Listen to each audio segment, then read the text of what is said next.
cheese,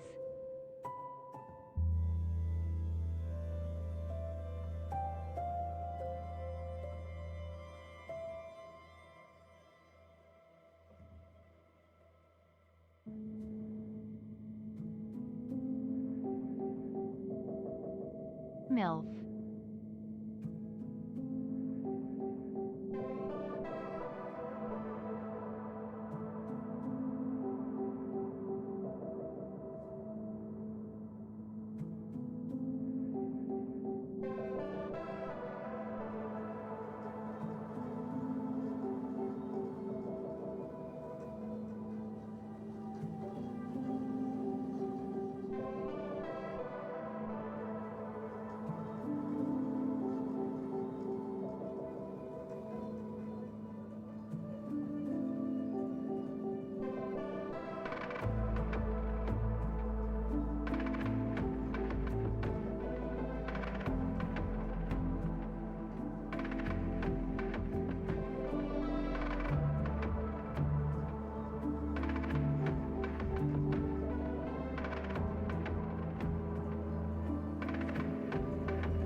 Hello, hello, hello. Happy Sunday. Happy first stream of November. Hope everybody's doing well. Switched it really fast with the ads today. Normally it like takes it a while and then it's after the 5-minute mark that like I can actually start talking, but it was like, yeah, I'm done with the ads well before the 5-minute mark. Oh, it's the song. I am placing blocks in it because this is fucking Minecraft. I'm so sorry to start the stream like this. I keep thinking about this song and that one video about Jack Black doing this, and I think about it endlessly. Anyways, how are you guys?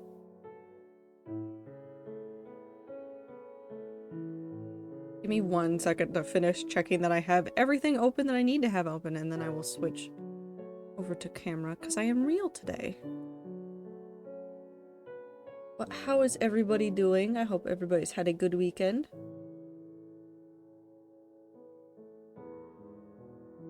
Hope everybody is ready for whatever November brings with it. And also, this is your one warning. If you legitimately try to talk about Christmas things, in the next 2 to 4 weeks, I will time you out. If you try to talk around the filters, I will time you out. This is not a joke. Okay, never mind. Blossom can have that one. And only that one.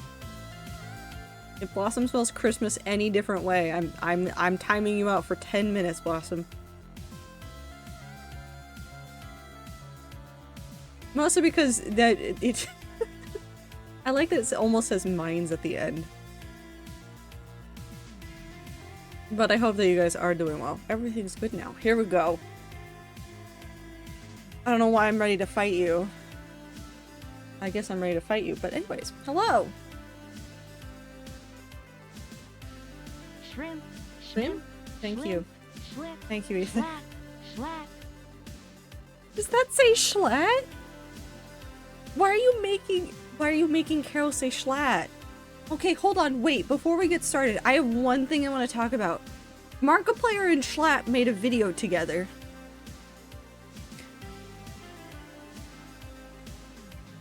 I need more people to know about this video.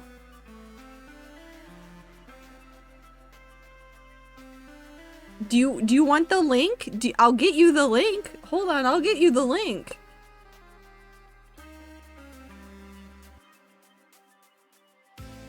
Hold on. What was it?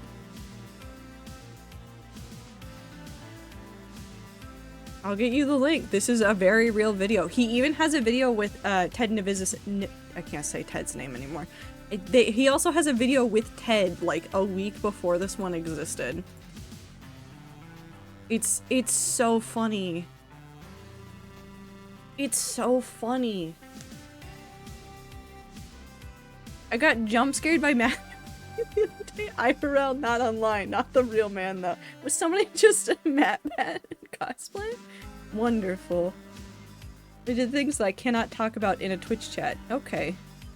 I'm worried about you, Minty, but as long as you're safe and sound, that's what matters. But anyways, so Jay Schlatt and Markiplier did one of the Power Wash podcast things that Mark has done before, and it's really funny because like in the first 10 minutes, you can see Mark trying to legitimately figure out what Schlatt's like and what he's doing, and then like after that 10 minutes, he's like figured out the bit. And then they have like the bit just continue going, and it's wonderful. So anyways, that exists. That's what I have for you this weekend. Today we're playing Minecraft, so now it's Minecraft time. Minecraft. Also, I'm gonna turn this down a smidge. Beep. Oh. Okay, that's fine. Okay, we're gonna do something.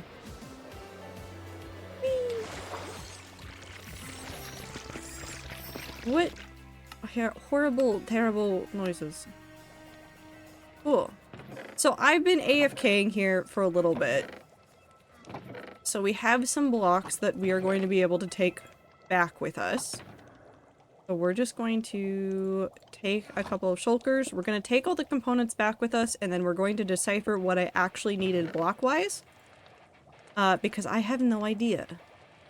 All I know is that I don't think I need a ton of sea lanterns, but I don't want to, like, abandon all of my potential for sea lanterns, so we're just going to take a couple shulkers of this, and then we'll convert everything else into sea lanterns.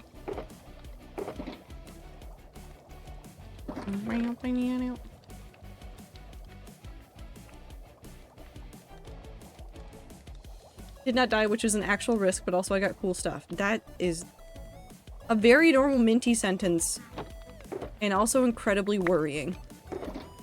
Actually, let's fill up 3. Because we are gonna have to make a lot of, like, marine blocks.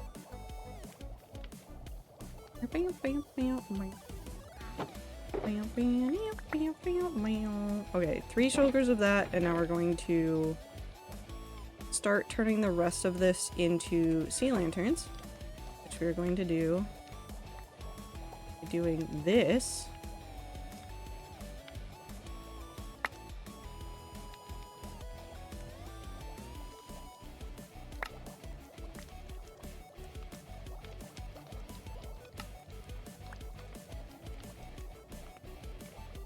Should be able to just do the last of those like that. We're gonna stick the sea lanterns in here because this is where I keep putting them when I don't use them immediately. And we'll see how much of this we eat through, because we might not end up using up all of this, which will be interesting. Hello, Twader and Rat. Hello, Weebit. Twader, did you know that the Artemis Fowl series is 23 years old? It was first published in 2001.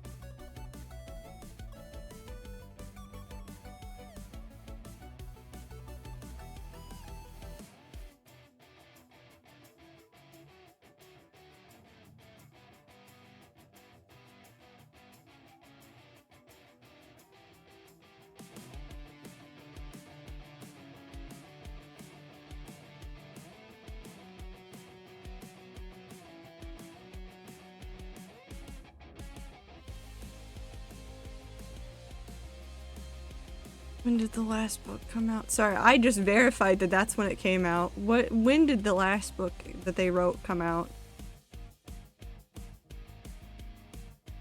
2021? What do you mean? The latest Artemis Fowl book came out in 2021. What? Also, I really need to read this sentence from the Wikipedia page. In the first book, Artemis Fowl, pitched as Die Hard with Fairies, 12-year-old child prodigy Artemis Fowl and his bodyguard butler kidnap Holly Short, an elf and a captain of the Lower Elements Police Reconnaissance Force, LEP-Recon, holding her for a ransom of 1 ton of gold to exploit the magical fairy people and restore his family's fortune. So if you didn't know what Artemis Fowl is, that is probably the best description you will ever get, and it's the only one I'm ever gonna give you. Just thought you should all know that one. Anyways, it's time to make more sea lanterns that I will inevitably turn into wonderful, horrible things.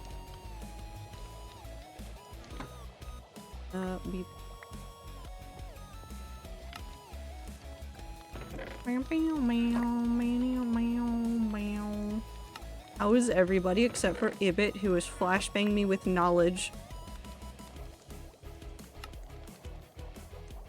And I don't know how I feel about it. Stop aiming at me. Thank you. I can't do math fast enough. I have great news, Ether. We invented computers for a reason.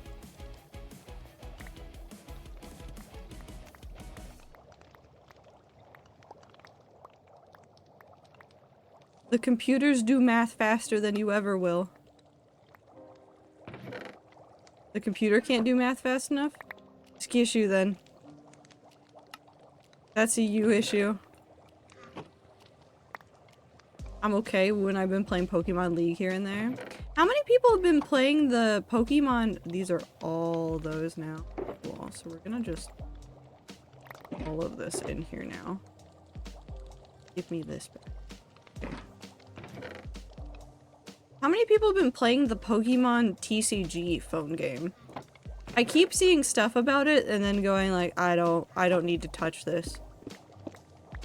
I don't need to touch this right now. Okay, we're going on an adventure. Wrong way. Where am I going? This way.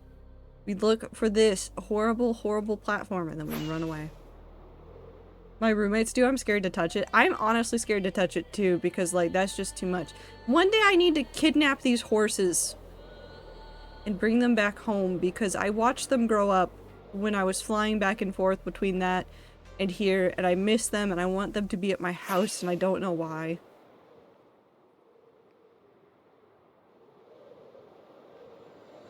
I hope everybody's having fun. For the people that have been going to cons and stuff, I hope that all of them have been very fun, and I hope that you have been safe.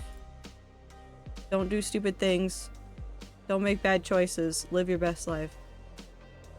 Okay, the connected textures for sea lanterns is very good.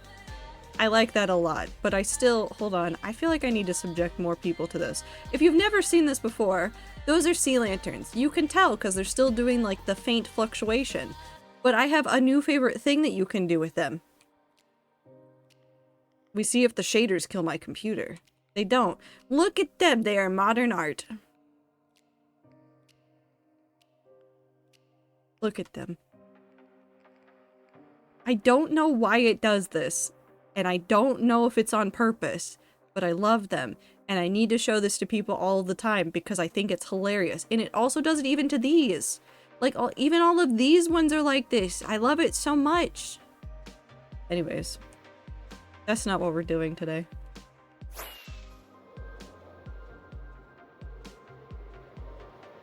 It's not like I'm doing 3D rotation and translation 20 times a second on 512 points on a single thread using interpreted language, which itself is implemented in Java. Hey Ether, do you ever think that maybe you are pushing the boundaries of whatever you're doing can do? Have you considered that perhaps, maybe, it wasn't built for this? I finished my book and the author commented on my butterfly app message to her. Nice! I like looking... Kingfisher, who writes horror, just keeps posting things on the internet, and I really enjoy it. I enjoy following a lot of authors, and there's only a couple of them that I have muted temporarily because of all the election stuff. And I'm like, I'm not here for that. Please just show me silly things. Okay. Well, let's talk through what we're doing today. Because I think some people weren't here for it. I don't want you. And I want to make sure that we all are on the same page about what we are doing today. Oh no, it's nighttime. Wait, where's the village? That's one of the things on the list. I need to make that portal a better spot, but I want to keep that portal over here for easy getting over here. Okay, we sleep very quickly and then we talk about it. Honk. Yes, but it's also the reason I hate modern computers because it's an abstraction upon abstraction upon abstraction 30 times deep, and suddenly clicking the mouse takes 300,000 CPU cycles. You know what? Live your worst life, Ether. I support you. Mostly. Once you start getting into war crimes, I may not, but I support you for now. Okay, so we're gonna put these in here. We're gonna ignore those for a moment. So, if you don't know what's going on here and you don't know where I am in the hardcore world, that's because I used this for plot once and talked about wanting to do some stuff over here and then didn't do stuff over here for a while. So, this spot over here is at the end of our wonderful path that leads all the way back towards spawn. This over here was the plot-based lore moment where my character went through into the end. So this is the end portal that is used canonically in World 6. Now, if you don't know anything else about the lore of World 6 and like what's going on, I have a whole pantheon of gods, and I have a god that was based upon finding a cod flopping around on top of obsidian inside of the stronghold that I used. Like my first stronghold, the very first place I went in this world. Found him there. We named him Bucket of God because how else the hell are you supposed to like not name a fish that you find underground near lava a god of some sort, because it lived still somehow. Now, his like title and like powers and like realm of operation in the hardcore world is around portals. So like protecting the passageways between the different dimensions, between like the nether and the overworld and the end. So all of that. So end gateway is under his domain. Nether portals would be under his domain. And since this village is so right here, right next to this, it only made sense to eventually turn this town into a village specifically for him. So the green structure out there in the water is going to be a temple for the Wanderer or Bucket of God. And then we're going to renovate the village as well to fit a better aesthetic, because as much as I like the spruce forest village, I don't want it. Also, did that fox just sit weirdly in the boat for a second? What are you doing, buddy? What are you doing over here? Nothing? That's fine. Anyways, let's remember to turn not the video setting. Sound settings, and we turn the hostile creatures back up so I don't get jump scared. So we're going to be working on this today, and in order to do this I needed a whole bunch more prismarine, and I need specifically dark prismarine, hence why I have all of this. So we're going to turn a whole bunch of this into dark prismarine slash hunt down any extra prismarine or ink sacs that we need for this, and then we'll keep going. But I hope that everybody's having a good time today. I hope that the world is treating you okay. That's how I feel about that.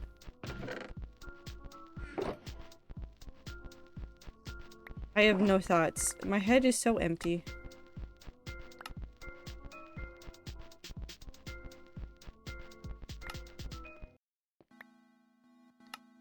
I just keep thinking about the Southern Reach trilogy of books. Ready to be home, but won't be home till late tomorrow. I hope you have safe travels. That's always the stressful part of, like, conventions and stuff, is always, like, the getting home part. I get more stressed about traveling home than I get stressed about, like, traveling to places, I feel like. I still have this. Gib.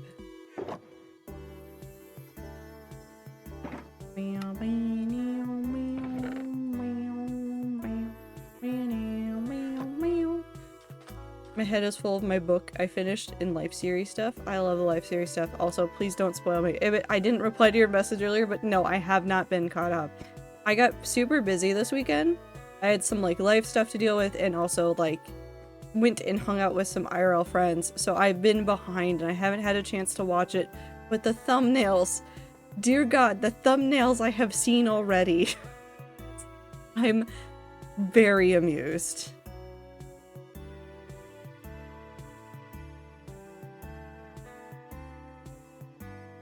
We should bring back private train cars. Do you mean like okay, hold on. If I ever become super famous, and I won't, I promise you I won't, I want to have, oh. Well, now I get to see all the blocked terms and all the things people are trying to say. What was I thinking about? I don't know. Life series hilarious. Also, private train cars. If I ever become famous, I want to have a private car and just hook it onto trains and travel that way. And I'll put in all of my contracts that you have to leave time for me to travel by train to things. I refuse to travel any other way. Okay. I need to think about how we're gonna do this.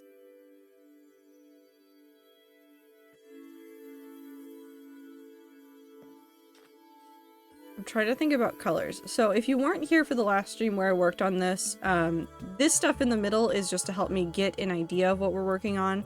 So the way that I want this build to work is I want there to be like a portal-ish looking structure, more like an aether portal.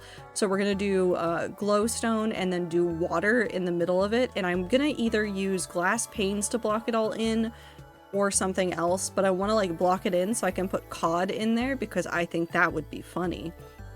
But part of what I want to do is actually sink a whole bunch of this. So what I'm gonna do is what you see right here with the platform, the stairs, and then like so on and so forth is how it's going to look, but it's going to be down here.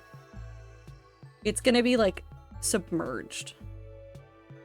So we need to start working on that today. So I think maybe I need to go around and start like actually labeling out like some of these sections all just around this. So maybe I need to go grab some more wool. Woo gets 1 point. I've created a new game with the auto mod. Woo gets 1 point. Okay. I guess I'm getting banned? No, you get a point. I want to put ether on a wooden raft, see what happens. You know what? Go for it. I think it'd be a little bit funny. Oh, also, I have an unrelated but related note.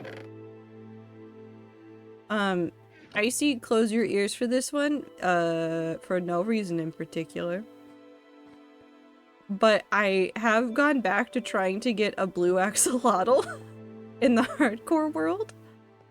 And I did spend just an inordinate amount of time trying to get a blue axolotl to happen, and the only thing that happened was I got a whole bunch of dead axolotl babies. I tried so hard, but I don't know what it is about my RNG, it just really doesn't want me to have a blue axolotl in the hardcore world. And I'm very upset about it.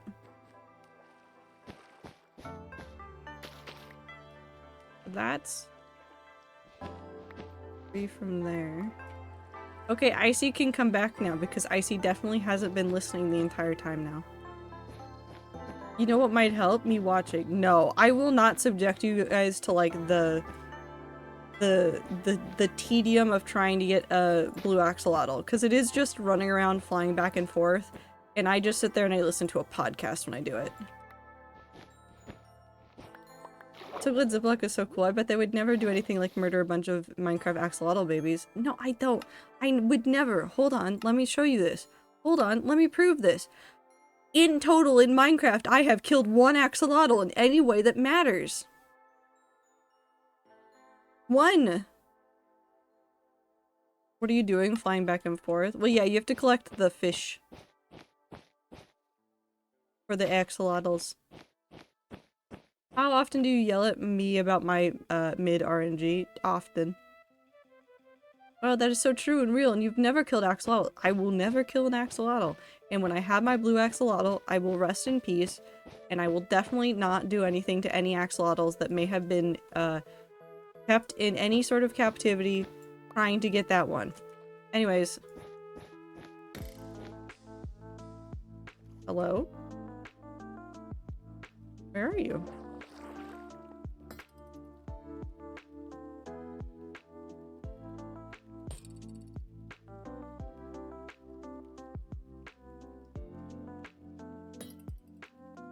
Him.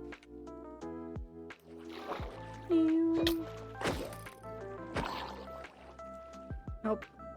Yes, no. Never mind. Disappointing.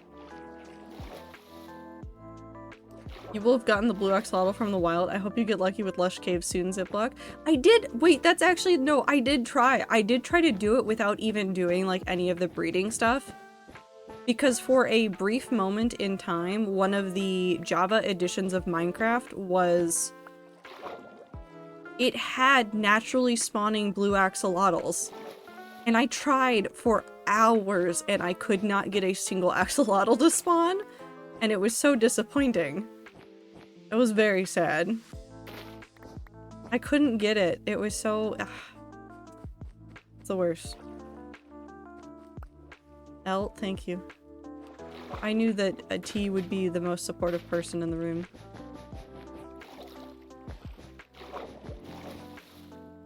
Also, T, I keep getting jump scared by you, and it never changed because it's actually really funny to me. But every time you change your name, I get jump scared. I always get jump scared that there's just this random new person that's like saying all this stuff, and I'm like, who are they? How do they know this? They've never been here before. And then I look more closely at the profile, and I'm like, that is just T. That is just T with a new name.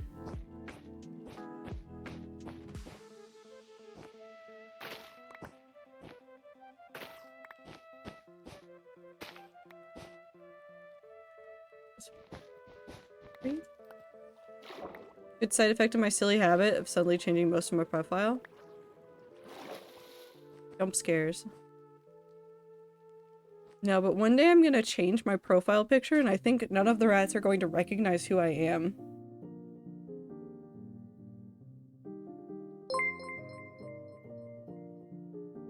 Meat. Couldn't come up with a pun around 46, so 46. Yay! have Thai iced tea boba today. Ooh, Thai iced tea is so good in general, though. Meat, I hope you're doing well. How is life?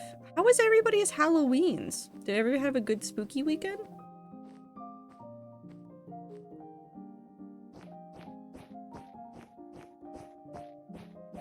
Someday I will be Thai iced tea again for you. It was so fun. Hell yeah. It was a good ween.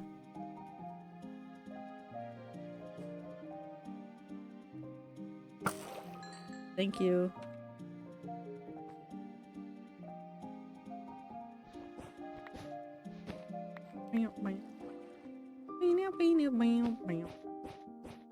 Okay, one thing I have to say about like Twitch emotes is why is this one the way it is? Why is it so low res? Why is it so low res in the silliest of ways? It was weird Thai iced tea, not flavored like I'm used to, and the pearls weren't softened all the way, just barely. Huh. Interesting. Although I do have problems because sometimes some boba places, like, I don't know how to describe this. Their Thai iced teas, or not their Thai iced teas, their boba pearls are almost too soft. I need something in between, like, barely softened and, like, just so squish. Also got to tell my boss that's been doing illegal workplace discrimination stuff that I'm leaving my job. Hell yeah! I'm proud of you, Meat. I wish you the best with everything. I'm gonna sue that bitch. Hell yeah. I believe in you. Okay, I should be able to demolish all of this now and know vaguely what I'm doing. Hopefully, maybe. We'll see. It was a convention catering first thing in the morning, so standards were low. Oh yeah, no, if it's convention catering, not that I think that convention catering, like, is any reason for there to be low quality, but, like, I never... Big event catering is, like, so hit or miss every single time. Every single time. Oop.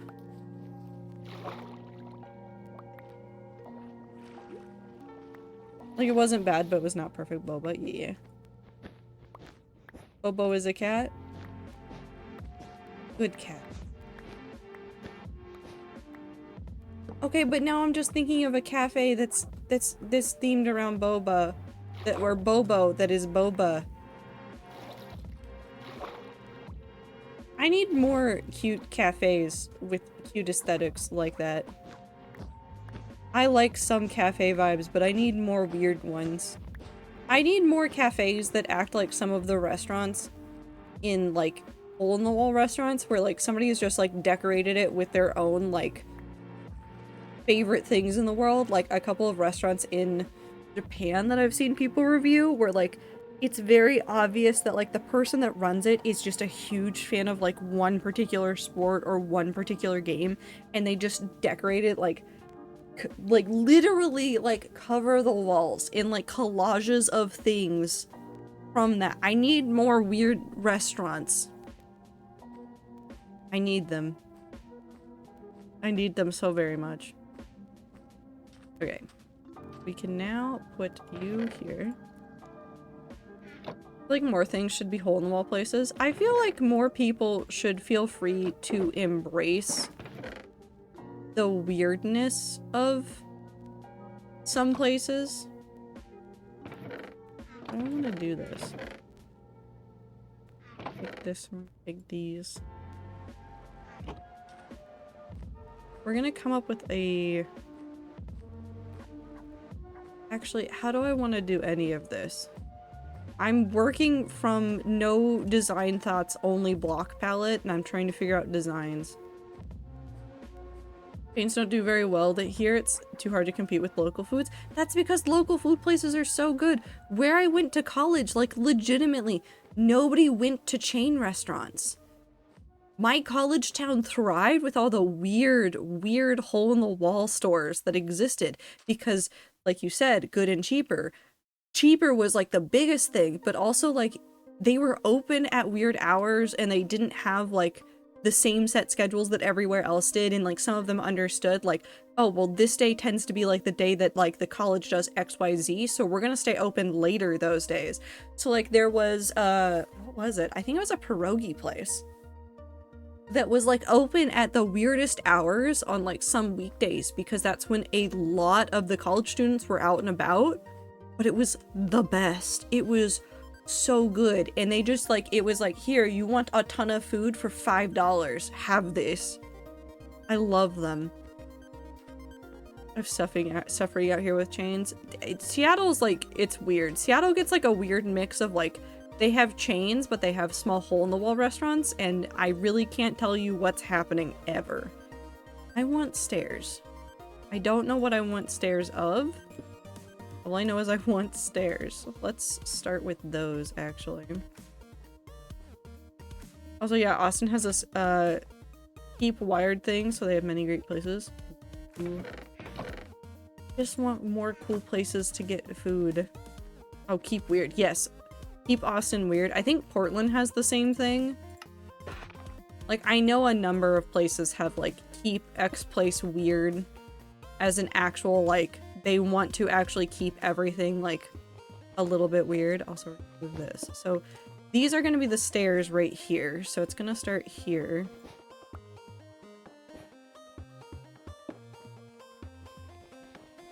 This is going to be the first set of stairs. Mm-hmm.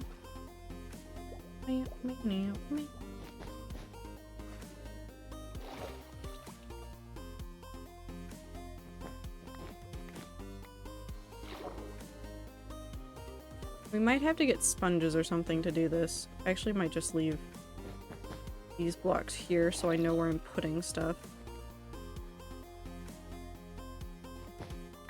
Yep. Like a slogan? Yeah. I think my Big Ass Diner breakfast the other day was like $10 including coffee, and I tipped them like $5 because it was good. Yeah. No, those places are often very, very good. Is anyone else unsettled by how white rice water looks like musty milk when washing it? No, it looks like the starches are coming out and the dust is getting washed off.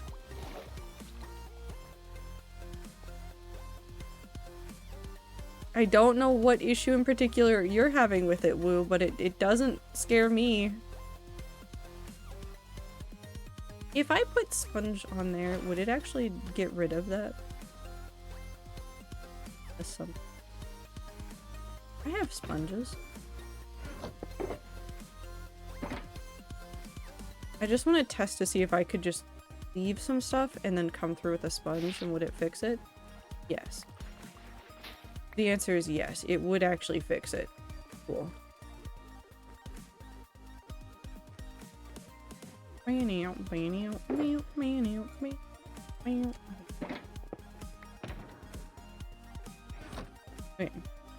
Somehow I'm able to imagine musty milk without even knowing what exactly that means. No. Woo paints a vivid word picture. Today on Fix being deleted, I opened a tab, read a paragraph, drove an hour, opened it again, so now it reloaded for new Wi-Fi with 404 links. Not found, Fic not here. Minty. Minty, how does this keep happening? How does this keep happening? We're probably gonna put signs over this. Or like trapdoors over this, just to create some texture. This wall is going to come out here. Here. And so we just need to figure out a pattern for here. The 2 layers deep that this will go until we get to this, I want it to be copper grates along here. So I could go ahead and start setting that up so we get the copper grates in place. Hi, Fern. Hello, Fern Raiders. How are you doing today? Are you doing well? I hope you're doing well. Happy belated Halloween. I hope you had a good spooky day. Well, welcome in, everybody. Or what were you doing? What were you playing? What I'm doing. Do 5s. And then we'll do this. This will be the exception. We'll make this one like this. Playing Ori 2. Ooh, I love Ori. I've played Ori before. It's been a while since I played it. But I remember getting very emotional, and then I think I spent at least an hour yelling at the owl. No, was that one? That might have been the first one. Regardless, I've yelled so much at Ori. But I hope you had a good time. I got my boyfriend laying on me. It's cuddle time. I hope you have a wonderful time zone, devil. So fair. It happens. Sometimes you just gotta yell at the mob that keeps causing you suffering. Because there's like a chase sequence in Ori. If you've never played it. And, let's just say I am not good at games. So. Minty's the only reason I've not gone through the urge to delete fix despite my vehement dislike or too much attention TM. You gotta look out for people like Minty who keep losing their fix. I love the silly chase sequences. They're so... Okay. I'm hungry. Have a good temple. Thank you. Have a good time zone. Take care of yourself. Well, welcome in, everybody. If you've never been here before, my name is Trader Valkyrie. I don't know what I'm doing. Sometimes I build in Minecraft. Sometimes I ramble for 3 hours and then go, wow, I got nothing done. Today you're watching me try to merge both of them and get something done. 1, 2, 3, 4. What's Minecraft? So, you know Lego.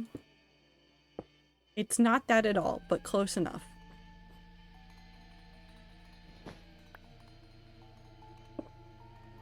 What's Lego? So you know how when you go to the beach and you take the sand and you put it in a bucket? It's that.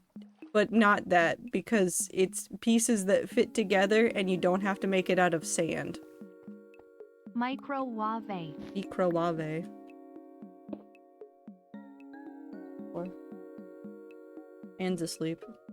What's a bucket? I know what sand is. So, the bucket is like if you took a mug and instead of having the handle right here, you had a handle that went from this side up above and then to this side, and then usually it's bigger than this.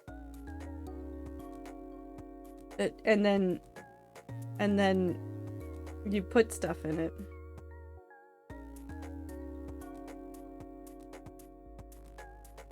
I toasted. We'll do a fishing break in a second. Let me do a little bit more math.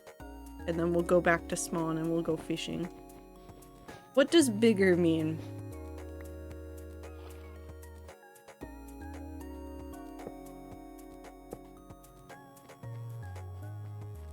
I'm trying to think of a good answer and I have none. Lego is food? No, Lego is not sand, and you shouldn't eat the sand anyways. I'm fighting literally every single one of you. Every single one of you I am fighting.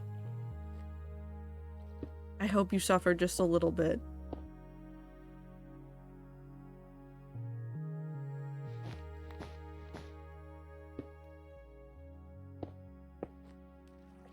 Actually, we won't go fishing at spawn. We will go grab a fishing rod from spawn, and then we're actually going to go to the end and fish, because I want to fish in the end.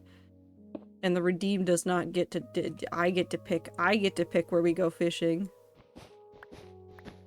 Or whether or not we just go stare at fish in a pond for a while. 2, 3, 4. Was a bucket reminding me of Stanley Parable? Because Stanley Parable had the emotional support bucket. Who is very important to me and who I've thought about endlessly for multiple days. So all I heard is eat the sand. You know what? If that's all you get out of it and you decide to go eat the sand, then I claim no responsibility and this is now on you. Have fun. Don't die. Do your best. Hi, Davins. Welcome in. Hope you're doing well. Let's go fishing.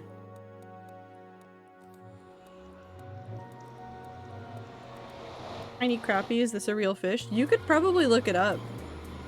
There's a lot of funny names for a lot of creatures. Adventure line? I like the adventure line. I like the Stanley Parable a whole bunch. I keep thinking about it and I keep wanting to like go and do some more of the achievements. Oh, Saribot, you do so well. Everybody clap for Saribot. I love Saribot so very much. If you guys are streamers at all and you are ever like dealing with issues of like the hey come by viewers from this service messages that like I just sit there and I block and report all the time, get Saribot. Like legitimately, like I was a little bit sketched out about it at first and then I got it, and legitimately Saribot and Saribot's dev are so nice and so helpful because it's just so well maintained. It's so good. Such a good bot that does so much good and means that the mods here don't have to deal with deleting people all the time. It will ban people automatically and wear the fishing rod. Hi Simons, how are you? Okay, to the end we go. Does sand have vitamins like gummies? No. Sand has minerals, but you will not get the nutrients that you need from eating sand. Don't eat it. North. I know where I'm going. That is not a bet. Do not eat sand. You can joke about it, but we're not saying bet about it.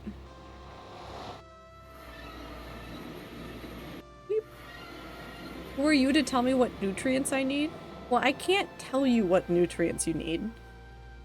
But I can tell you that there are very normal nutrients that every human needs and that there are many ways you can get it. Not all of which you can get from eating rocks. In fact, most of them you cannot get from eating rocks. Maybe I subsist off silica? I highly doubt it. But you know what, T? You could prove me wrong. But only T could. Are the sticks of lollipops good or bad nutrients? I think technically they're neutral. They're not nutrients. They're not. Imbibing, if you want to chomp on something, stand like grind up graham crackers and chomp on by the handful. It's always like the torment of like making like cheesecake or something where you're like grinding up the graham cracker crust and like there's a part of my brain, and I don't know how to describe this part of my brain, when it's like I want to just shove all of this in my mouth, but it's like I've done melted butter in graham cracker and I'm like getting ready to compact it and my brain just goes, just shovel this in your face. That's also not good for you. But at least it's real food. What happened to paper sticks? They still exist. A lot of them still have paper sticks. Bully my boyfriend right now. Well, don't bully too hard, but have fun. Popsicle sticks, where they're plastic now, I hate it. I have not seen plastic popsicle sticks. What are you eating, Ether? Eating pure pumpkin puree is amazing. Pumpkin is tasty. I should go get a pumpkin. Well, no, it's probably too late for pumpkins.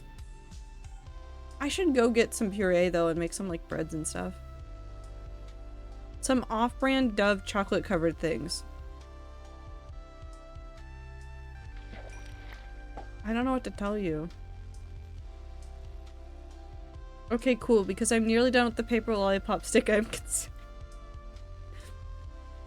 Okay, I need my chat for a moment. I need all of you to listen. Stop eating paper. Stop eating the paper wrappings on Starburst. Stop eating the paper sticks. Stop eating paper. Don't look at me. I'm looking at all of you.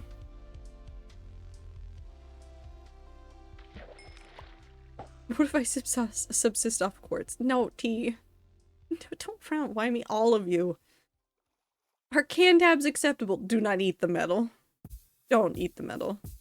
I've eaten an entire box of Mike and Ike's to freak out my little cousin. The wood fibers give me strength. I worry about some of you. Can I eat the wrapper for gum? No. Although I know that there are some brands that do actually use like some like paper, rice paper specifically, rice paper coatings for things. There are some candies that do it. I think there might be a couple of like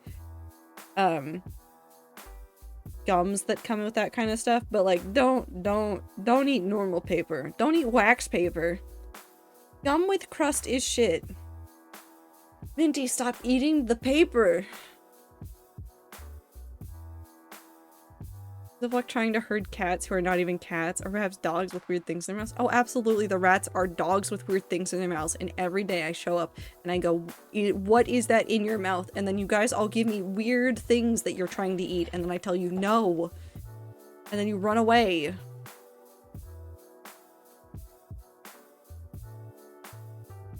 Prefer my gum with crust / peel. I don't like it. Either. I think I'm understanding why your digestive system hates you. Yeah. Can I eat microplastics? No, you already have enough of those in your diet. You don't need any extra.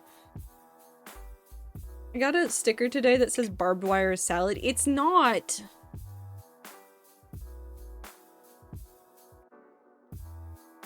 I mean, I have rattlesnakes to cook.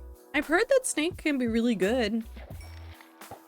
I haven't had it. I live in the wrong area for it, but I've heard that it's good.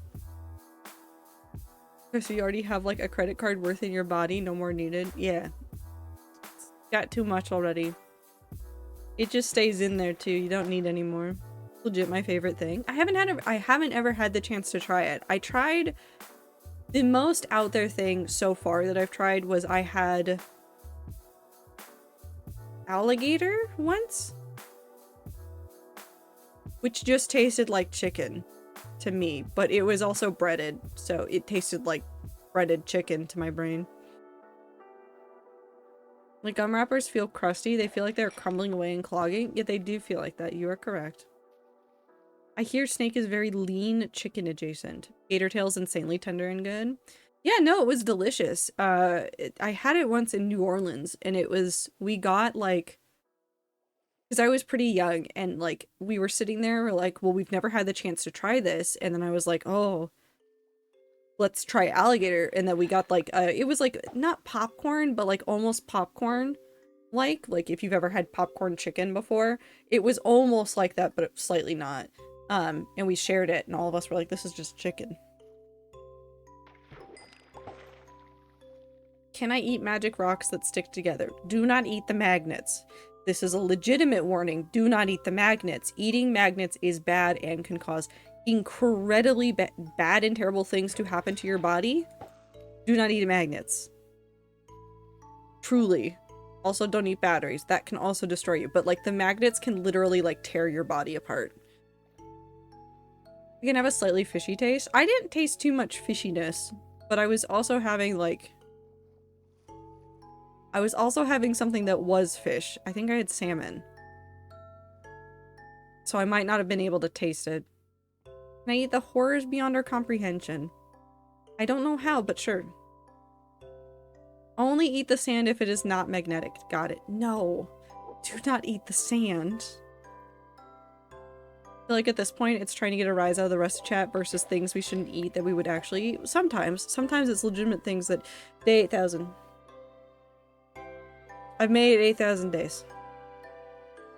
How did I get that right? Hold on. No, hold on. I didn't even know that day was coming. I just knew it was soon. Okay, we're fine. How many hours is that in Minecraft? Time played. That's a fine normal amount. That is 82.14 days worth of Minecraft time. We don't need to talk about it. Can I eat clay? No. Don't eat clay. Can I eat a tasty snack, like perhaps a slice of cake? Yes. Tastic, you can have a slice of cake, but only if it is actual cake and not a plastic piece of cake. Although I will say that I've seen some pieces of cake that are made out of, like, materials that you should not eat that look like the most delicious things in the world, and I'm very upset about it.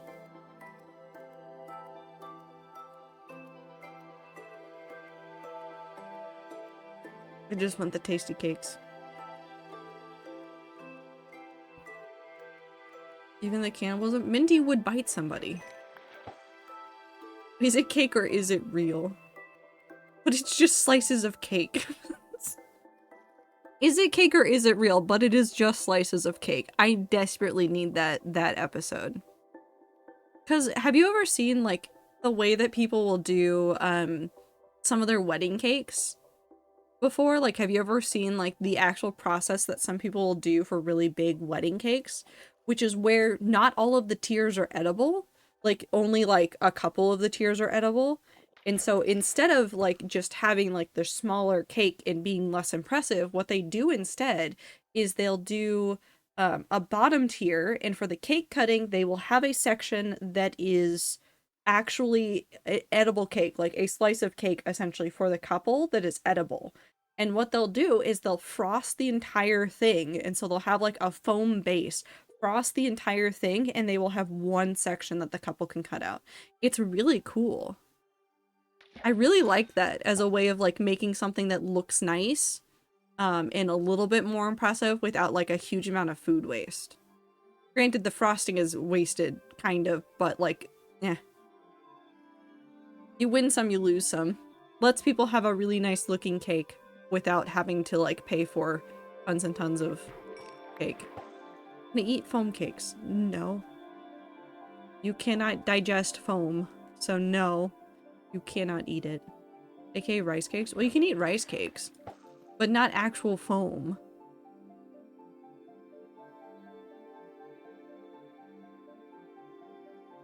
I have to go find the 69th cod again.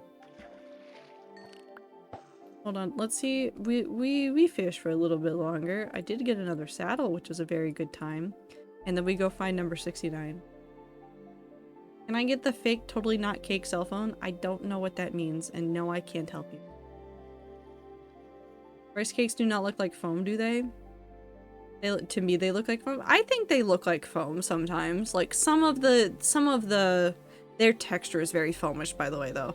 Like, legitimately, like, even if they don't look like foam, biting into a rice cake is just... It's the crunch of foam, but actually edible. So if you ever find yourself wanting to bite into foam, go get a rice cake. Oops.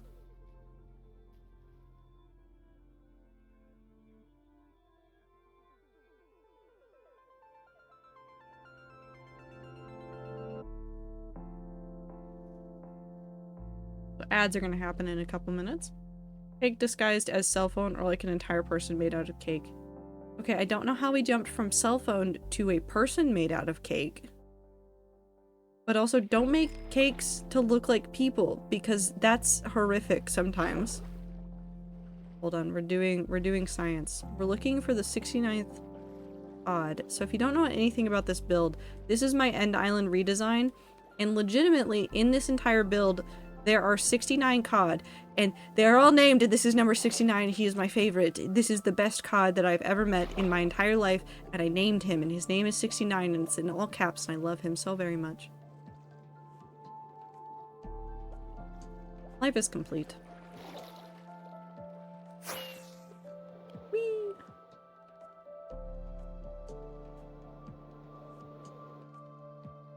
Cool. We're gonna dump all this in here. That's still day 8,000. More than 3 years later.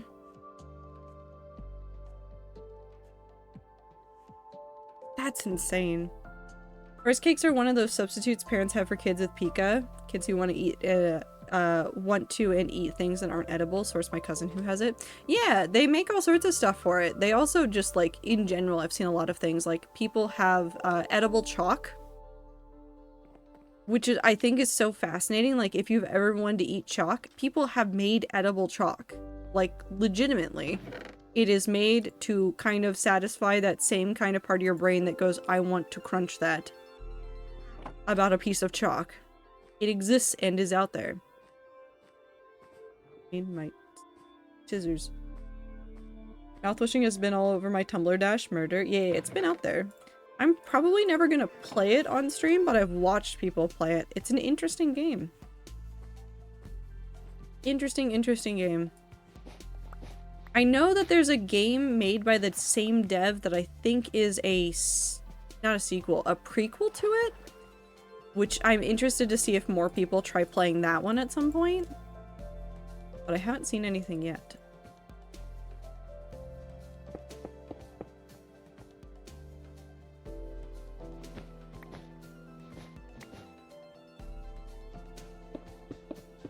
Mouthwashing is a very cool game, but due to some of the main themes, that game might be good to talk about a whole lot in chat. Yeah, it's a horror game. Let's put it that way. It is in fact a horror game. It's a horror game. Think about like a spaceship crash landing somewhere. You can go check it out on Steam, see if you want to play it, see if you want to check it out. Just be aware that it is a horror game. And I don't do a lot of horror on this channel except for horror that I can laugh at, like FNAF. Security Breach. And deals with heavy themes. Yup. Unlike FNAF Security Breach. Did anybody else, this is completely unrelated, but also related at the same time. Did anybody else watch the video about FNAF, the channel, breaking down like the way that Security Breach is telling a false story? Because I hadn't heard about this, but it makes a lot of sense thinking about it. So when Steel Wool got the like green light to go ahead and make Security Breach, Scott Cawthon didn't give them all of the information. Scott gave them like the important things, and he was like, I want these things in these specific spots, and like that needs to be there and these need to be there. So like some major pieces that people have pointed out, like background items and things that are in the world that like nobody was able to piece together why those things were there. A lot of that was directly from Scott, who was like, this is what I need, this is what's going to be important for the story that I'm telling. But what's happened is that Steel Wool didn't just go like, oh, we'll execute exactly what has been said and only what has been said. Steel Wool didn't have the rest of the story. So like Scott had all these ideas and knew what he was doing and knew what he was asking for. Steel Wool didn't. So Steel Wool connected dots that Scott didn't really intend to be connected in the ways that they were. So there are two stories. When you look at Security Breach and you see everything in it, there's two stories. There's what Scott Cawthon originally intended, and there's what Steel Wool connected on their own. And it's so interesting that you can get all of the same, like, here's the laundry list of story points that I need you to hit, and the different way that you can end up with those same pieces in the same places and still get an entirely different story. Long story short, if you're ever worried about your writing being unoriginal and people stealing your ideas, just know that literally no one will be able to execute your story idea the way you'll want it. Which is, if it happens to even like FNAF, just know that it can happen with you as well. But it was so interesting to hear about, and apparently Scott had like talked about that in like an interview somewhere and had actually like talked about it, like was like, yeah, so like this is what I did and this is where I wound up and this was not what I intended. But we continue on. TTRPG characters with the same builds but wildly different backstory / personalities. Yeah, so thank you for the blink. I'm gonna put these back for a little bit. I'm gonna grab this because where did I hide it? Right here? Yes. Do this. Nobody can steal your story unless you intentionally hold their hand through it. Yeah. No, it takes a lot to steal a story. Intentionally stealing a story is going to be very obvious to everyone who reads it, and it's going to be incredibly obvious in the way that it's executed.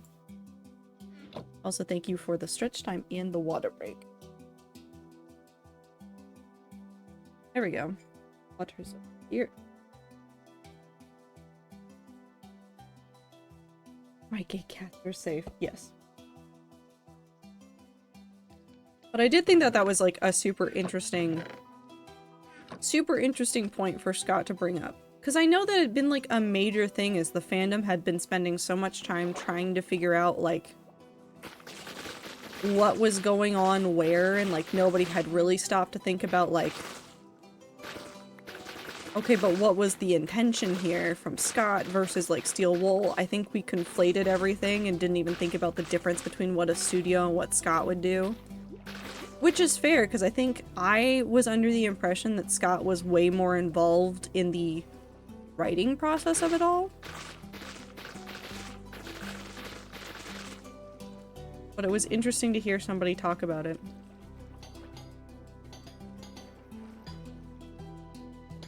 Now we do this. So what I'm gonna do is we're gonna go all the way around and make this border. Actually, we won't even do this one, because that'll be too... Having a fun time trying to figure out how to build my tavern for my Minecraft D&D campaign. I mean, hey, that is one thing I've thought about, and Meat, who was here earlier, has talked about it before. Meat, I think at one point talked about building D&D stuff from their campaign in Minecraft. But like when I build in Minecraft for stuff like that, it's always interesting to think about like the scale at which you can go. Because obviously if you're intending for people to actually walk into it and use it, you can't go like huge scales with it. So sometimes you can't do as detailed as you want. But it is really interesting to work on builds like that, which reminds me that we need to finish things in the town near Spawn at some point. I just need to build more in Minecraft.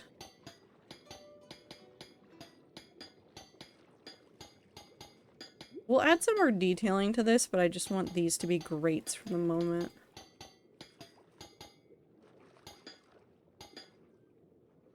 I mean, immersive portals exist. Yeah, but like even like I like thinking about that kind of stuff without that kind of enhancement.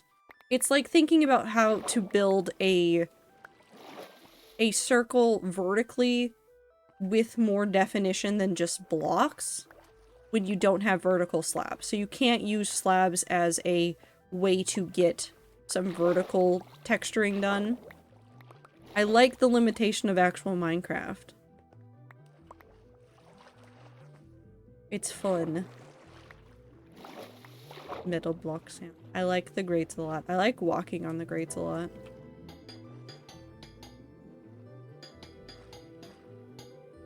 I will stand by this. I think creating stuff with limitations for yourself is going to, I think a lot of times, result in a piece of work that you are prouder of than something had you just gone, I'm gonna make whatever.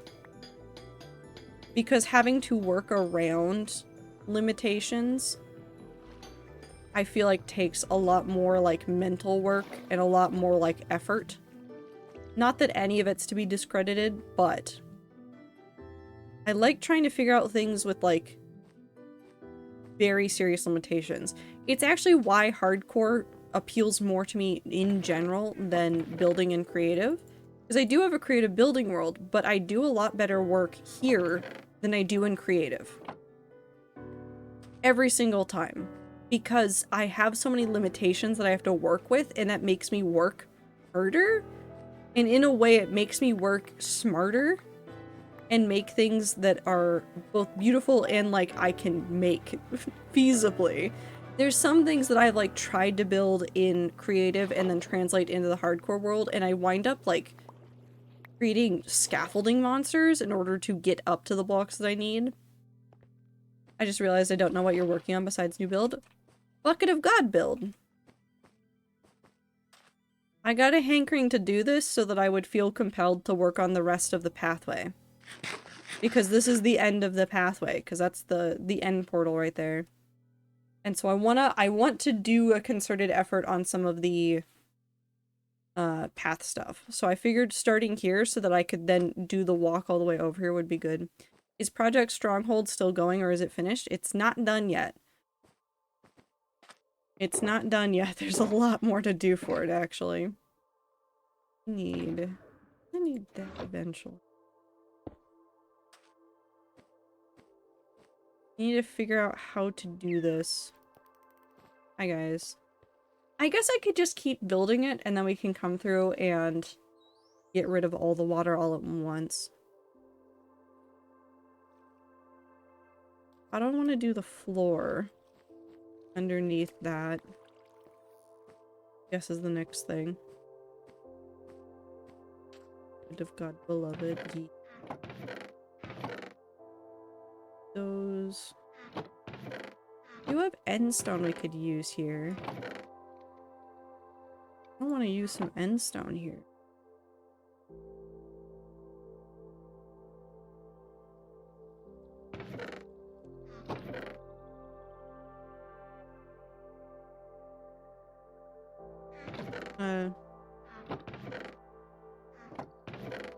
I'm thinking.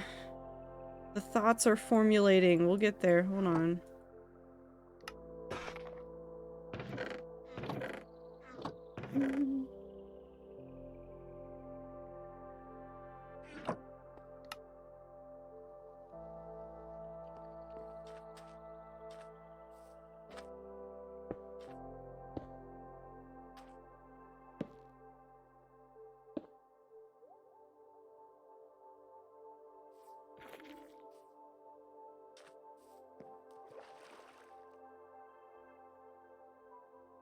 I know it's out of order, color order-wise. I'm just thinking about how I want to use all these blocks in order to do the layer, because we have...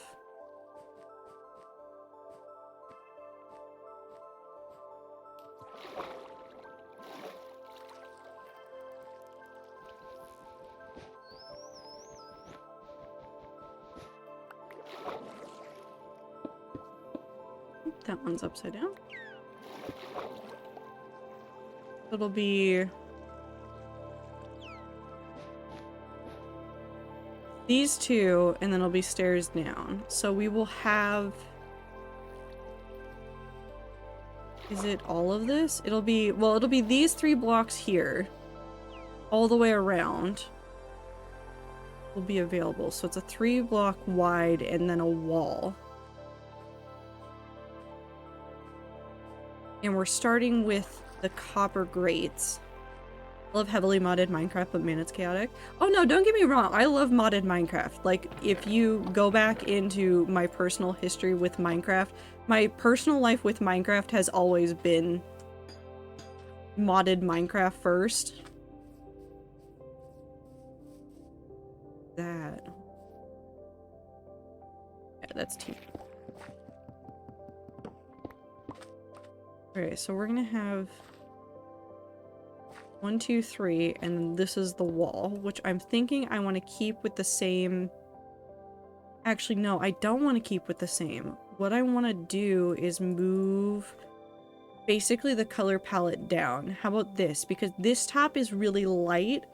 What if we make the next wall more dark prismarine and then use Skulk as the darker accents compared to when we use the darker accents as that? Is that too much?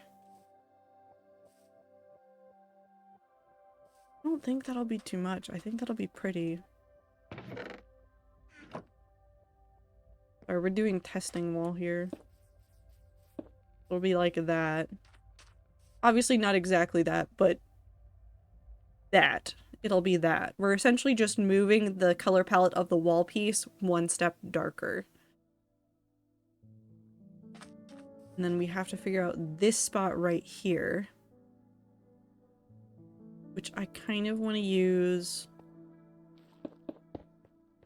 at least some of that.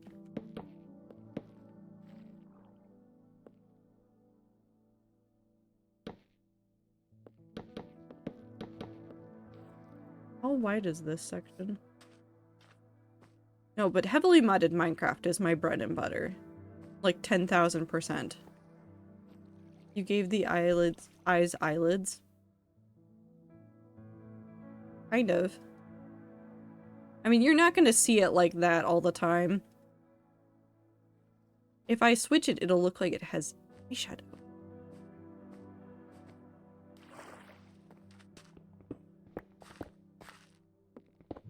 We're giving it eyeshadow.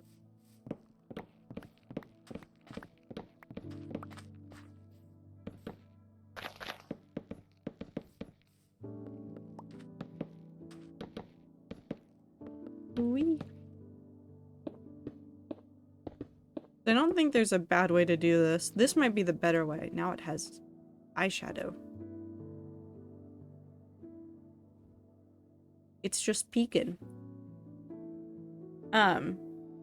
No, but like I played Minecraft since beta days, and I'm not saying that like old Minecraft got boring, but like I am neurodivergent and my brain moves at a million miles per hour, and so I kept finding mods and then that's all I played.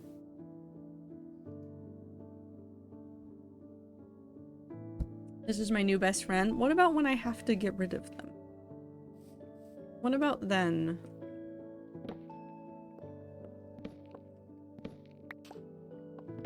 What will you do then?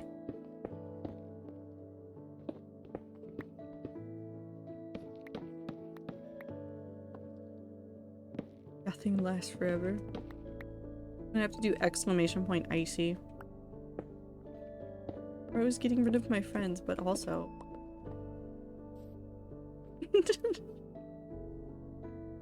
Brain cell. Indeed.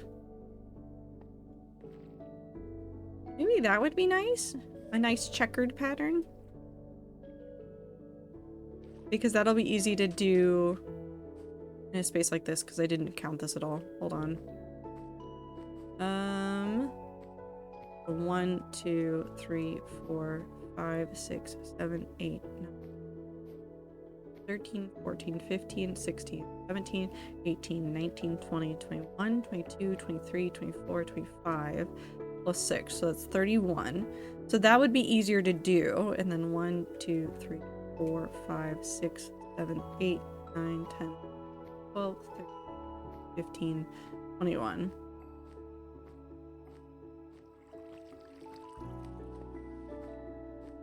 Abnegate healthy fish PogChamp? I don't understand the problem, Blossom.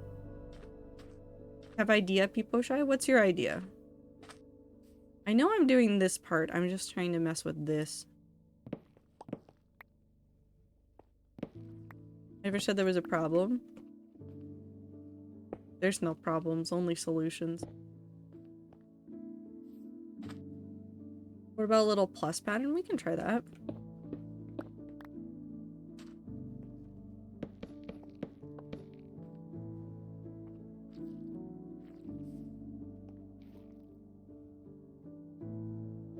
Actually, what about this kind of thing, where along this one, along the dark prismarine, we do pluses as far as we can, or as like best as we can, and then do something else above where the lights are. I wasn't trying to do that, I was just starting to mess with it, but I think that actually looks really nice. Let me lurk because I'm re-listening to some music on YouTube. Have a good lurk. Take care of yourself. Do that. Let's start with this though. Of getting this wall ready to go. Just going to assume this one won't matter as much. Come on.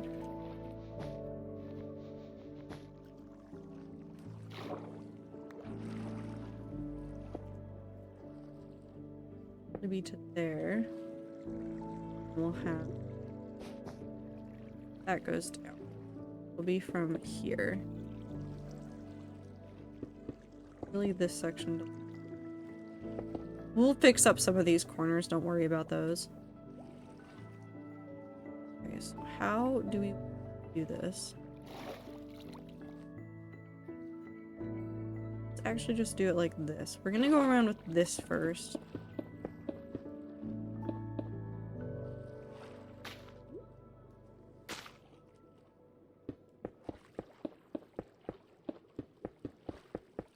Oop. Too many? I really enjoy Endstone and Ocean Colors block palette for Bucket of God. Yeah.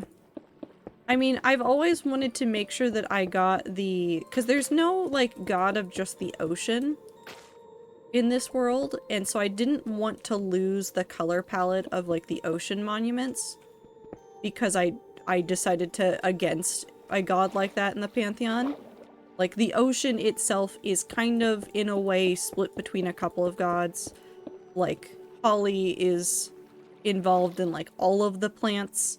So, like, all of the coral biomes and things are kind of due to Holly. Like, the difference in the ways of travel are, like, Bucket of God. And, like, some of the other things, like boats, like the big boats that you'd find around the world are because of Stan. So I've kind of, like, split that all up. And I was like, I want the ocean monument color somewhere. And the only one that makes sense is Bucket of God. So I try to keep it. I do wonder what it'll be like, though, when World 7 happens, because World 7 will happen. And I have to, like, get rid of my ideas of, like, okay, well, World 6 is over, I can't use the World 6 world building for this anymore. I can't focus on, like, Stan and Bucket of God, and, like, those gods are functionally dead. And I'll be sitting there looking at something and I'll just want to blame it on World 6 gods and they won't exist. And I'm not going to go out of my way to build a pantheon in advance for World 7. I am very adamant about that part of this, is that any pantheon of gods that happens in a Minecraft world is going to happen organically based on the shenanigans that are happening. I don't want to go through and necessarily pre-build all of the gods for any future things. In Minecraft, building pantheons of gods is my bread and butter when it comes to writing, and I have spent an extensive time staring at all of the gods for the thing that I'm writing right now, just going, who are you? And then getting no answers, and then just writing down a whole bunch of vague notes, and then going, I guess this will work eventually. And then I got to a section where I dealt with one of the gods, and then I was like, I wrote everything wrong, this is not what you were like. With the rats, would you give the rats the rest of the details about this pantheon if World 7 happens before you've gotten all the builds that you want to? Yes. So I haven't released a whole bunch of stuff from it just because I've been working on, like, making sure I have all the details right, because I keep flip-flopping on details and therefore, like, the documents keep changing. But I have a whole, and if you don't know this program, just know that it is essentially a way for me to write and organize at the same time.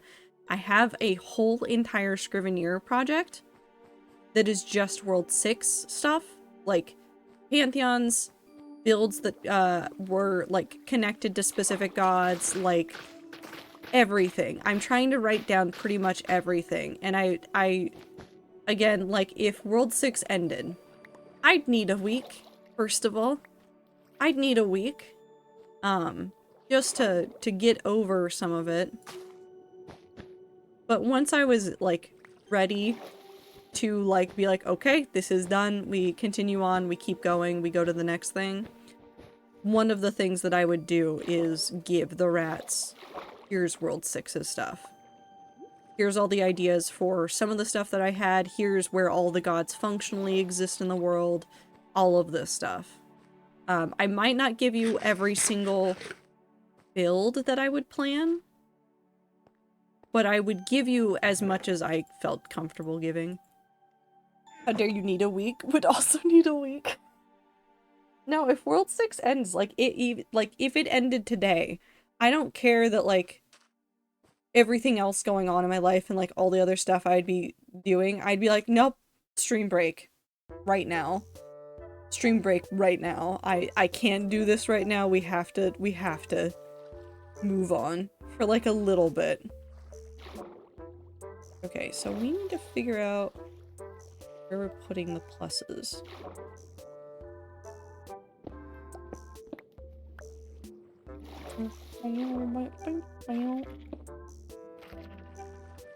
Oh, this.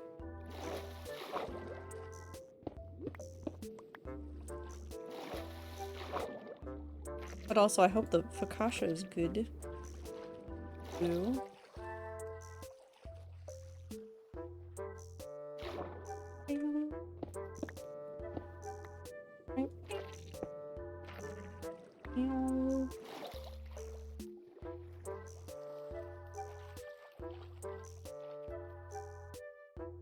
Is this going to be submerged or are you emptying it? So the way that this is going to work, and so you can see some of the layers coming together. So the bottom of this is going to go down. It's not going to be in water. We're going to get rid of the water out of this, but I want to be able to see into the ocean. So these walls, like on these sides, are eventually going to go down further. I just haven't done it yet because I want to do some actual designs on this. And then I want to do some like coral and get some more fish, maybe name some fish so they don't disappear, and then just fill this area in to make it prettier underneath. So essentially you would be able to stand on this layer and you would see into the water behind the grates, or even like down here, and then you'd be able to see even further into it, and then you'd be able to see stuff. I'm probably going to put some glass in the middle of this as well, so you can see the like underneath part of this. But yes, definitely letting the ocean into this. I'm just trying to figure out where to put everything.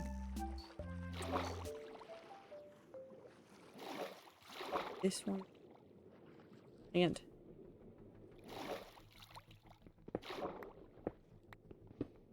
aquarium, but you're in the glass. Yeah, I'm just making a people aquarium, but for no one, because there's no other people here except for me. I'm making a me aquarium. And inside of my me aquarium, I will have another aquarium. Because the other aquarium is going to be an Aether portal.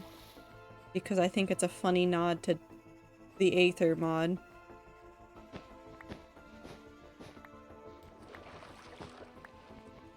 Because if the Aether existed, that would be Bucket of God's Domain. Rats, give me noun, please. Bucket. Pizza. I'm just hungry. I'm just hungry. We are all food. Apparently the rats are hungry.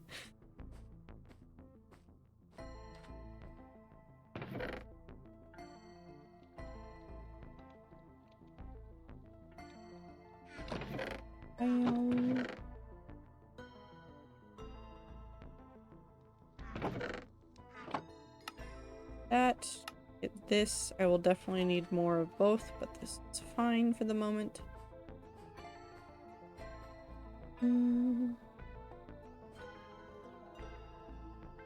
Okay, so all I know for sure is that we're doing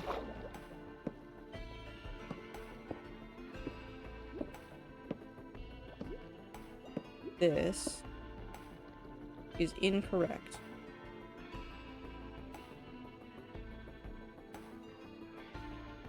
Somehow did this wrong. Mentally. Oh, I know what I did wrong. We're fine.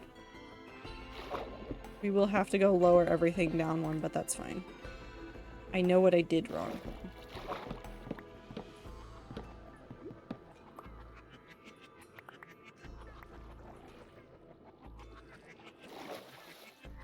So this will also be...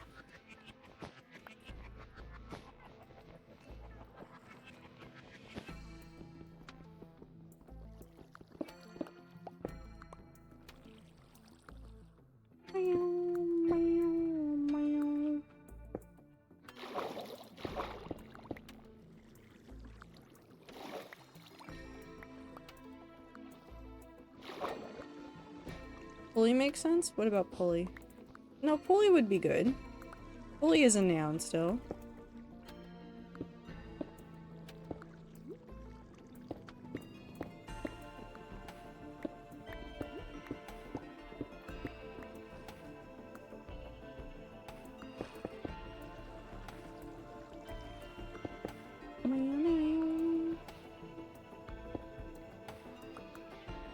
Swishing. Adjective and or adverb.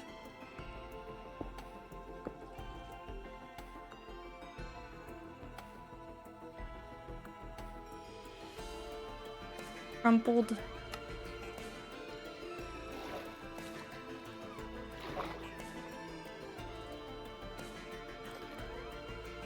Ooh.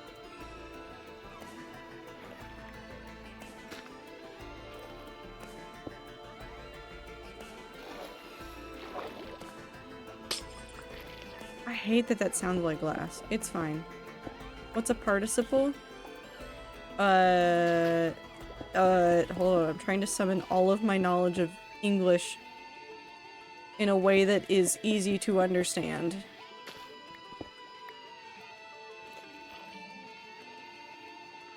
Nope, I got nothing. Acts like a verb. Acts like an adjective, looks like a verb. No, that is actually probably the easiest way to describe that.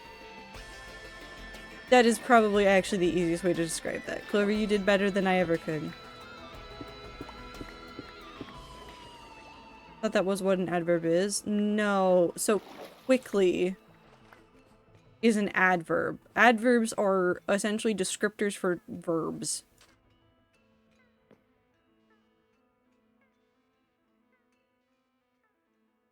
I have to sneeze.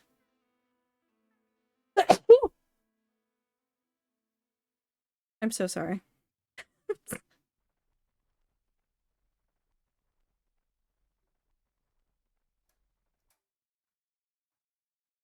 I didn't dab.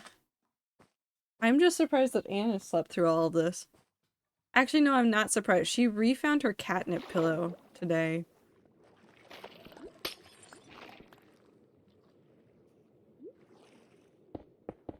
And then I took it away from her to try to play with her, and then she got upset because I took it away from her, and she was not done with it, and then she got offended that it moved, and then it got moved back, and then she was offended that it moved back, and I don't really know how to explain what my cat was thinking in that moment. Adverb describes nouns, adverbs, adjectives, describing where, when, to what extent, something else, I think. I think the easiest, like, most functional way to describe an adverb, though, is, like, in general, you will see those words, like, doing descriptions to verbs.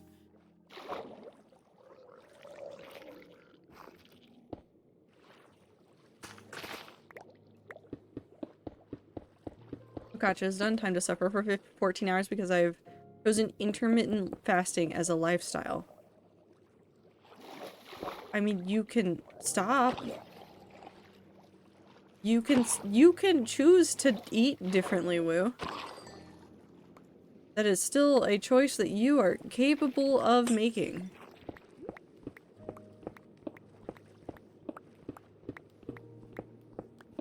It is really interesting because I have spent enough time doing, like, writerly things in an English degree where there's, like, a difference between, like, how you accurately describe something and conversationally get your point across when it comes to, like, some English terms.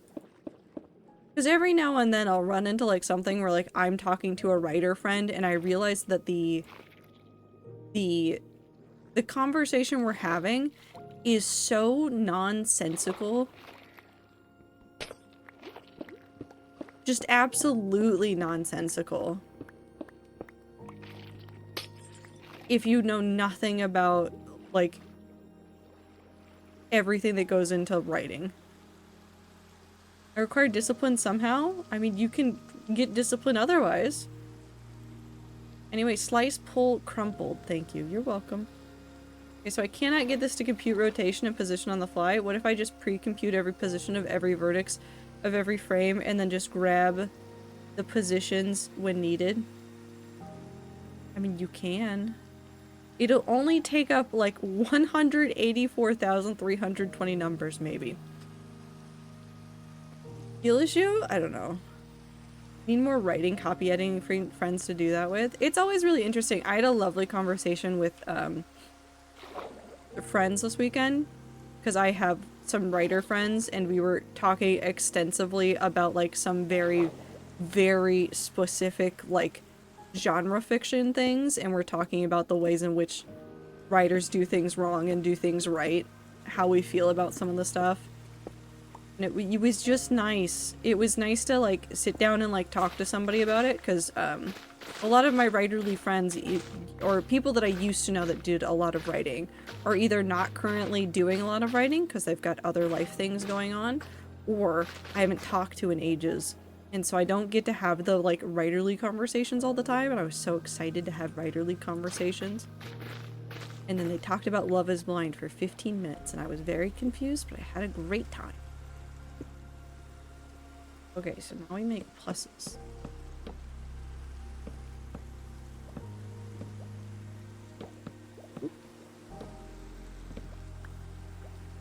This.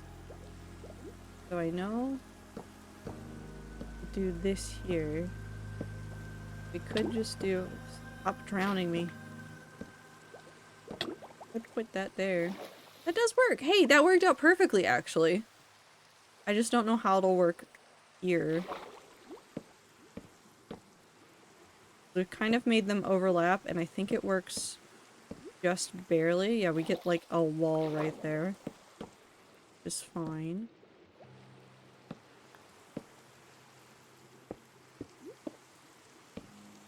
Beep, beep. But that does a lot to like call out the difference in that one. I don't hate. I think if there's a different way I could do this one. I don't think so. I like that difference in corner. But anyways, that is to say, find friends that like the same things you do, and if you don't have friends that like the same things you do, go find Discord groups or local community groups where everybody's talking about writing all the time.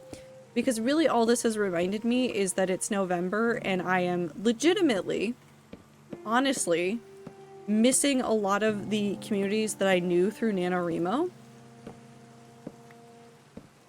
Like, truly just missing them. Because I haven't been participating in as many write-ins because I'm doing my own personal project, and I feel like I could just hop in on some of the write-ins and, like, have great conversations with writer people in the local area that I haven't had the chance to have in a while. Because NaNoWriMo decided to, be the way it was this year. And I haven't even looked at the website. Like, that's how far the NaNoWriMo stuff went in my brain. It was like, I don't even want to look at their website and, like, hear about what they're doing. Where'd that block go? Nowhere. That's where it went.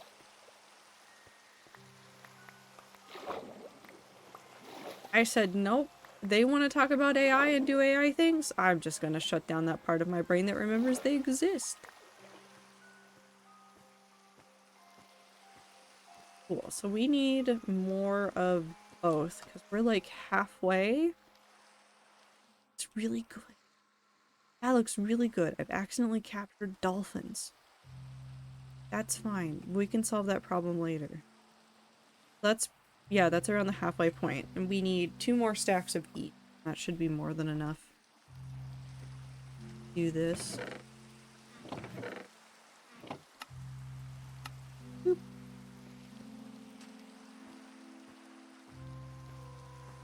No, but good communities make a world of difference. When you are trying to do... When you are trying to do something...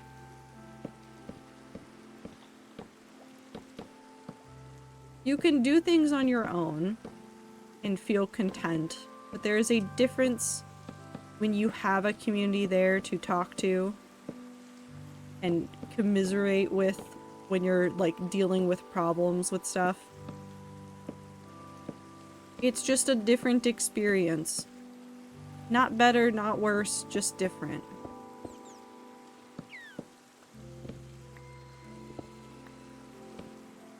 Beep.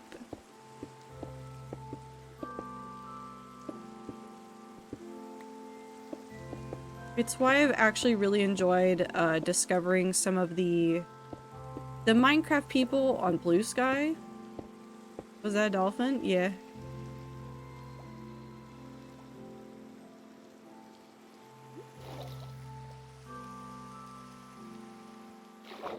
It's a very normal dolphin who lives there now, I guess.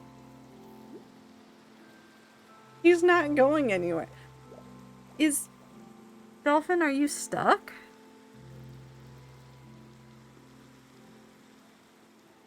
Are you stuck? Did you get stuck in the grate? I bonk you out? No, you just really like that spot. Okay. Wait, no, we need to go here. But a cat stares at a wall. The dolphin- Are you telling me the dolphin is looking at ghosts? Is that what you are telling me right now? Are you telling me that Minecraft dolphins have figured out what ghosts are? Yeah, fish ghosts. Do you think fish would be good at phasmophobia?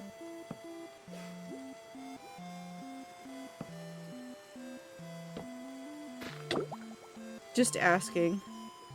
No? Why not? Buddy.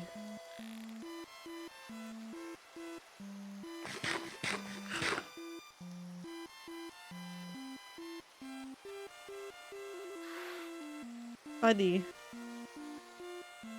Would get the journal wet. Waterproof paper. We can get them waterproof paper.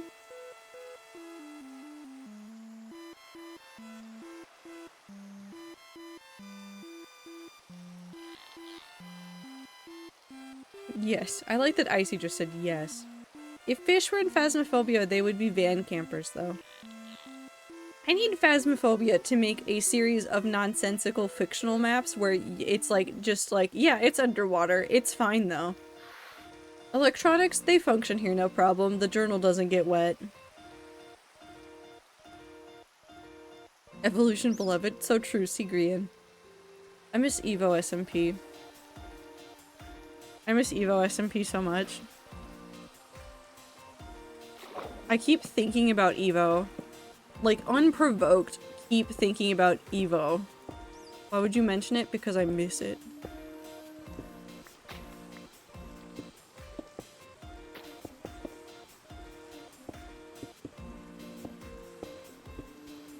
I think we've gotten a blessing.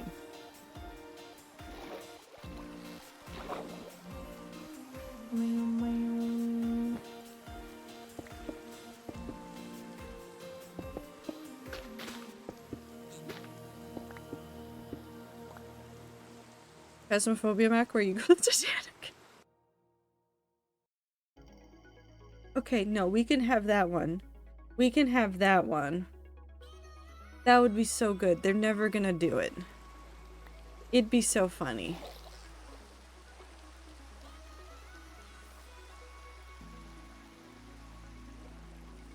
Okay. Be able to go down and then wind up on this layer right here. Will be the layer that we wind up on. This will probably become stairs, but we're not going to worry about it right now because this section isn't done right now. Can I get up on top of that block? Let me up. Let me up. Ah. Thank you. Okay, so we need to do the grates again around this layer, and then I need to, I think, just get rid of all of that kelp for a little while. Are you good? Buddy? Okay. I don't know what I expected from you.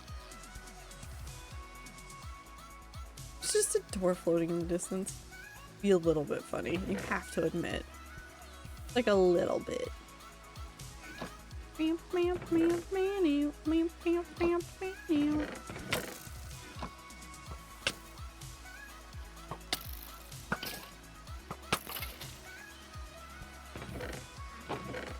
Up, up.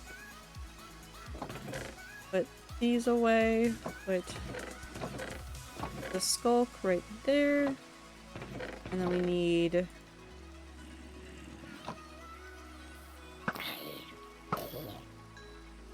Oh, I didn't mean to sleep, but that works. Why would I see a man who is alive and very, very lawyer protected? No, I want to see some angry Englishmen who are so fucking upset because the ship was supposed to be sink-proof. Yep, those bolts were not prepared. I don't know who you're talking about, Grassy. I also don't watch horror movies, so no, I have not been keeping up with horror movie news.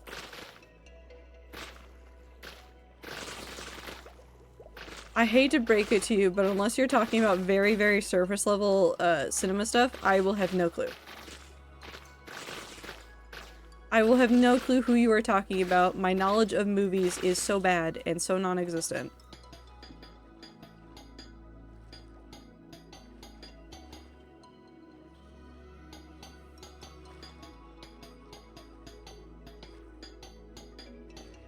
I don't watch movies.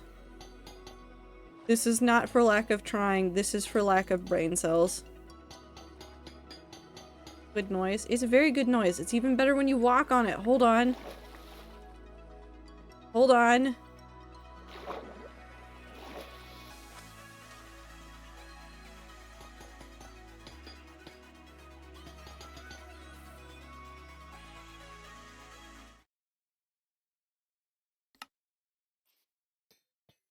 It's so quiet. Hold on.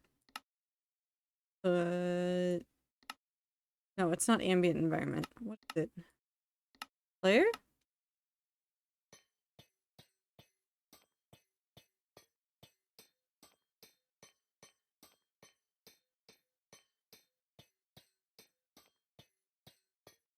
It's such a good noise.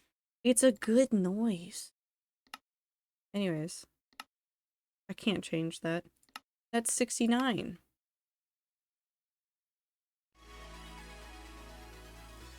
I don't like it. I like it.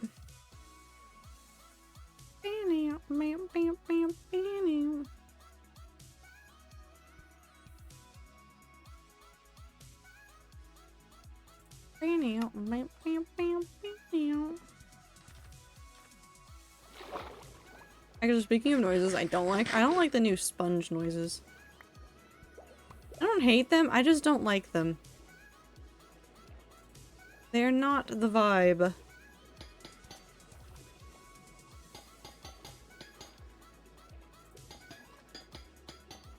No, but I do like a lot of the new block noises that they've done.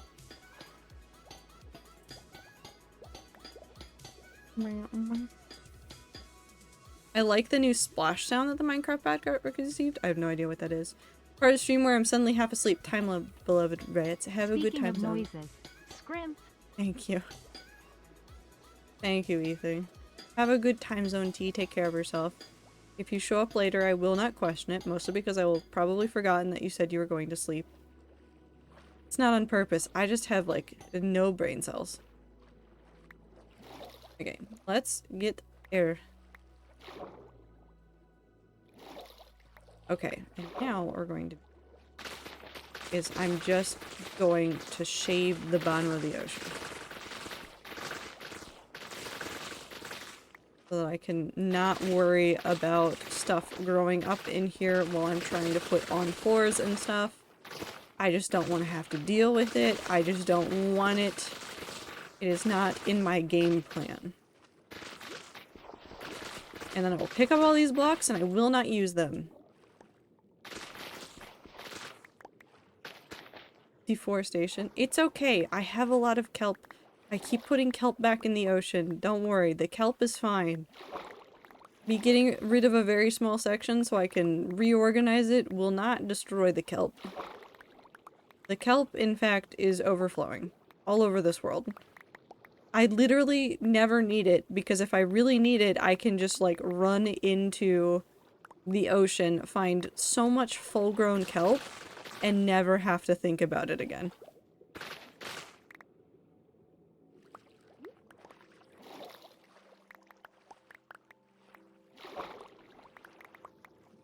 Also, Gracie, I don't know about the changes to Bedrock. I have been intentionally avoiding a lot of Minecraft update news for, like, weeks. Like, I know of when they do updates, but I'm not looking at any of the updates in depth. So, I have no idea what's been changing for Bedrock, let alone Java. So nothing is in my head about this. I just know that things exist. What if I just smelt a whole bunch of kelp at home? I want to do that, actually. I've decided. This is now a new thing I want to do. It's not new. I just want to do it.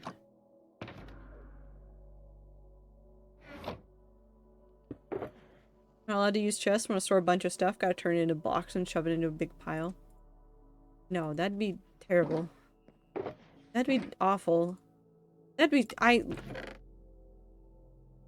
I think I would destroy my world trying to organize like that. I just make a mountain on accident out of all of the stone that I keep digging. Because I would have to, because if you were trying to store it, you just have to place it and make a mountain. That'd be awful. Very sleepy / tired from con and socializing. Vodka because cannot keep eyes open. Have a good time zone, Minty. Take care of yourself. Be kind of cool, though. That'd be... I don't think I could do it. I could do it for, like, a short-term world, but not a long-term world.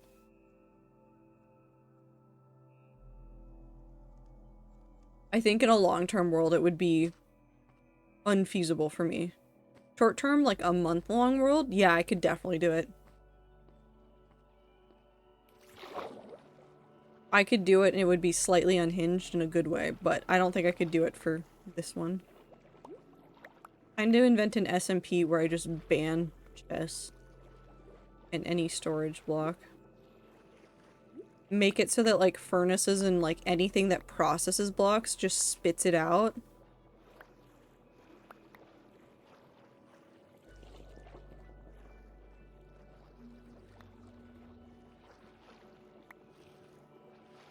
Because it would essentially just use, like, the way that the crafter is, but it would just have to automatically spit out the block. I wonder how many people would, instead of, like, having, like, massive, like, hoards of items like I do, would just mine the bare minimum they need. That'd be interesting. That'd be really interesting, actually. Okay, so we have this. So we need to get the stairs down. Need bop, bop, bop. Let me back up. Let me back up.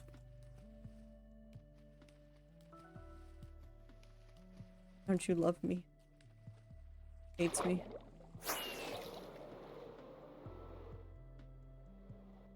Wee. Go straight down. That block's there. Okay, so we need the stairs, and then I'll figure out a temporary floor block. But don't let the items stack? Not sure. Maybe let things like items be put in chests, just not blocks. Okay. Here's how I'd do it. No chests. No chests. None. None of these. This is gone. You get barrels. You get barrels.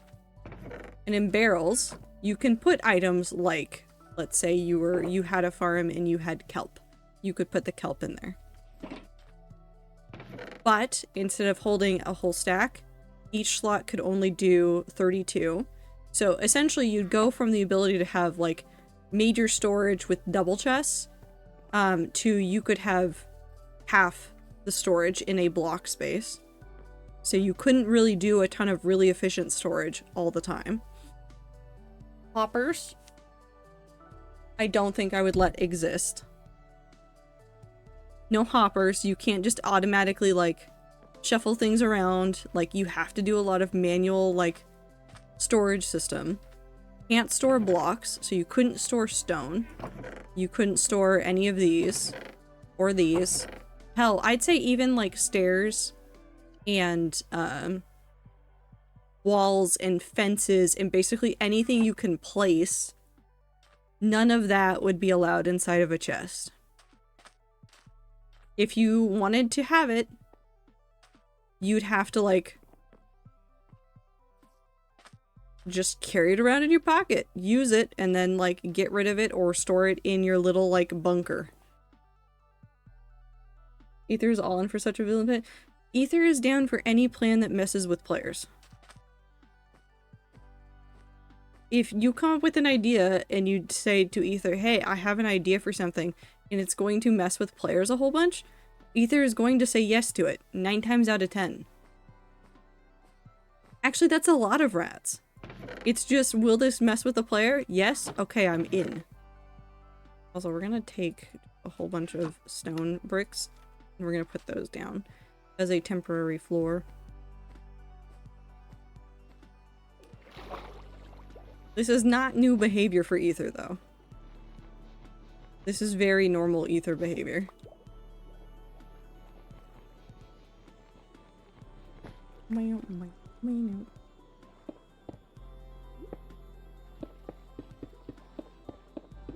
This is temporary floor. We will definitely be coming through and changing this, but I just need anything so that I can drain this efficiently.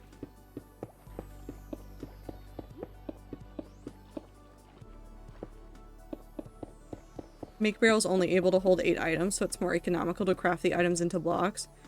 For the ones that can be, at least. That'd actually be fair. You could go a lot harsher on the stuff. Like, you could be way harsher on everything and be like, you can only store, like, so many items inside of a barrel. You don't get chests, you don't get double chests. Ender chests would be helpful, but, like, ender chests would not be, like, extremely useful. There would be no shulkers. Bundles exist, but no bundles in this one, I'd say. Like, basically anything used for storage would not exist. Kinda unrelated, but I do want less UI in games. Like, Minecraft Furnace could be so cool if you right-click the fuel into the bottom and what you wanted to cook on top. I mean, that's fair. I think that, like, using both would be the smarter way to do it. Because I don't know how accessible it is to do one versus the other. And that'd be something really to look at.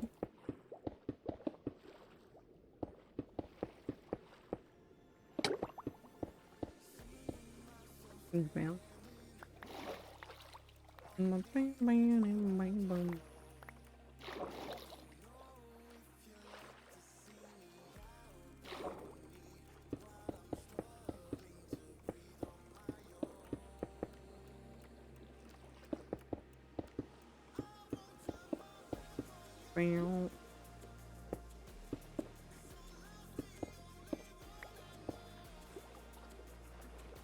Okay. Also, no, we're not adding jars to any game. You just want to stay in the game world rather than being taken out with a UI. I don't think a UI is necessarily bad, though. I think there's plenty of good UI, and I'd say that Minecraft's UI is... On Java, I don't hate it. Some of the Bedrock UI, I want to strangle. Some of the Bedrock UI I want to strangle. A lot of the console UI I've hated. Because it's, like, incomprehensible. Modern Minecraft UI is a lot better than where it was before, though, I will say that much. I will give Mojang that. They get that. It used to be worse. I hate the 2D menu you navigate with a laser pointer, it's ass. I do wish that you could do, like... I know there's some mods that do it where you could have, like... Essentially, it will move through this a little bit better with, like, arrow keys, but that doesn't exist in Java.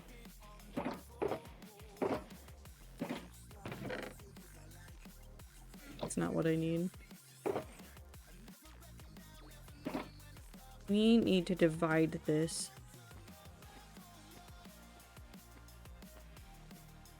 Up a little bit. Do some temporary walls. Not in-game UI, but the furnace thing. But even then, like, there's some reasons why having an actual UI would be better.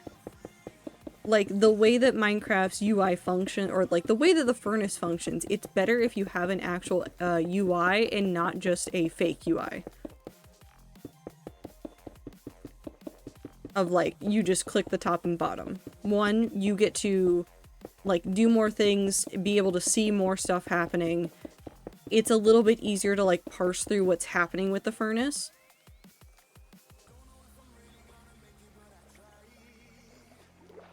Boop.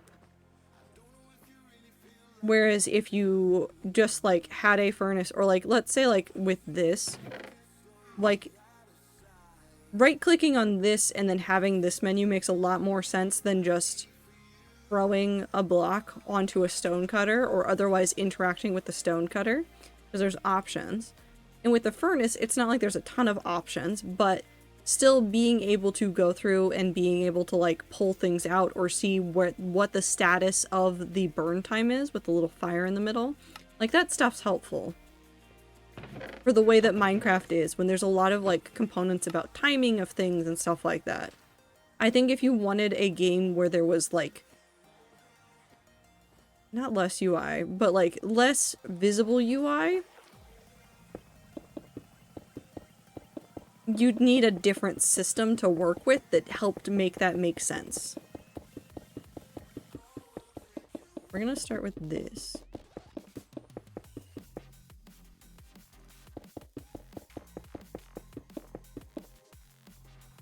Now we're gonna do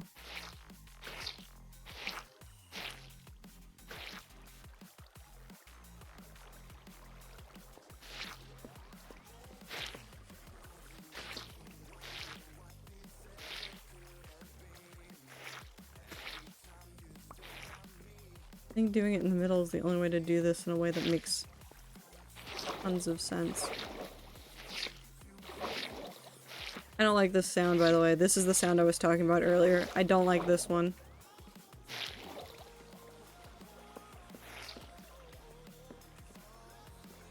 Don't like it. Sound weird.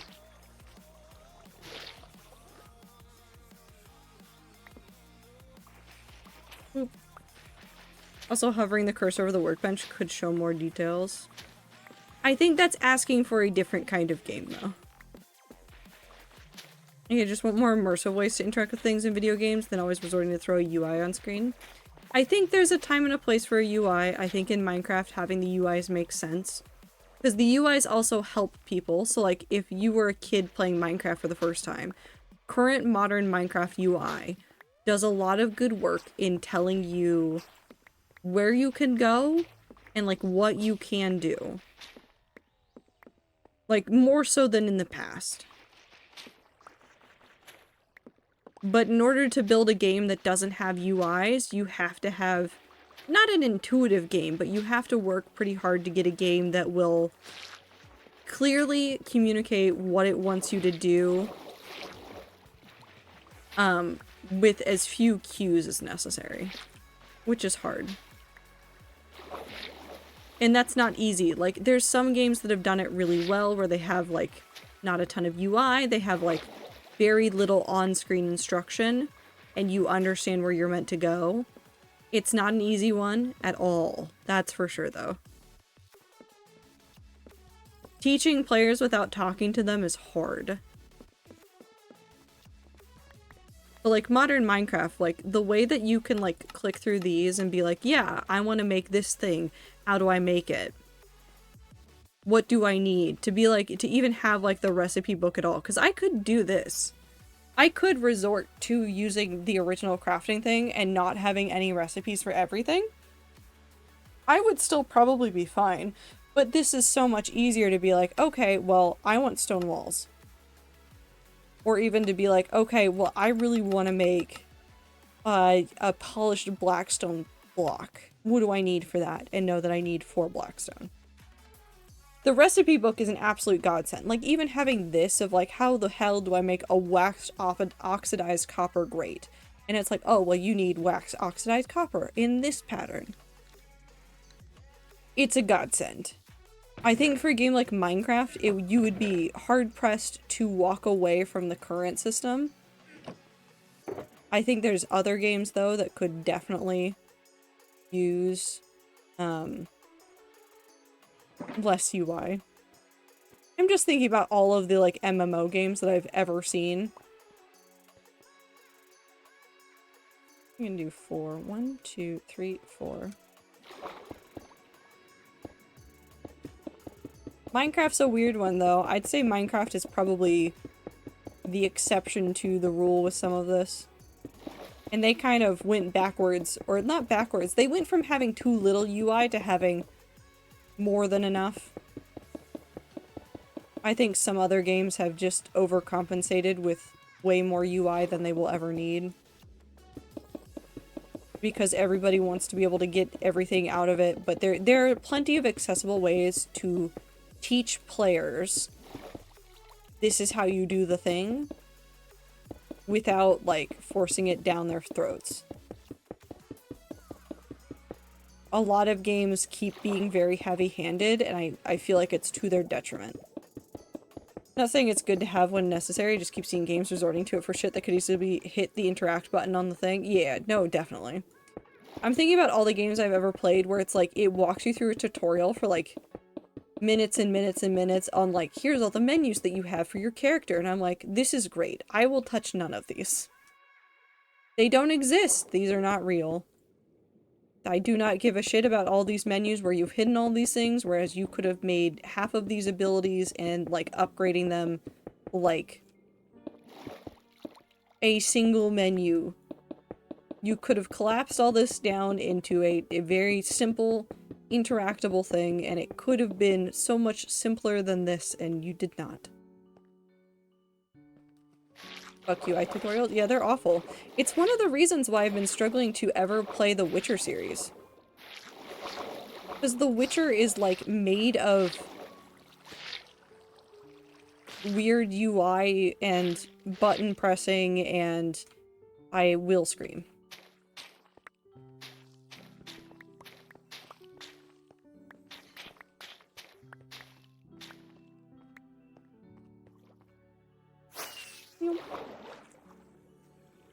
Me with RuneScape, why are there so many buttons? That's, yeah. I mean, it's weird. I don't want to say, like, MMOs get an exception, because I don't want it to be like that, but, like, there's such, like, a long history of, like, MMOs having, like, a million things for you to do, because at some point you're gonna run out of things to do, and you're gonna need more things to do, and that's kind of why that's there. But, like, it's weird. I don't like it. If your UI needs a tutorial, your UI is probably shit. I mean, like, there's a difference between, like, the UI needs a tutorial and the system needs a tutorial. Like, if I'm learning the leveling system and you're walking me through the UI for it, that's fine.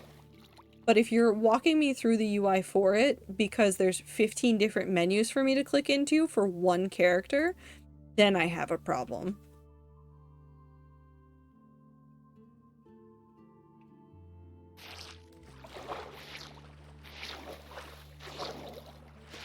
Like, if you've ever watched anybody play WoW and just seen the number of buttons that people are pressing, or, like, seen the setups for people that are doing, like, Final Fantasy XIV raids and things, and, like, all of the macros and, like, add-ons and mods that people will use to, like, avoid the UI, that should tell you that your UI is shit. Honestly.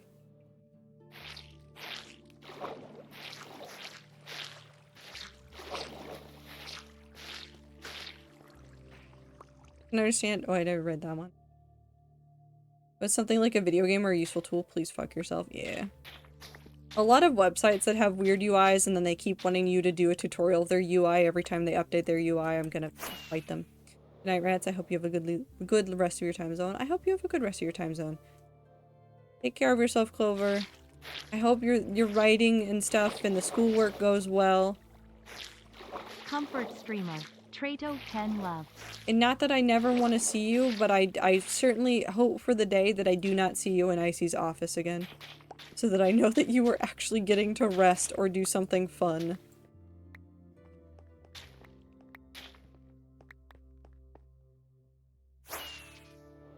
I got a tutorial for a chat app years ago? Yeah. Okay. You and Icy are sounding concerningly similar right now. And hoping we don't see you in the office anymore. Listen, we're worried about you.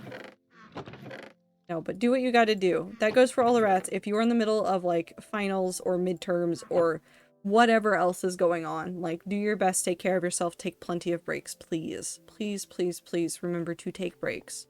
Even if you're not doing that, I know that this time of year is incredibly busy for a number of different professions across a number of different areas. Please make sure that all of you are taking time to take care of yourself as best as you can. I know that it isn't always possible to take all the time you want, but make sure that you're taking at least a little bit for yourself. Not even midterms, there's just 2 exams, major assignment, and paper all due this week for some godforsaken reason. Okay, bye now. Take care of yourself, Clover. I wish you all the best, and I had my fingers crossed for you for good grades. That being said, we need to do something about intuitive UI.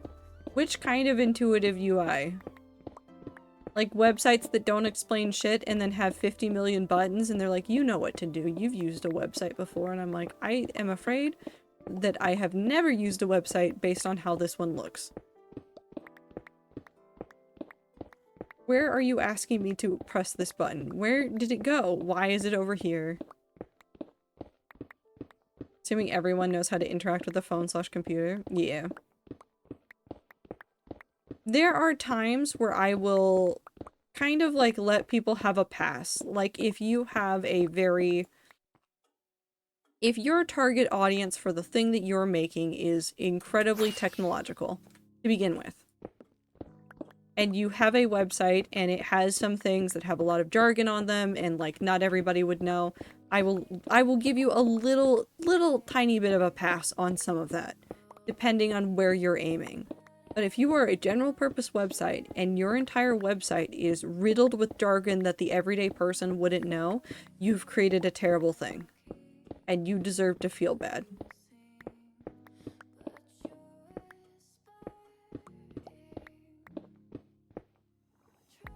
Oop.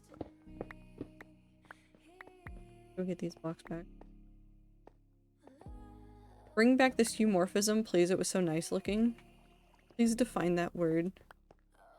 I've never seen that word. I can kind of guess where it is, but I want to make sure I know what you're talking about. Yep.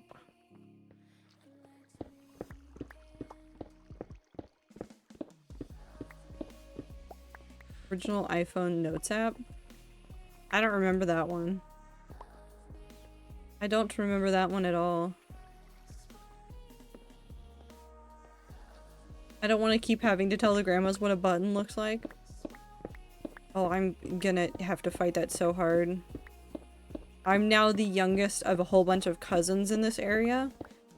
And I still live far enough away from my extended family that I don't think I'll get called on to become the tech person, but I fear for the day when my grandparents realize it and then they go, we will call them for the tech advice, and then I'll be like, I don't know what button you're looking for. I barely understand what a computer does.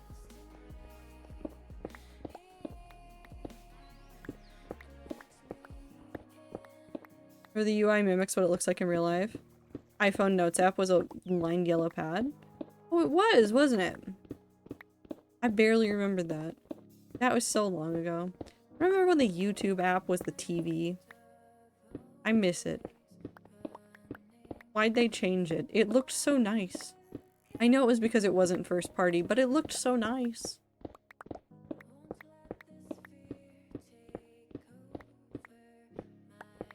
Or it started out not as first party, essentially.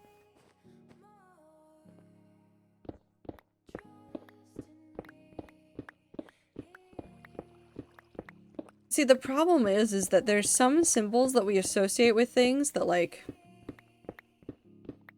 don't make a ton of sense at first until you've spent a little bit of time with technology. Like, the power button being what it is has changed over time. Like, if you go look at, like, the history of the power button, that one's always weird.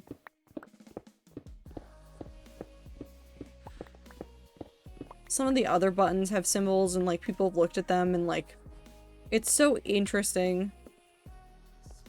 Especially since we have the high-res screens for it now. Grandma does not know what a floppy disk is and that it means save. Yeah.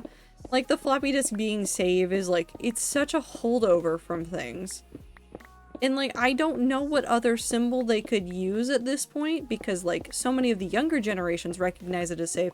Is this just one of those ones where we're gonna have to wait till all the older people die off and then, like, everybody will just understand that floppy disk equals save? Hold on, wait, no, we've run into an issue. There's people that don't know what floppy disks are. Again. They know the symbol means save, but they don't know that it means that it's a floppy disk.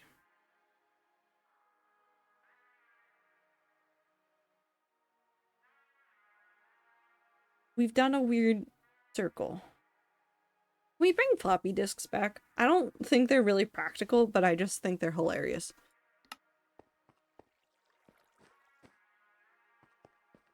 I want to give the younger generations a 5-inch floppy and an original IBM PC. I don't know what they'd do with that. Do you think they'd go a little bit insane? It'd be funny, at least.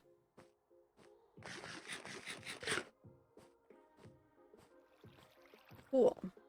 Now, what we need to do is we need to do this floor and maybe map out where I want to put the Aether portal. Because it needs to be 3 wide. Let's go get the glowstone. Lock them in a room with a manual. They'll get bored enough that they read it and learn basic. That's not true. That's a nice idea. There's no way that, like, they would actually sit there and learn basic.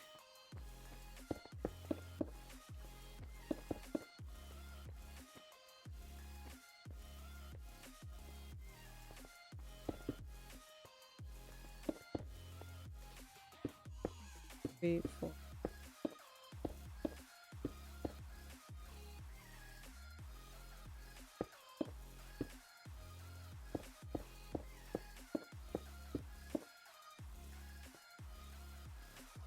So this is incomplete and we'll go get more, but that'll be... I could make it a little bit taller, but I think I like that scale for walking into this. Because you'd be able to see it probably from here. Yeah. Well, you wouldn't be able to see all of it because the door's not going to be big enough to see it all. But it would slowly come into view through the door. That'll be a good size. We need more glowstone. Let's take my emeralds and go buy glowstone. I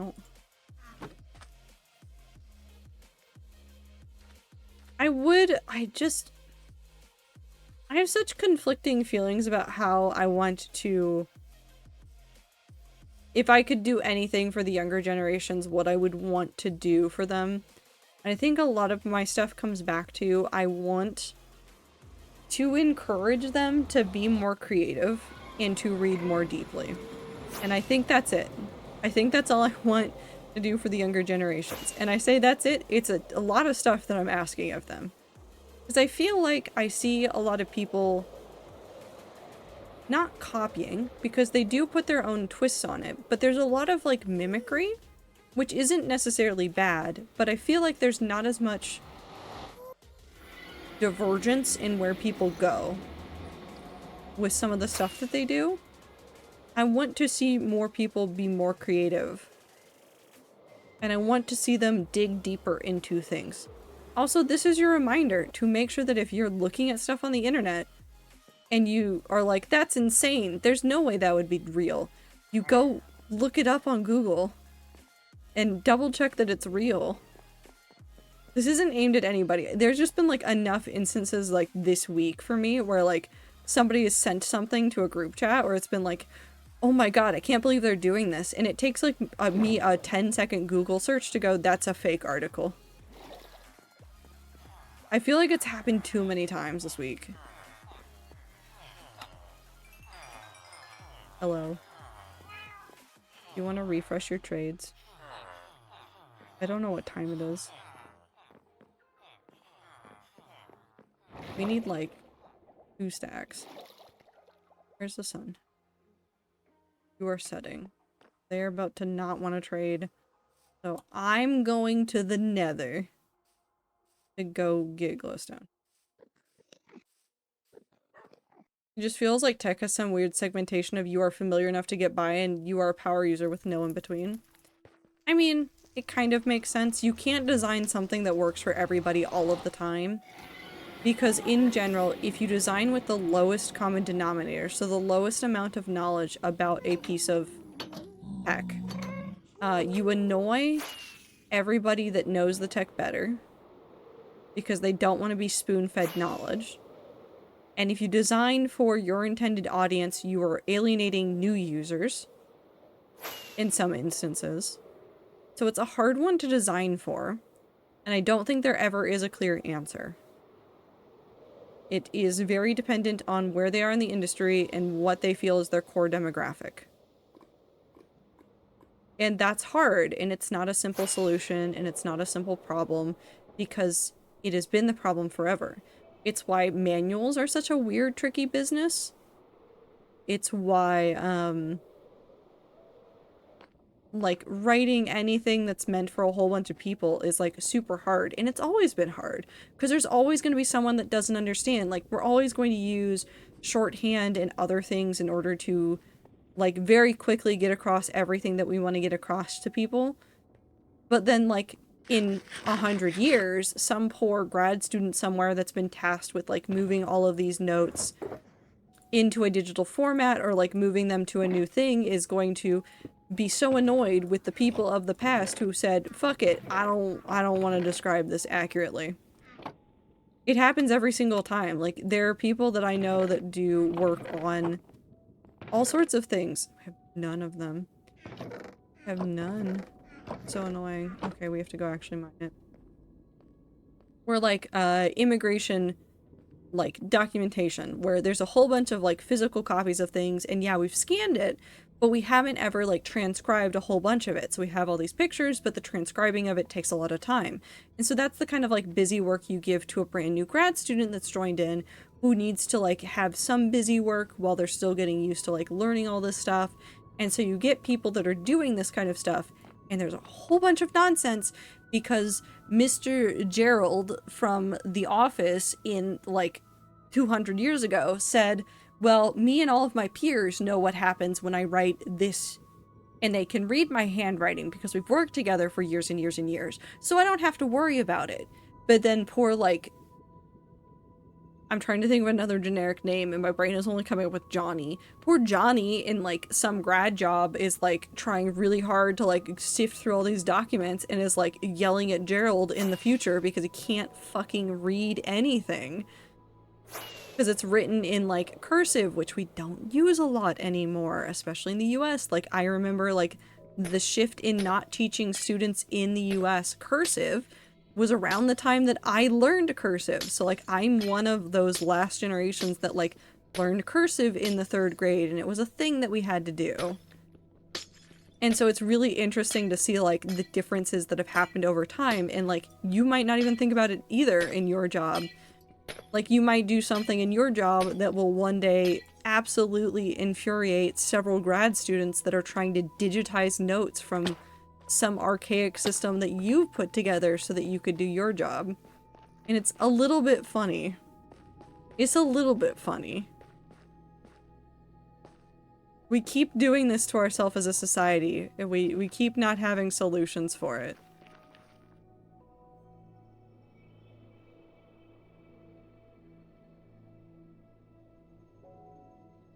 The best.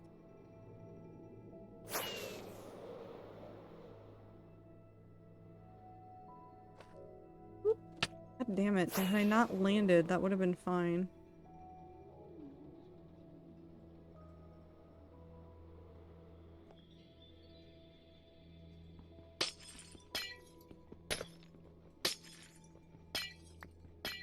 Okay, hold on. I'm gonna ignore chat for a second while I do this, because I can't read and promise myself that I will not die in the nether at the same time. Those are two mutually exclusive skills, unfortunately.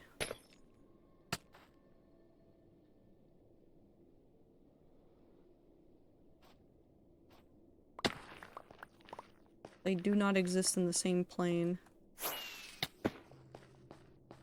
Okay. Need...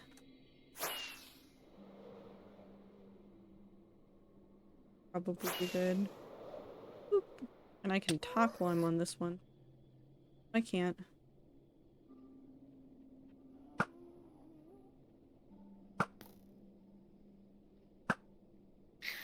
Okay, I'm good. Feel so bad for any hypothetical historians who will think they can learn anything from anything I've handwritten. Yeah. Who the fuck made that cursive is no more teachable? Well, it's not that it was not taught anymore, but, like, it used to be, like, a core part of curriculum, because cursive used to be used a lot more, in a lot more formats and a lot more places. Now, everything is typed. Whereas like when I was in school, yeah, we did a little bit of like learning how to type, but it was pretty much understood that like that would be an at-home skill. You would learn a little bit of it at school, enough to get by, enough to be able to do things in the computer lab when you were in the computer lab, but it wasn't like a core skill. So essentially the trade-off was cursive and typing.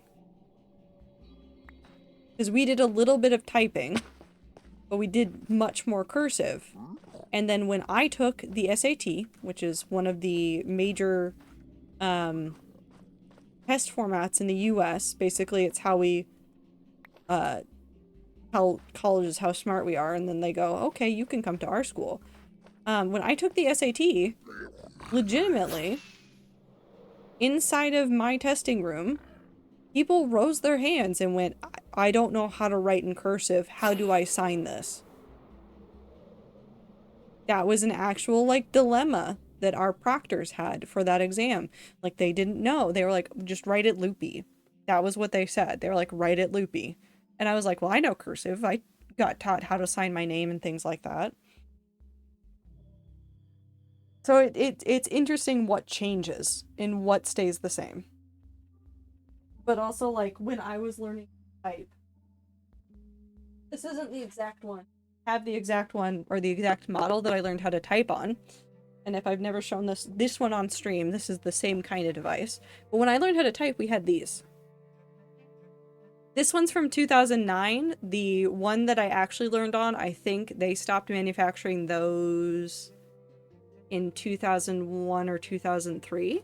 So what this is, and I'm not going to open it because I don't want you guys to see my writing. What this is essentially is electronic keyboard. So there's a button over here that will turn it on. There's a couple of file buttons that let me open like a couple of different documents. There's a whole ass keyboard. There's a couple of buttons on here.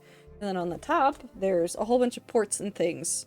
One of those is a wireless transceiver where I could actually, like, the one I had was bigger, but when I was in school, essentially like where my webcam is would be like a little thing, and I would hold it up to it and I could scan my thing into the computer, and it would take my thing and it would put it onto the computer, and then I could print it out. And that's what I learned to type on.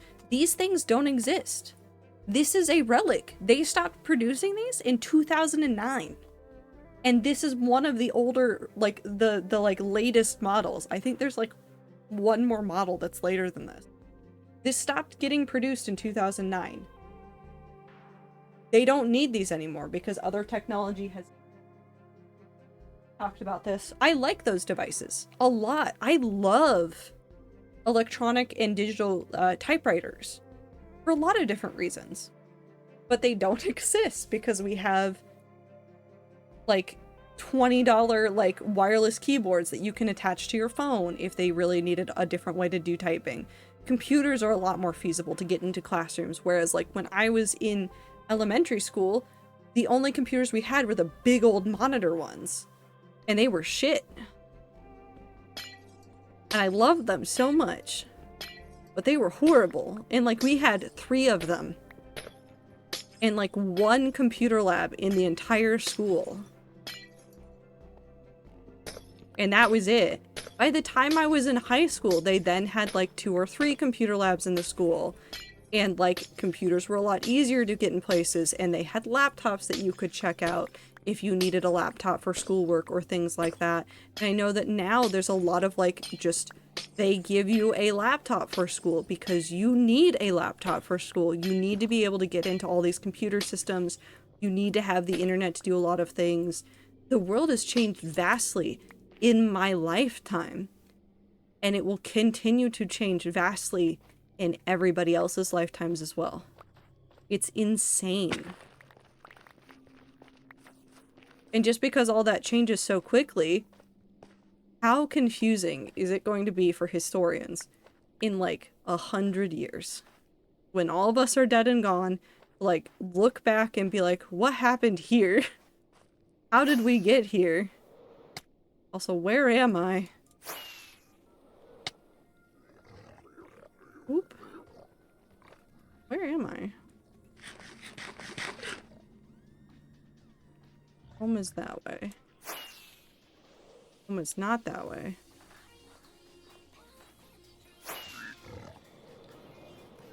You're right there, so this is the correct way. Oh, I just need to go down here. There we go. We're not shit, they were dog shit. Show some respect. No. I will not show respect to anything or anyone. I'm gonna fight God. And these gas. Nope. Okay. Back to the overworld.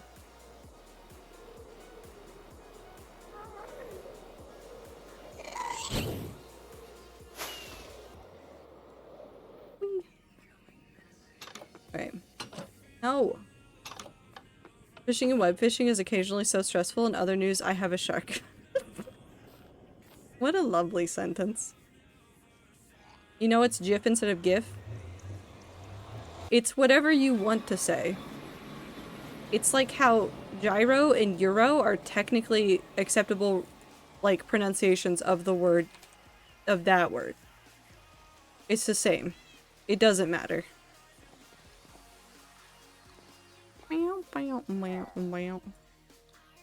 Jira. No, we do not talk about Jira. Fuck Jira. It's so true. All my homies hate Jira. I need a bucket. Where did I put my buckets? I probably put them in here. I don't know what I'm doing.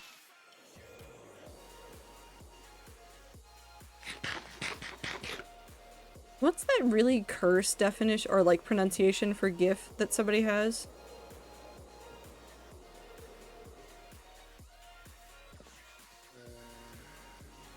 Oh god, what was it?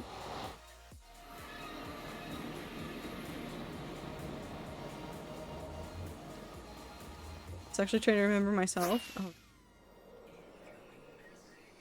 Are you talking about GIF versus GIF? Kind of, but I'm trying to remember the third one that was absolutely cursed. Do not call it YIF. We are not calling it YIF. No, it was not YIF. It was not YIF.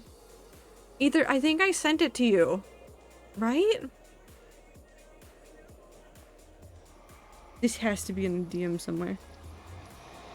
I swear we had a conversation about this. No, no YIF. UFD Tech. What did he pronounce it as?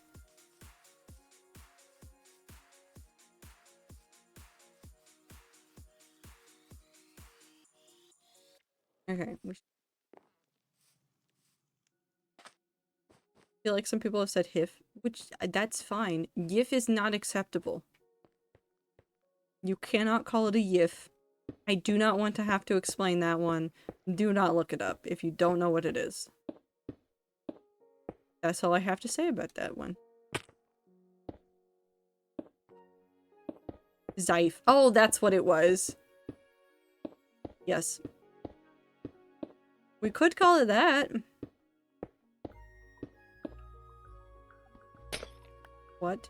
Okay, so the long and short of this, as some people are going to be confused about this, was UFD Tech, I think, did a video on, like, the GIF versus GIF war. And you know how, like, in the English language, there's a whole bunch of, like, letters and things that we put together, and, like, it doesn't really make sense why we call it this or that. Like, it's just kind of, like, the thing that people do.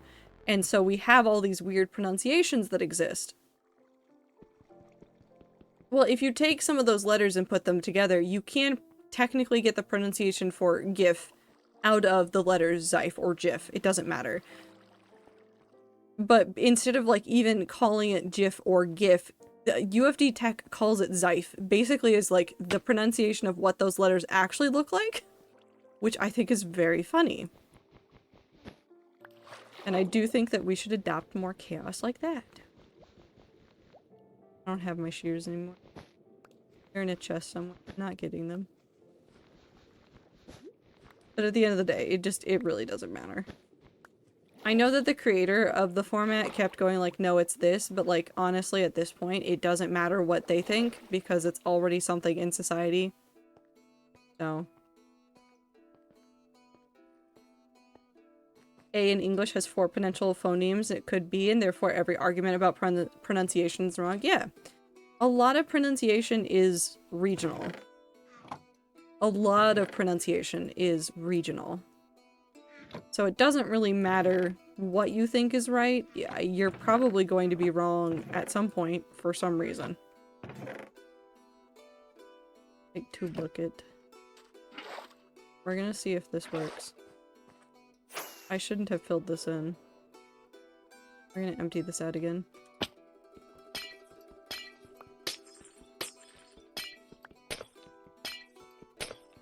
So theoretically, this frame should work. Nope, I can't do it. Okay, we're gonna need to refill and do this over and over. Which is fine.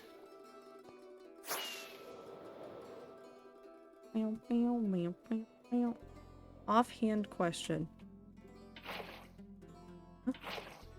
Why do I feel worried?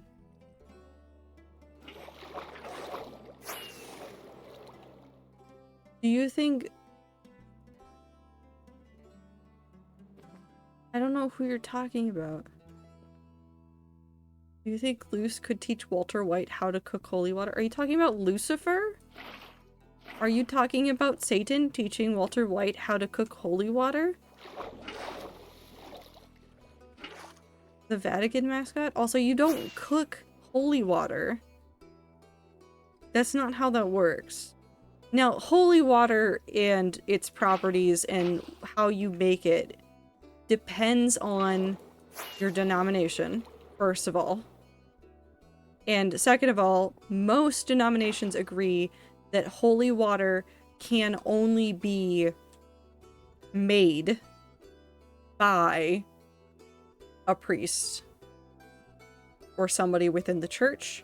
There are a couple of exceptions for this. I think one of the most notable is in the case of like potential death and you want to baptize. This happens a lot with like babies that are born premature and don't have a chance of surviving. They will have a priest come and essentially baptize them. And they don't always have like holy water on hand, and in those instances, and only those instances, you can basically speak the words that make holy water holy over any liquid and use that. So you could make your spit holy, but only in instances like that.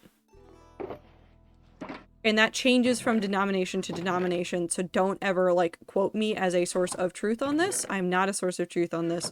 I know a little bit because I've talked to some like pastors and priests and things about stuff like that and heard some interesting things.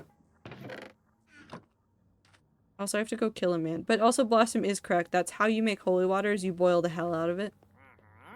Absolutely the correct answer there. Every other answer is incorrect. Hello, good sir. What do you have? Nothing I would like. I have a cat? Tell the cat I said hello.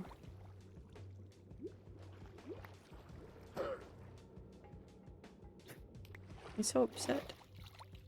He's so upset he's spaghetti. Now he is dead. Cool. We do get a little bit of weirdness. But that's fine.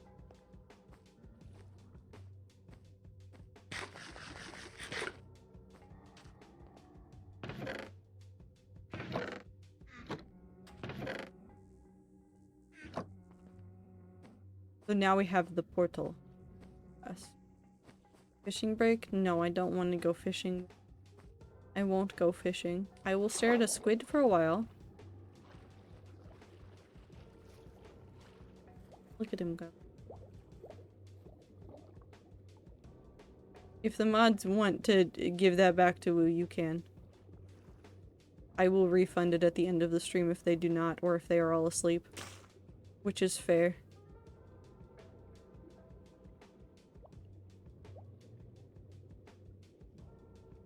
This is one of the only things I'm excited about with the current Minecraft update that's out.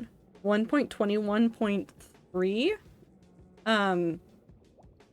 There's variants for squids. including glow squids, and there could be a baby squid. And I'm very excited to see the baby squid. Time to go to Ba Sing Se in my dreams. Time zone rats mi crowave. Good night, Grassy. You can always type that in chat. But also, I don't know why you would say that's Ba Sing Se.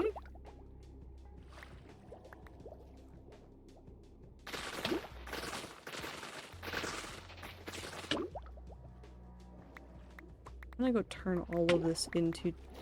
I could make so many blocks of kelp blocks. Red kelp blocks. I haven't used any of those in builds. I really should, though. Let's take those back to spawn and get those smelting.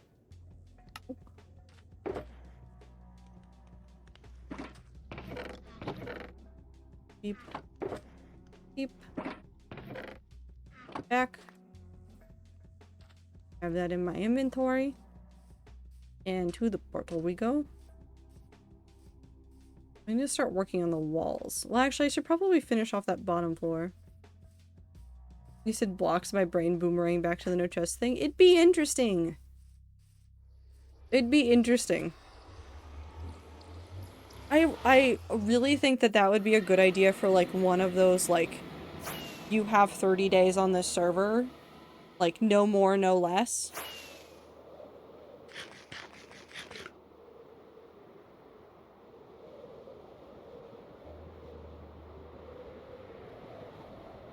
I want to see weird servers. But I want to see weird servers that aren't like, yeah, we're opening the server indefinitely and then we're going to try to do everything with it. I want short scope SMPs that are like, yeah, we're going to be here for like 2 months. And then after we're done with those 2 months, everybody goes off and does their own thing again.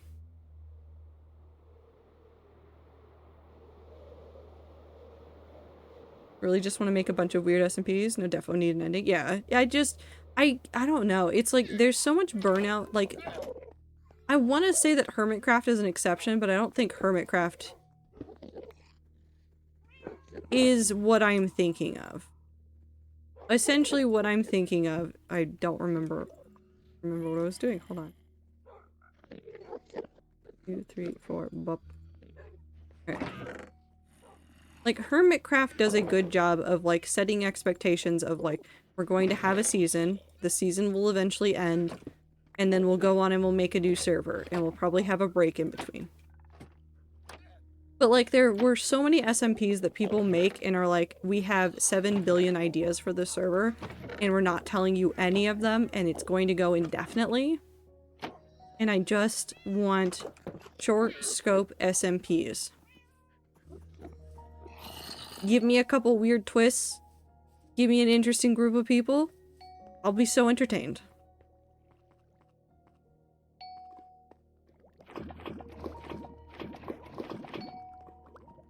Also, I want less ambiguous endings, like just don't die before the server ends. What do you mean? What do you mean don't die before the server ends? Hello, llamas. You're so noisy.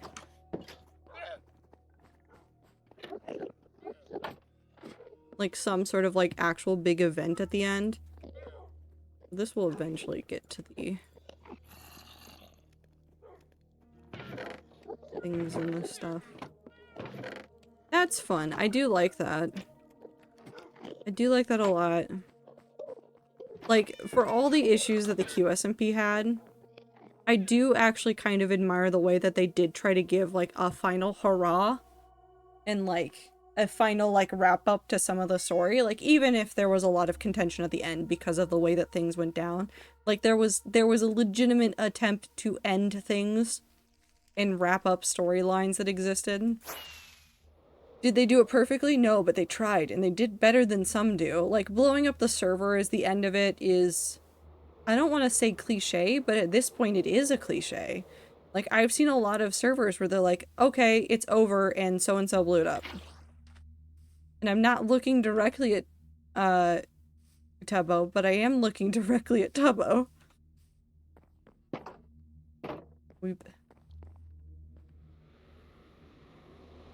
Because otherwise there's nothing to actually build up to. Just don't die can easily turn into don't log in, therefore can't die. That's true.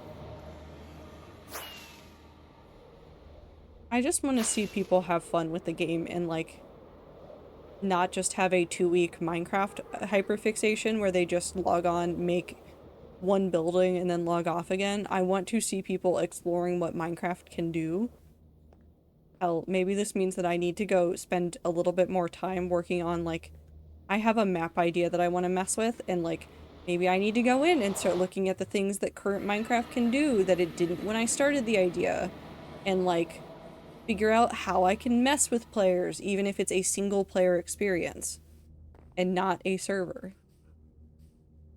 Do an Ender Dragon battle with a challenging twist. That'd be fun.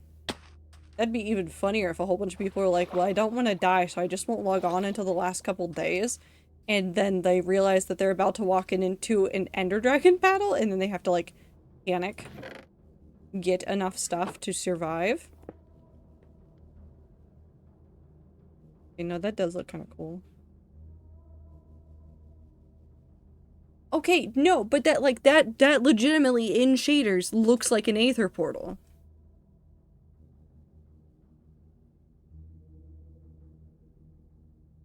I've done what I wanted to. This is exactly what I wanted out of this. I can die happy now. This is all I wanted. I'm done. I've won Minecraft for myself. I've won Minecraft. Now I just need to decide a whole bunch of the inner details, and then we need to work on the walls. Okay, so I need to redo this floor, because I don't like this. I think... I feel like I might just do a whole bunch of ice patterns. Something lighter. What other light blocks do I have? Not like light as in like light level, but like light as in just light colors. Could use birch.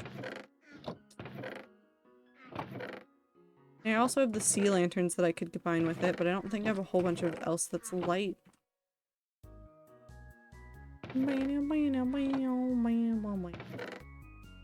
Take some packed ice.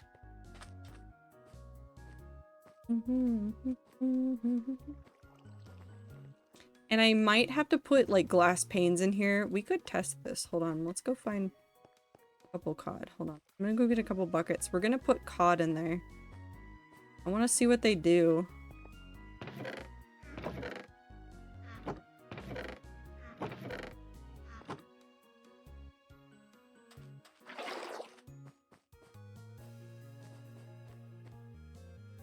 Not cod.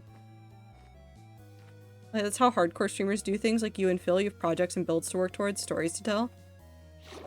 And also memes for ourselves. I think that's the difference between like hardcore and like... Well, I don't even want to say hardcore. The people that go into hardcore as a long-term project, there's a difference in the way that you set up like wanting to do things versus going into a server that's going to last 30 days. Like the, what is it? What is Amesy's current one? What is that current one? I want to see if these guys survive. They might not. We'll find out.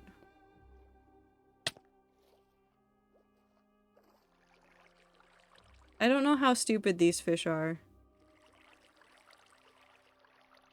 Well, actually, I might have to change it just because of this. Oh, they're going up. Never mind, they're fine.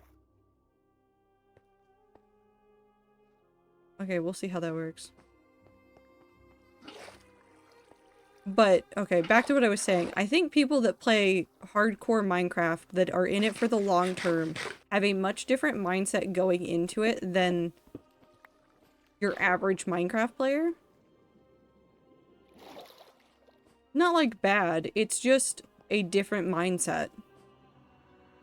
Like, I go into it knowing that I will need to A, have rules to entertain myself and give myself a challenge, and B, I know that, like, it can end at any point, and therefore I have to be more careful. It's a different mindset when I log in and work on it. Whereas, like, your average Minecraft player is gonna be like, so yeah, I know that, like, I'm gonna play this game for, like, 2 weeks, and none of this will matter. Have they immediately died? No, they're all right there. We might have to reconfigure this so they can actually swim. But that's fine, we'll let that go for a while.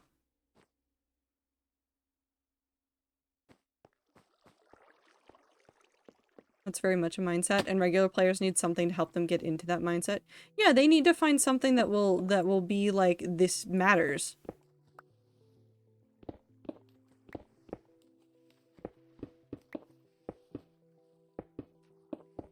I might go get snow blocks.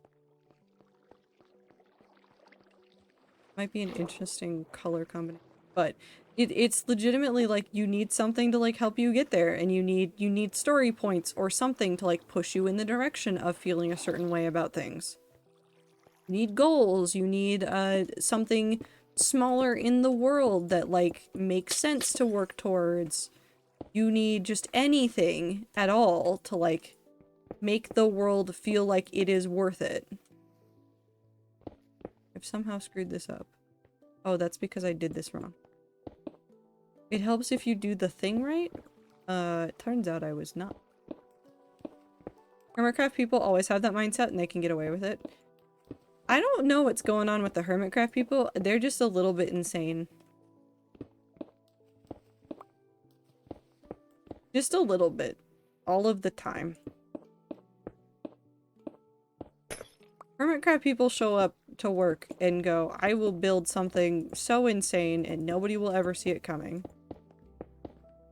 And also, I don't know what I'm doing, but I'll learn. Like, Impulse and, B-dubs being like, we're gonna make a cyberpunk city. We're gonna do it. We're gonna make a cyberpunk city. Why? I don't know. Seemed neat. Build a tree out of the blocks gathered from 1,000 other trees looking at Scar. Yes. Listen. Scar, who said, hey, I want to light a tree on fire. I'm going to light a tree on fire and I'm going to depict it with thousands of panes of glass. And he did it, and it looks absolutely fucking phenomenal. Does not lessen the chaos of it. But like, your regular everyday player isn't gonna be that, ever. Ever, ever. And that's okay. They can be much more reasonable if they want to. I could... do I do more grades? It's like that.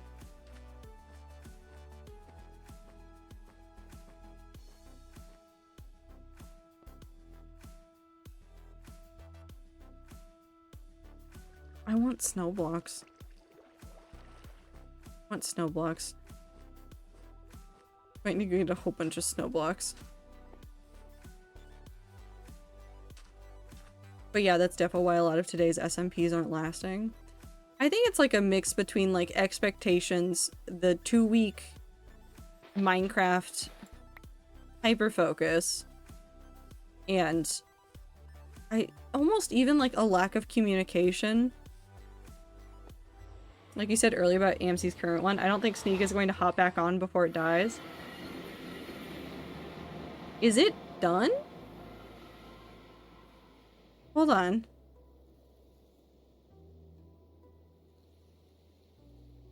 Because I think it might be over already. I think Sneak has probably already missed the end of it. I don't think it went that long. It was like 30 days, and I know it was during October. And I'm fairly certain Sneak has missed the end of it. But like, okay, Sneak is an outlier, kind of. Not exactly, but like Sneak is an outlier in that like Sneak has his focus and he goes, I want to play this game and I want to play it every day for like 4 weeks straight. And then he does that and then he just dips when his brain is done. And I mean, there's a lot of people like that, but like Sneak is a master at that. He goes, I would like to play Vault Hunter every day for 2 months. And then I have not touched it in weeks.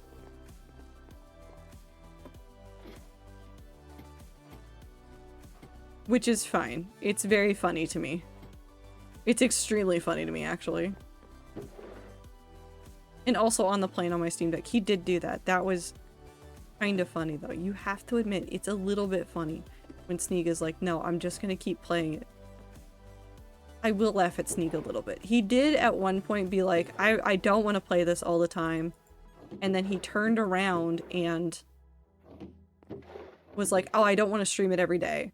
And then proceeded to stream it literally every day of that week that he streamed. He's like, I'm not going to do it all the time. I'm going to step back. I'm going to take a break from it so I don't burn out, and then continued to play it. And I was like, sure. I understand. I understand where you're coming from. It makes sense why he likes RuneScape so much. That game is built for his brain. It really is, because it is like you step in, you do just so much stuff all at once, and you can do it while you're doing other things, because RuneScape is a lot of just sitting around and waiting for something to drop while your character repeatedly does the same 3 actions over and over because of an auto-targeting thing. And that's all you do for hours a day until you get the drop that you want, or until you get to the next step of a quest or something, or you get enough things for the thing. Most active idle game? Yeah, and I love idle games, and I completely understand why he likes them. It is still funny to me. It is still incredibly funny to me. I don't know. I think Minecraft ends up being like an easy, like, collaborative thing, and so a lot of people set up like mini SMPs as like, I just want to play games with friends, and Minecraft is the easiest way to do that. And then there's never an end goal, and I think that's usually where, like, the problems start, is not having an end goal. Like, at all. I think that's what it is. It's not like, oh, we're starting this server and it's meant to be this, or like, I'm thinking about it like, the Rats server, not our server, not this community server, but like the Rats SMP server, is like such a good example of like a good short-term server, is because they're like, okay, get on, you can run around, you can do silly things, there's an area where like you can do things without having to worry about like the rest of the world, but we will have these days, or we'll have these events, or we'll have these moments, and like those are the days that you need to log on, and we've probably communicated those to you in advance so that you know when you need to log on. There's a lot more communication, a lot more planning that goes into it, whereas a lot of the SMPs I'm used to seeing is like, Tubbo said that he wanted to play modded Minecraft, and he doesn't want to play modded Minecraft by himself. So he has set up a server and invited all of his friends and said, guys, do you want to play Minecraft with me? And everybody goes, sure, Tubbo. And then they show up and they play Minecraft for like 2 weeks. And that's it. That's what they did. Okay, we're gonna hop on. Hey, either maybe you should play RuneScape. I mean, you want an idle game. Time for you to play RuneScape. Or better yet, I want to convince all the Sneak mods to play RuneScape and then just terrorize Sneak a little bit in RuneScape. It'd be funny, you have to admit, it would be a little bit funny. I'd do it to Michael too. This is just you wanting to play RuneScape? No? Oh, the fish are going to escape if I do this. Unless they already did. No, they didn't already.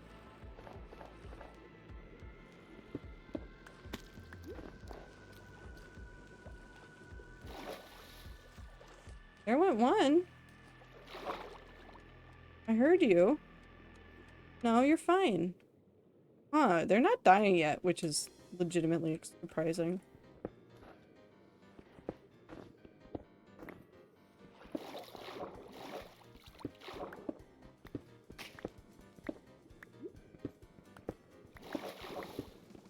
To be down to play to terrorize the streamers. So again, the common denominator in ideas that Ether will say yes to is anything to torment a streamer. Or friend.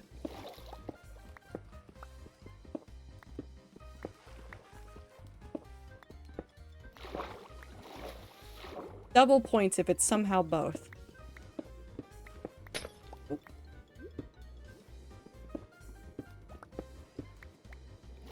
Anything to torment anybody.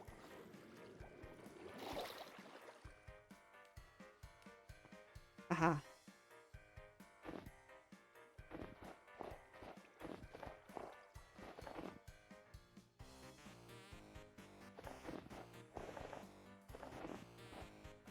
Doesn't need to be a friend, they all experience torment all the same. I mean, that's fair, but isn't it fun when you get to torment your friends?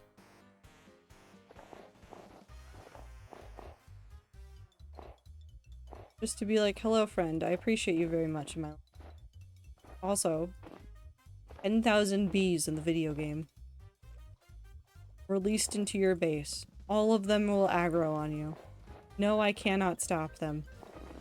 Yes, this is your personal hell. Have fun!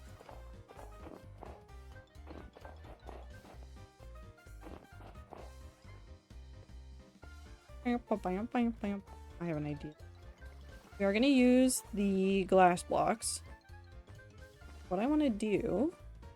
Grab some of this. How are they still alive?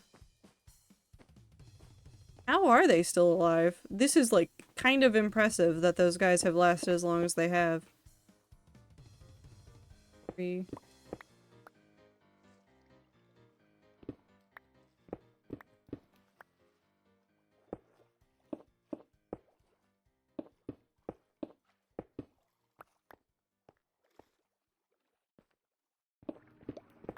Four, 3. No, that's two in your face. Needs to be a bunch of slow little things that build up together. Like what? What are you going to do? 2, 3, 4. 3, 1, 1.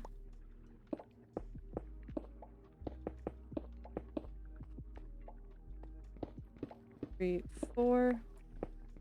3. Recurring bits over and over. Ether, you're going to be a menace to somebody someday, and I don't know if I'm scared or proud of you. I think I have somehow decided on both. There's blocks that are out and about. There.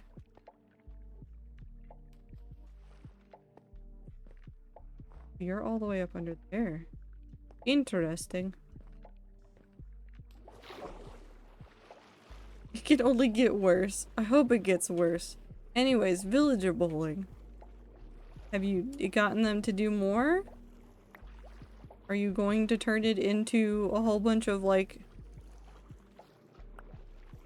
pre-computed stuff? Or are you just gonna, find a way to do it a little bit more simply?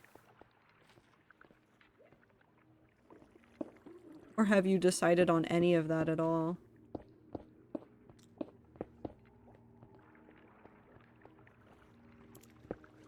Boop.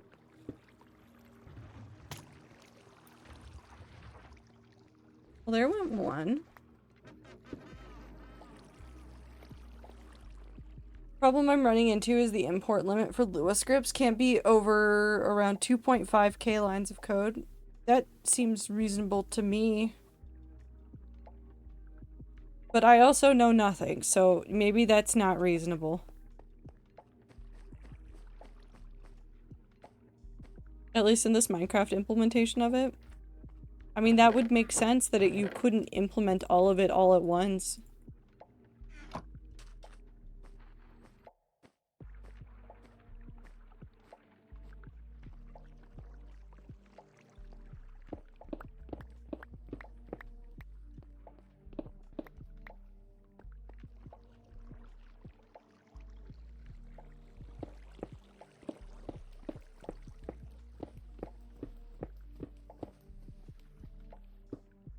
Except for that one.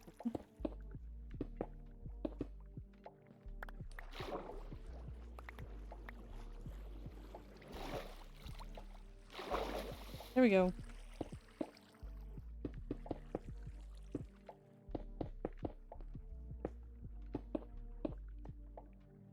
And we'll turn those leftover bricks into glass.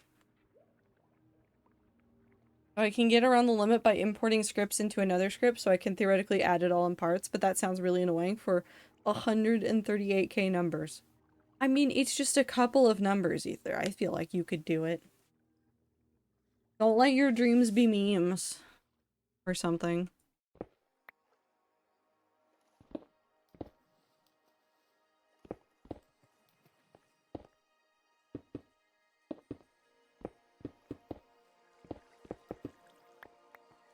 Whee!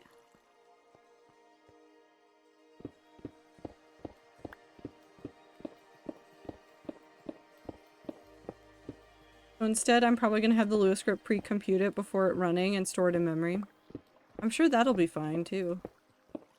There's no way this could ever end up going any way wrong. I can't wait to hear about the different ways that you've made Minecraft crash.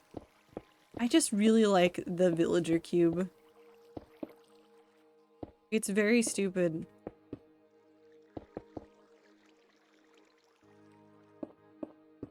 Surprisingly, it doesn't crash often. I don't think that's a high bar. So, it doesn't crash often does not give me a lot of hope. Also, they are dying. So I will probably need to glass pane that. Which means that I can then go in and make all of that water flow more reasonably as well, which might be a good thing.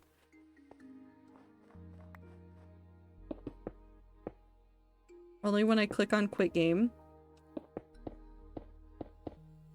Okay. I mean, what is quitting but a kind of crashing?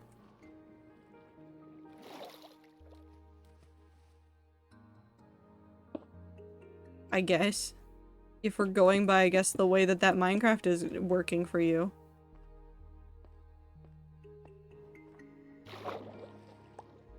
Alone, little friend. Which sounds like the Windows BSOD bypass, just deferring the crash to the end of its existence. That's fun.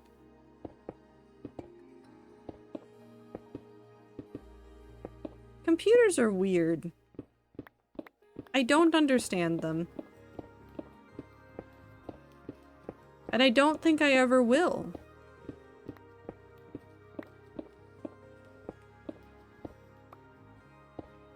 Oop.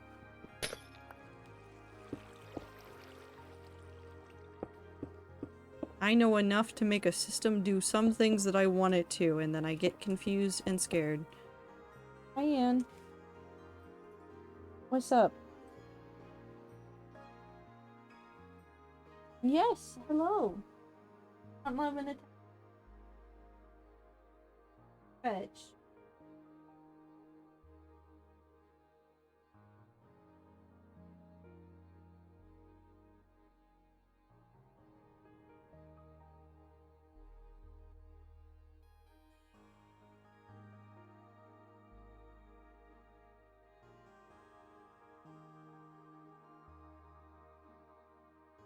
There you are.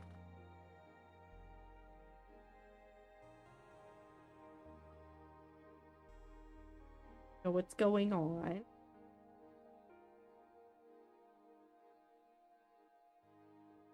You want to move? Seems so content here.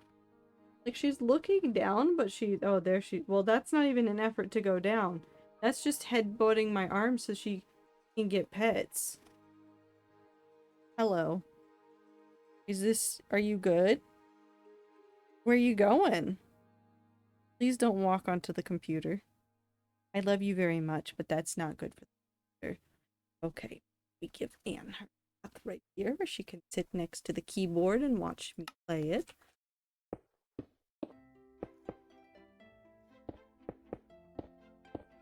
Anne has joined the party. She does not understand what's happening, but she is happy to be here. Oh, are you done? You already not? Okay, no, you just want to rub on the microphone. Hi.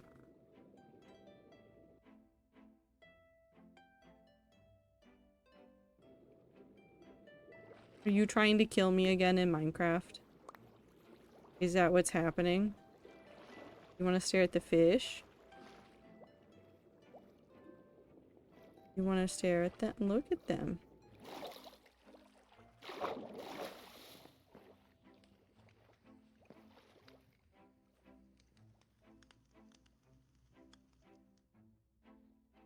Hello and welcome to Minecraft for my cat.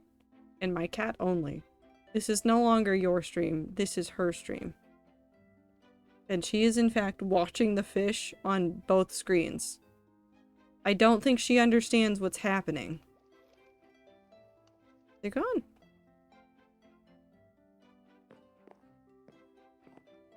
She does not know where she is. She does not know what's going on. But by God, she's a good cat. Are we stolen things again? Beep.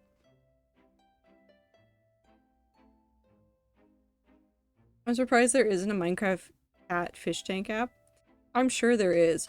Oh wait, speaking of Minecraft apps, okay, there is a... Somebody has... Oh, hello, Anne. Would you like down? Yes, you would like down. You can walk here. You're fine. Here you go.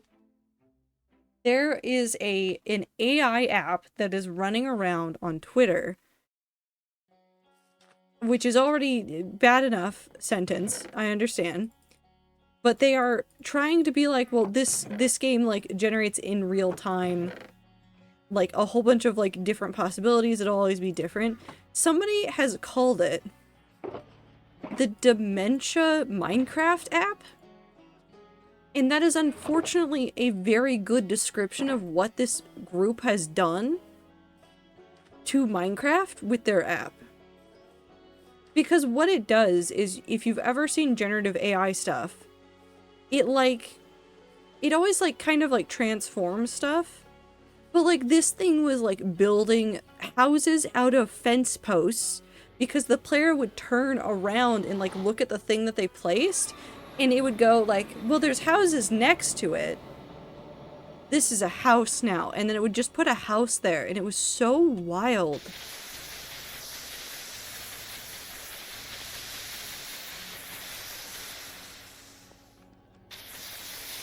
It's a weird app. I hate that, actually. This is a good noise, though.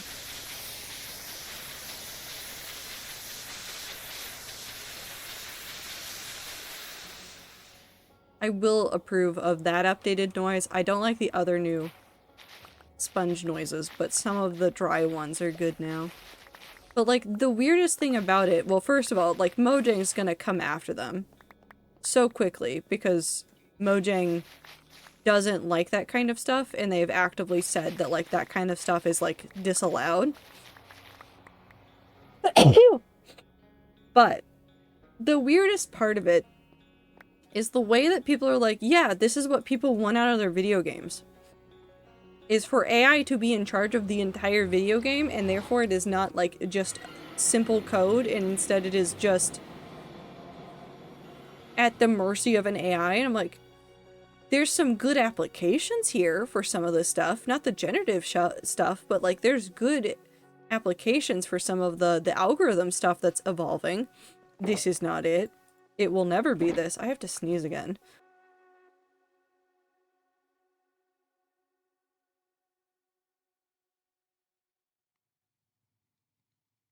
Okay. It's cool that it's something that someone tried, but touting as the future of games removes a cool factor from it. If somebody just said, like, I wanted to see what I could make this do, I would have had more respect for it than the, like, this is where everything is going angle. Yeah. I do agree with that. I agree with that a lot. I think I want this top layer to be really, really simple. Maybe a little bit of pattern, but we're gonna try to keep this simple. I think we're gonna go prismarine bricks and then just sneeze again. I'm gonna go blow my nose really quick. I don't know why I'm so sneezy. I'll be right back. Hold on.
I'm back. I wonder if my allergies are still kicking up. I thought everything had stopped, but maybe I still have allergies.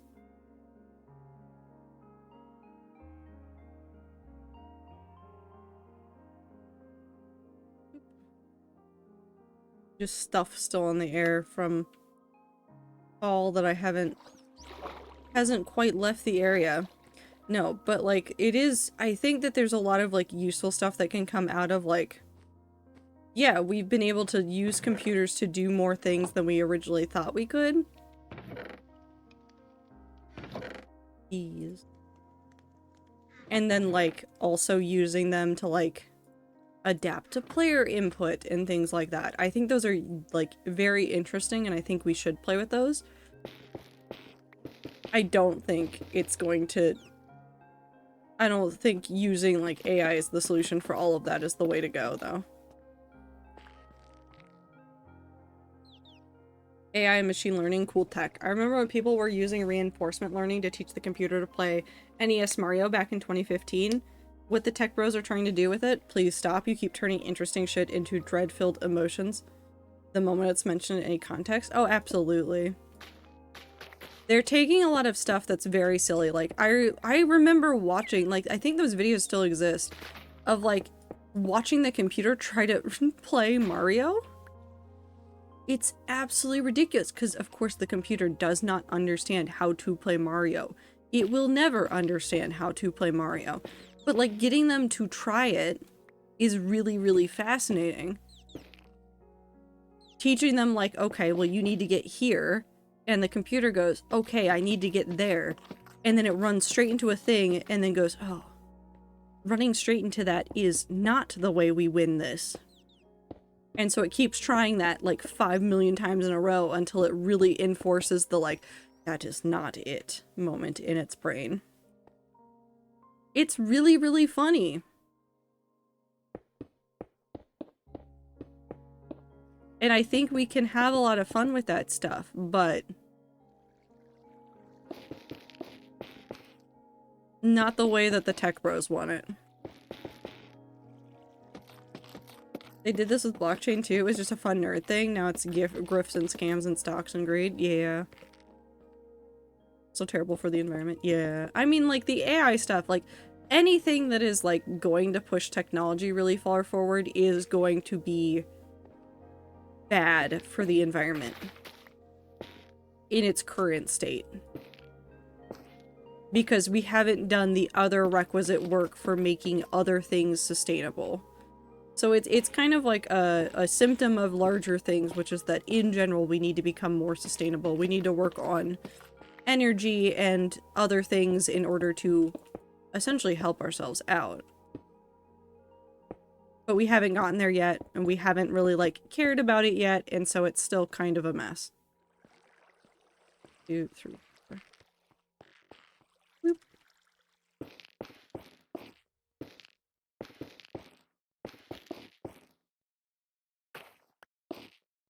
If the tech bros touch it, abandon it at all costs. Well, I don't think we should abandon everything, but it does mean that those things will become less savory. I think there's other metrics by which I base, like, is this thing going to turn out good or is it going to turn out bad? And one of those is, unironically, how a platform or how a group treats furries. This sounds weird. I understand that this sounds weird. But, like, unironically, when I'm looking at, like, new tech and what it can do, if the furries don't want to adopt it or they don't want to even attempt to cater to furries, it's bad. It will go nowhere. It will go literally nowhere.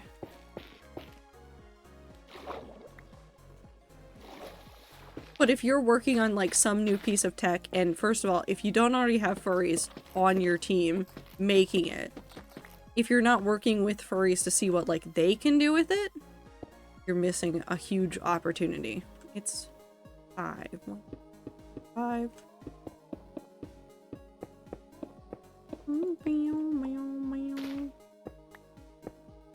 I know it's a thing I could never explain how or why.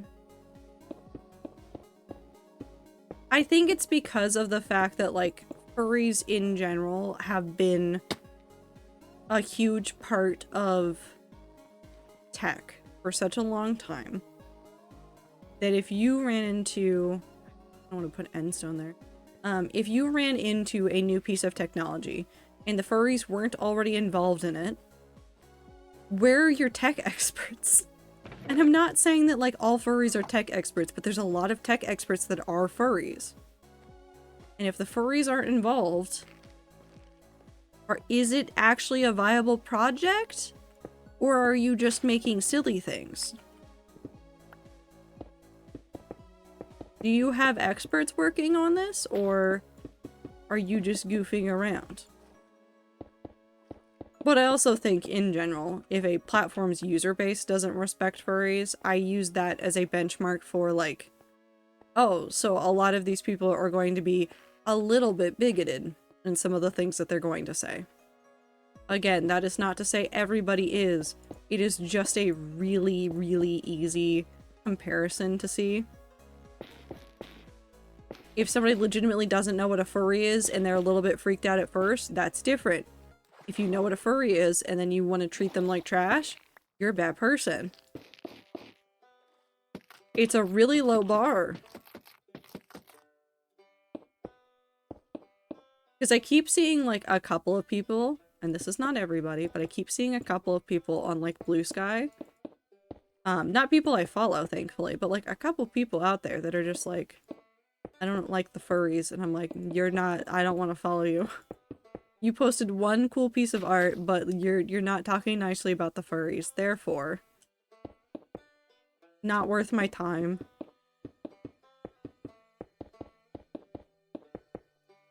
Meow.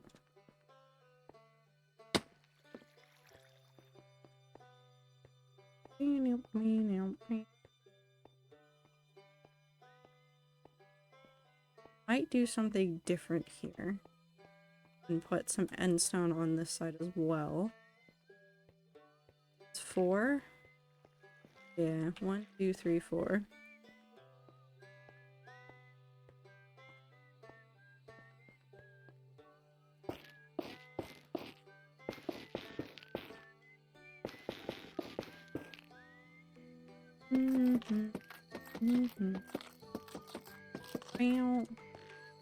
I just want people to be nice to each other.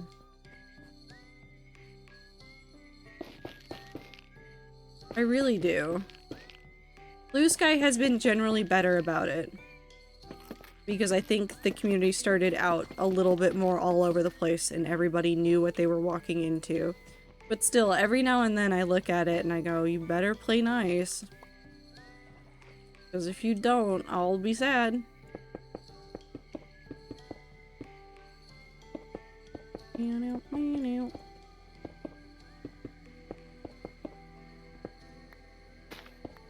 Alright. There we go. And we still have one cod somewhere? Where is he? There he is. We still have one cod at least, but I might do glass panes just to keep that safer.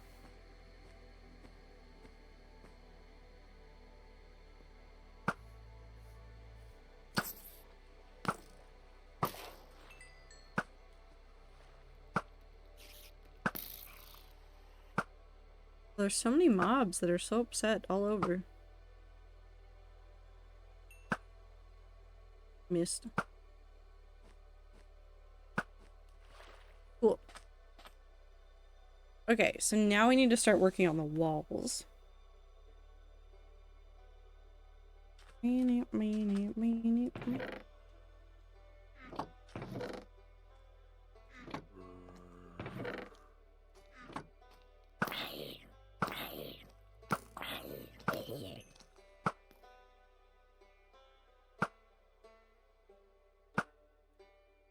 I didn't even hit him. Anyways, I want a phone in it with a chip from the early 2000s on it. Why do you... Explain why you want old phone. Do you just want old technology that is less like it is now? What are you aiming for? I could do the blue glass. Let's test some of that, actually. If this doesn't look nice with shaders on, I will go back to spawn and go get some clear glass for this. But I think this one will look fine. Oop.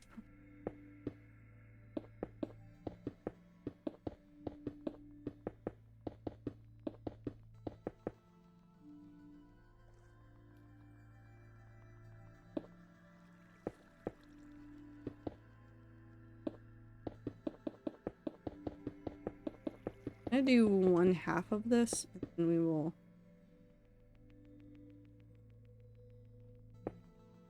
look at it with shaders and without shaders on. Imagine how power efficient it could be if it was made with more modern processors and compiler optimizations. The battery could last weeks, even months. Yeah, but then how will they get all my information? Isn't that what they all want? My information? How else are they gonna treat me like a product that they can sell my information? If they have things from the past that can't as accurately— that looks so bad because it makes the water transparent. Yeah, no, it looks bad. That looks horrible, and then this side looks so good.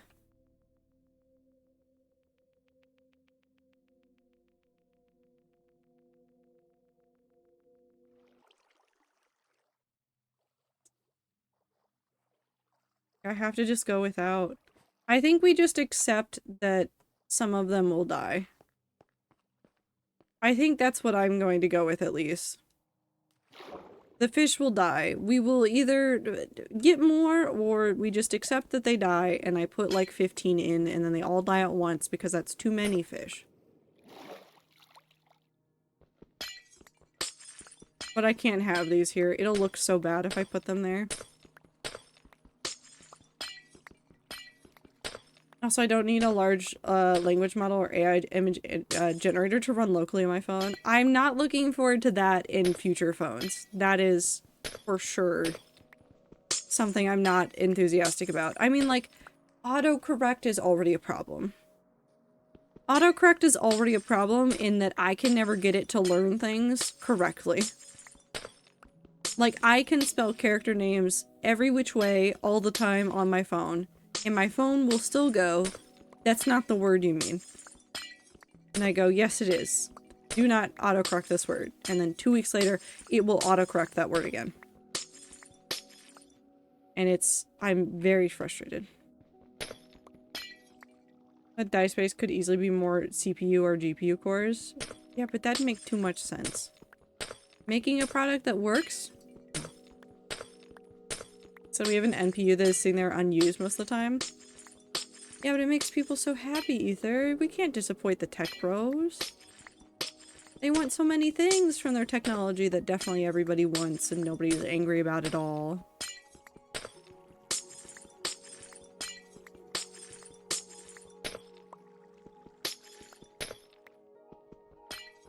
I don't.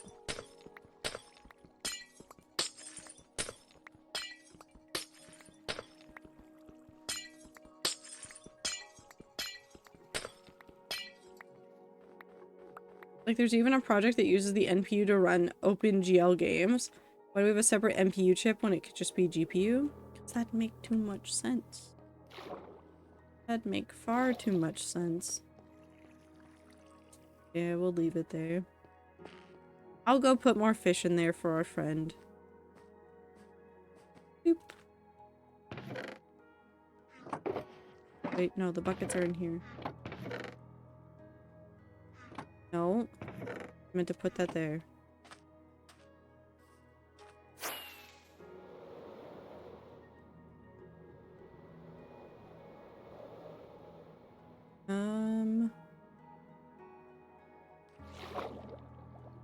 Fish? Fish.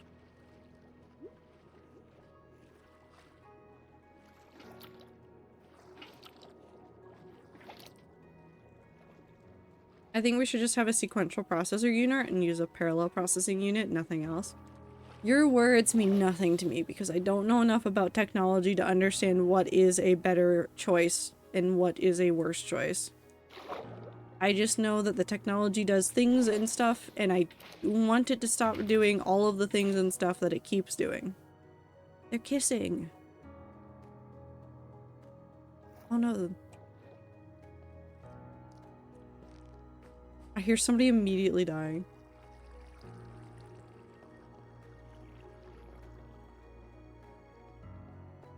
Oh no, they swam back in. Okay. Cool. We've gotten the floors done. Now we need to start working on the walls. Which I don't want to necessarily be gradiented. I just want cool designs. I want to use the gray as a bordering thing, but I don't want to use it as the main color. I think we may use some of the plain prismarine for some of this. Let's get a little bit of both in the inventory. I will probably need to make...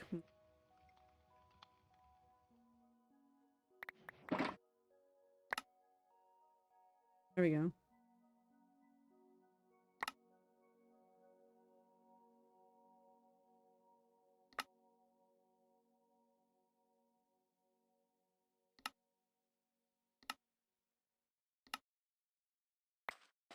And we'll use a lot more detailing for this, but this is just where I want to start. Let's try to figure out the doorway. I want the door to be a little bit wider than this, so I want to put it right here.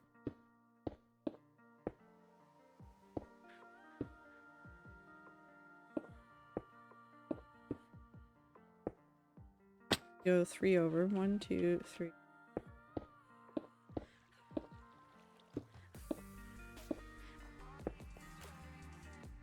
That?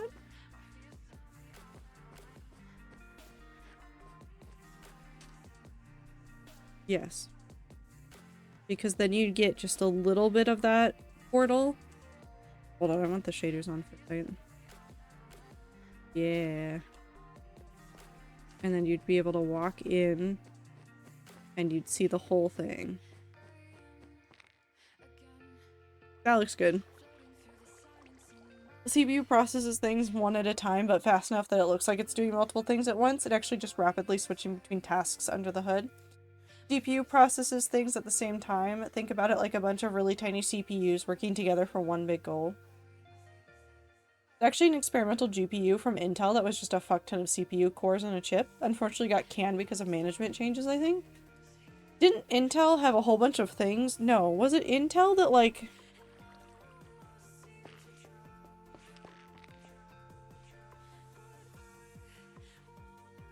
What do you know about Intel, Anne? Explain it. No? All Anne knows is sleep on cow plushie. Hey. Yes, you're very cute. Okay. She's very helpful. But it was either... Was it Intel or Dell? One of the, like, computer companies had some major things and they let go a whole bunch of people who were, like, rolling in a focus on a couple of things. Recently.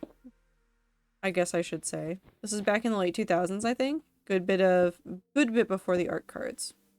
Both of them did that, I think. I have no idea. I know one of them did it recently.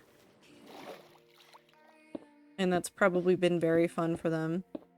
Intel laid off 15,000, I think. Maybe I am thinking about Intel. Look it up.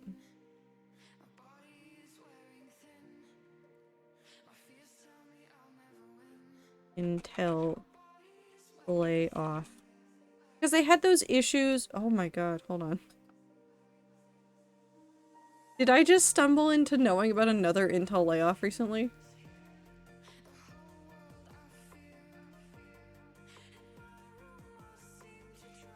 Did more layoffs just happen? Wait, no, that's oh my god.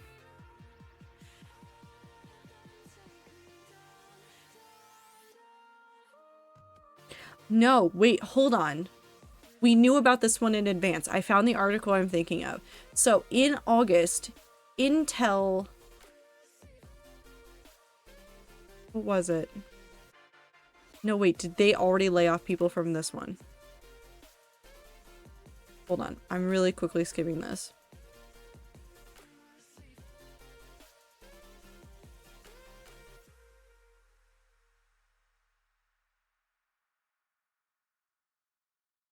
Okay, Intel says it'll complete the majority of the layoffs it's announcing today, this is in August, by the end of 2024.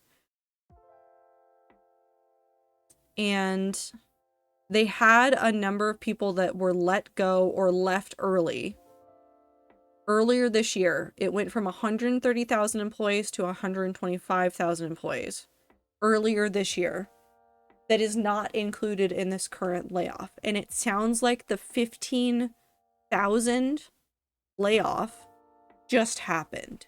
So this is in line with stuff that they already said.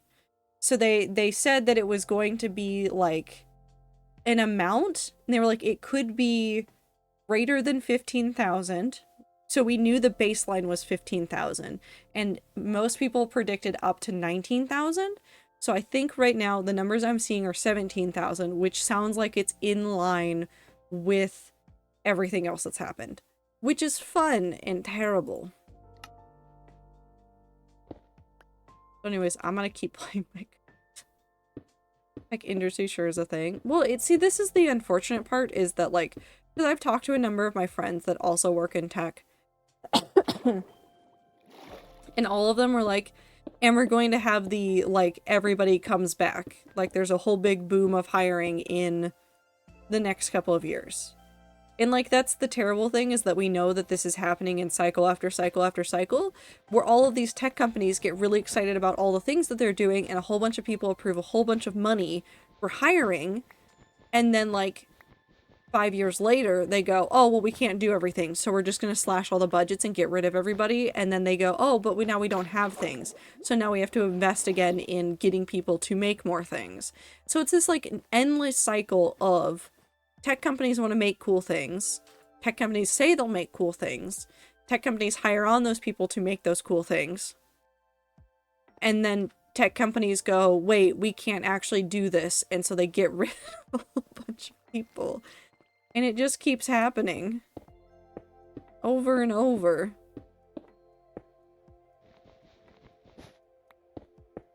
And I don't want to say, like, this should keep happening, because it really shouldn't. I don't think, like, having an industry that is, like, doing a really big ebb and flow all the time is, like, super helpful for, A, the people that are having to deal with the inconsistency of employment and health benefits and etc. But, like, it's also, like, you're just taking people away from projects that realistically long-term will get completed, but you're stepping down, like, the number of people who know what's going on over and over and over again.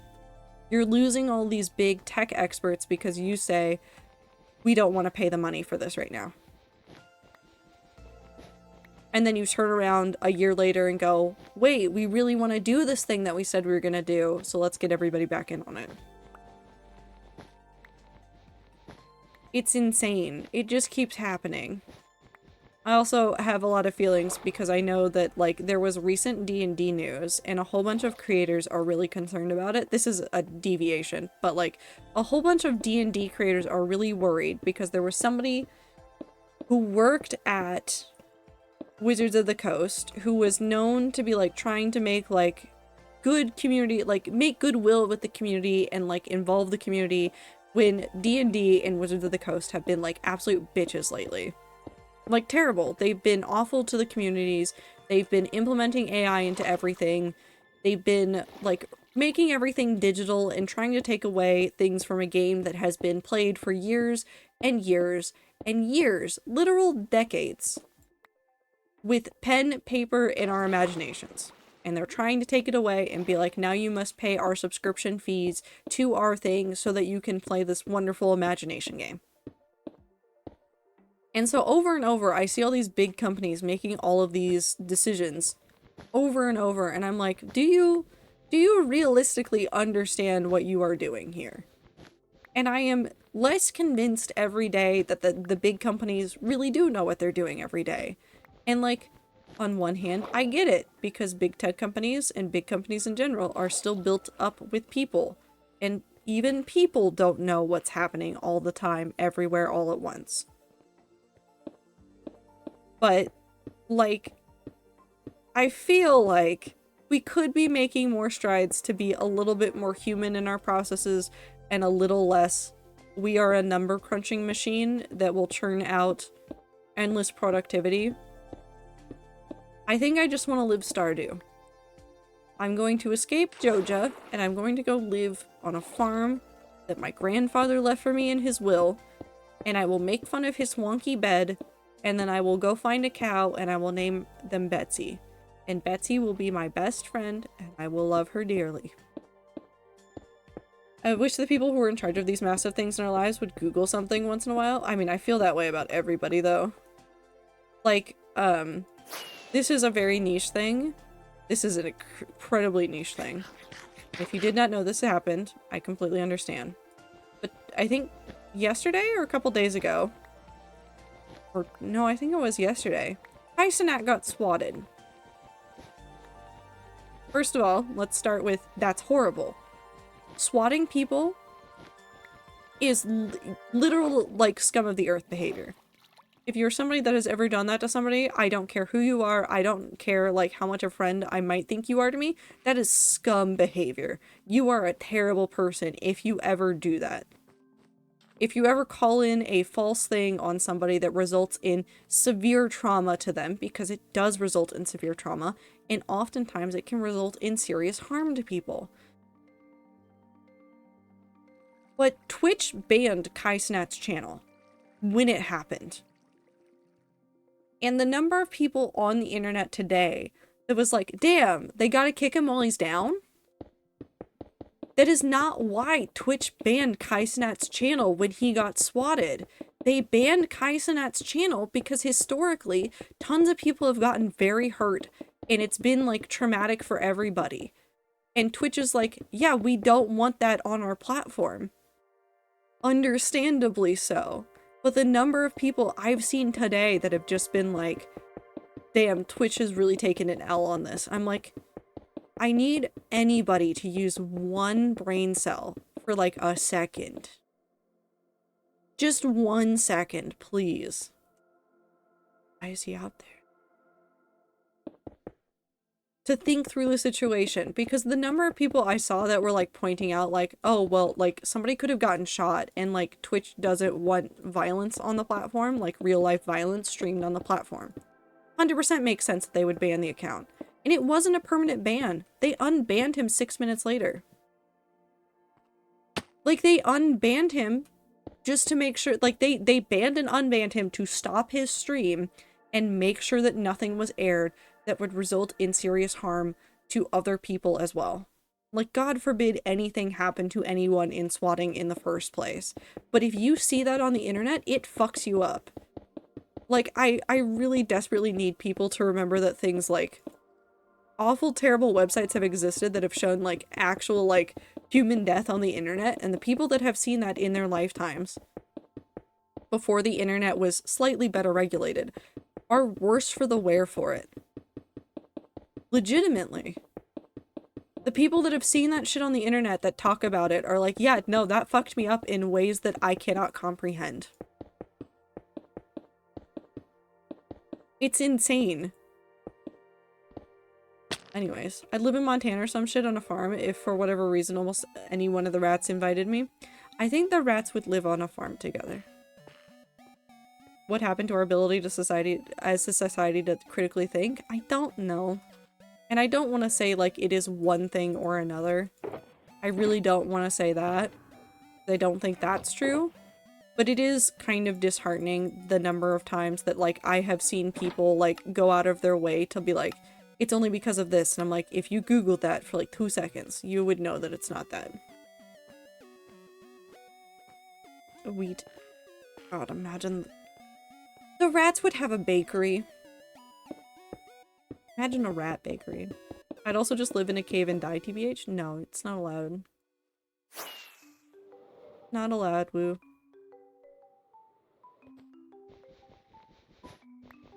And I want to say this, because I know that I've just talked about, like, the worst of the worst in the world. Like, the world is full of very good things.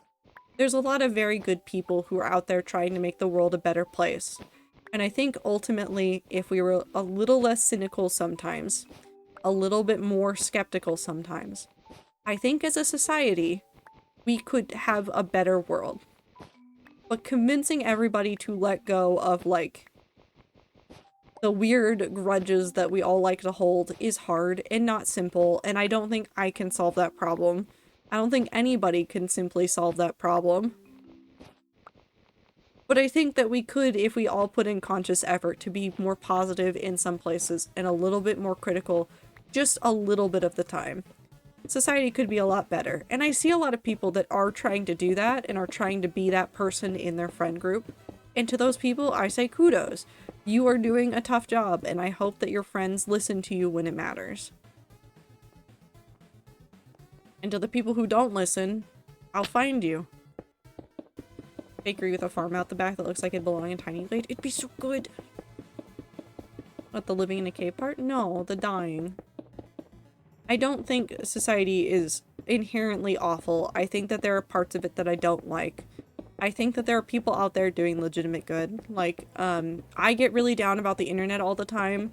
There is, I think there's a couple of them now. There's a couple of people who now in, like, YouTube Shorts and TikTok and stuff go out of their way to do, like, one good news story a day. So that your entire feed isn't just, like, here's terrible things, here's awful things, here's AI-generated slop.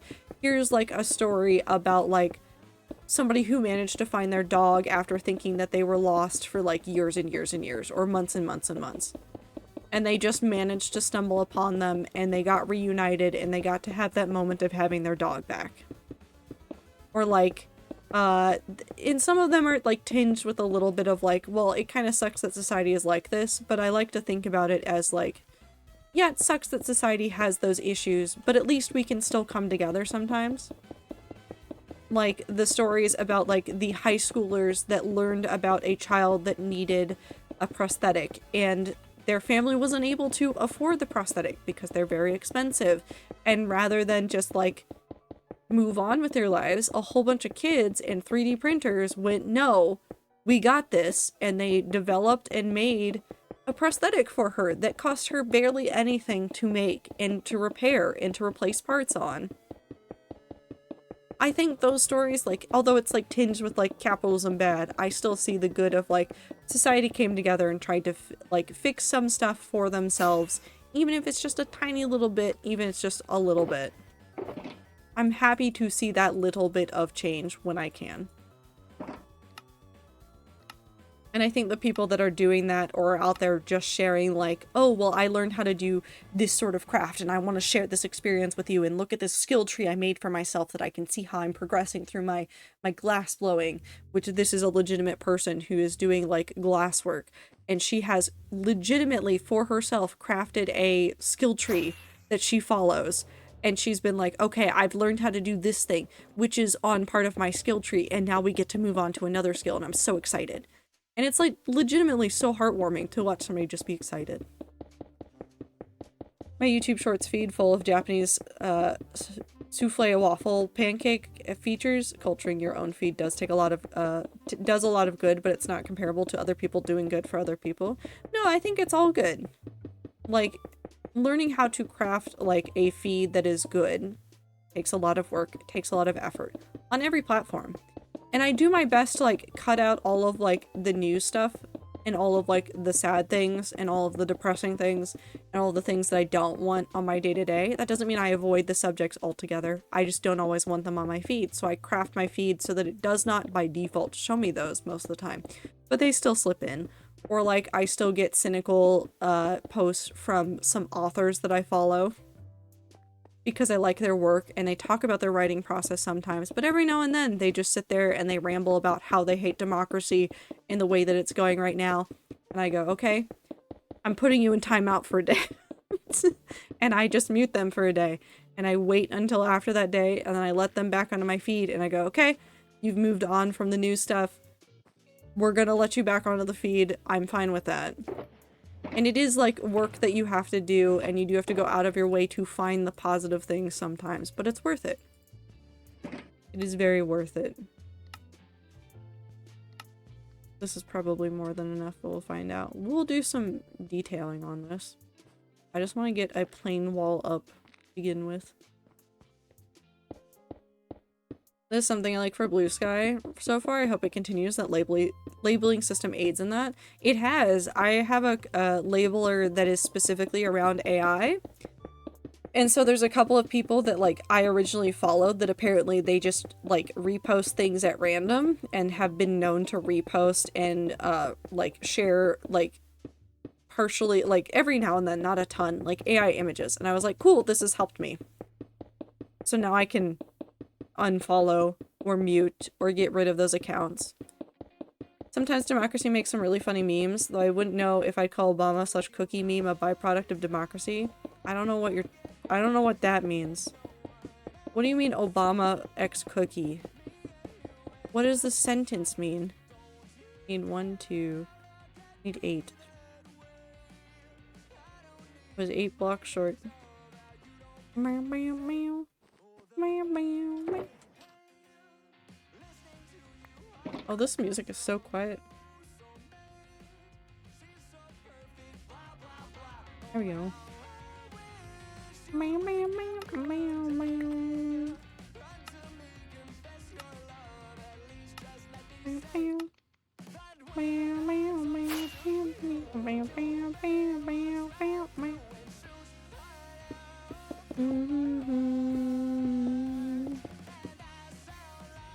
He made a clip of him dipping a cookie in a glass of milk and the cookie falling apart before it reached his mouth. The only thing of note he really says is thanks, Obama, after the cookie falls apart. So you don't understand where that came from?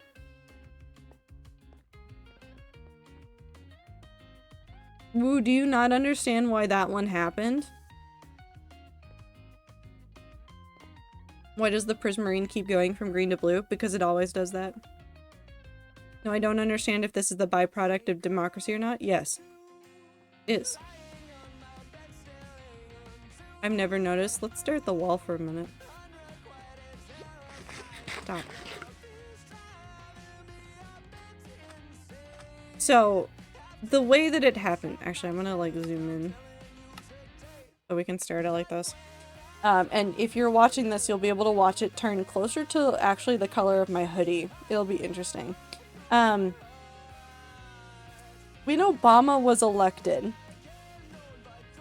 obviously Republicans weren't really happy about everything that was happening. See, it's really close to my hoodie now.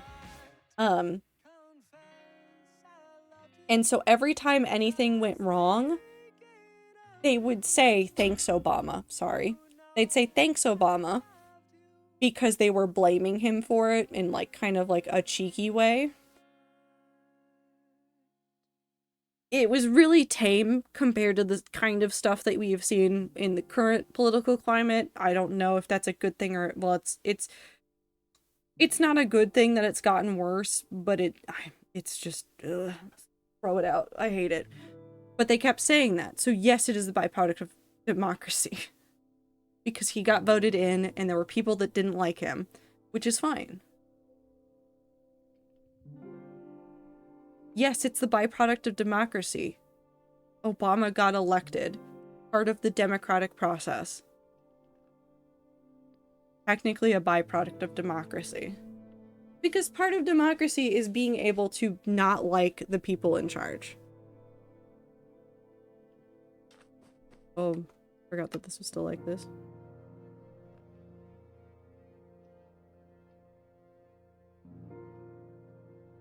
Did it actually... It doesn't want to allow it unless it just posted it twice. Allow.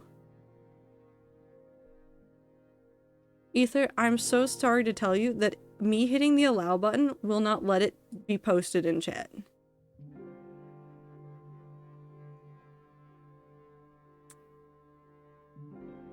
This is the weirdest moment. I'm so sorry for spamming you with that. I can't get it to post it. I hit allow and it was like, no. No. So I'm not gonna hit it. But I will read the message. I still can't get over that Biden administration acknowledged the Dark Brandon meme. I'm not surprised. I mean, they had to. Part of appealing to the modern voters is doing the meme bit now.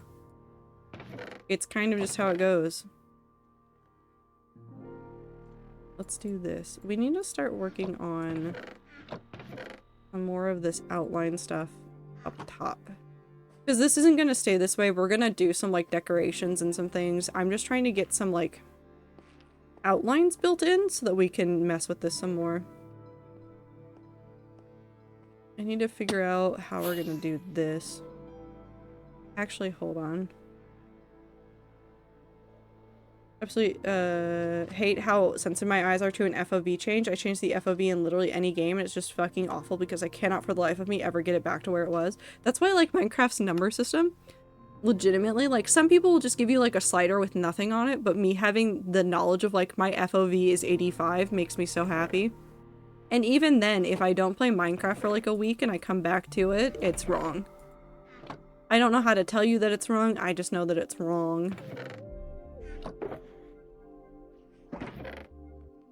We're gonna need more prismarine again, which is fine. Let's use something. Let's use warped for this. Is it my fault because my lowest DPI setting is 8K? Yes, that's exactly part of the issue, but being unable to type in an integer as a bonus choice to a slider feels like an oversight, yeah. I changed my Minecraft FOV once on accident. I have never been able to get it back to where it was. This is why you take notes. Wait, how tall is this? 1, 2, 3, 5, 6, 7, 8, 9, 10, 11, 12.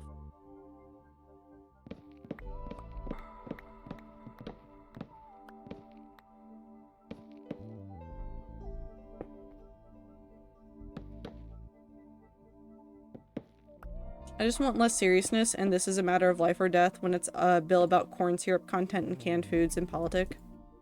I want people to simultaneously take things more seriously and not take things more seriously, and that is a very confusing sentiment to have, but it is the only one that I have about this. I don't know how to describe that any better than the way that I've said it, but that's how I feel about it.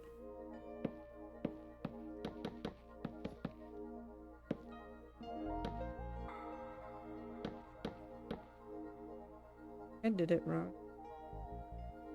Didn't. I did it right.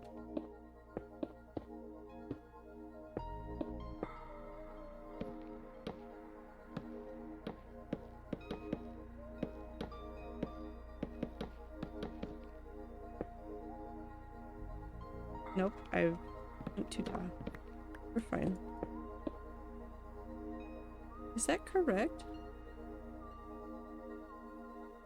Up.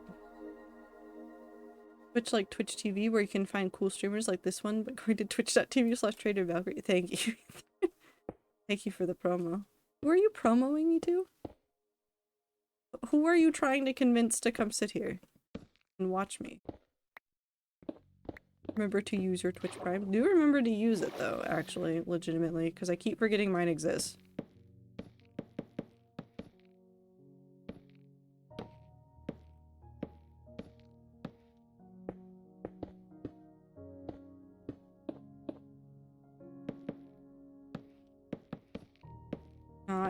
I want to see people make cool things and do happy things and live good lives, and I just want people to be happy.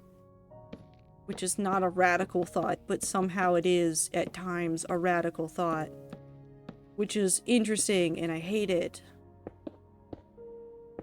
I wish it was not radical.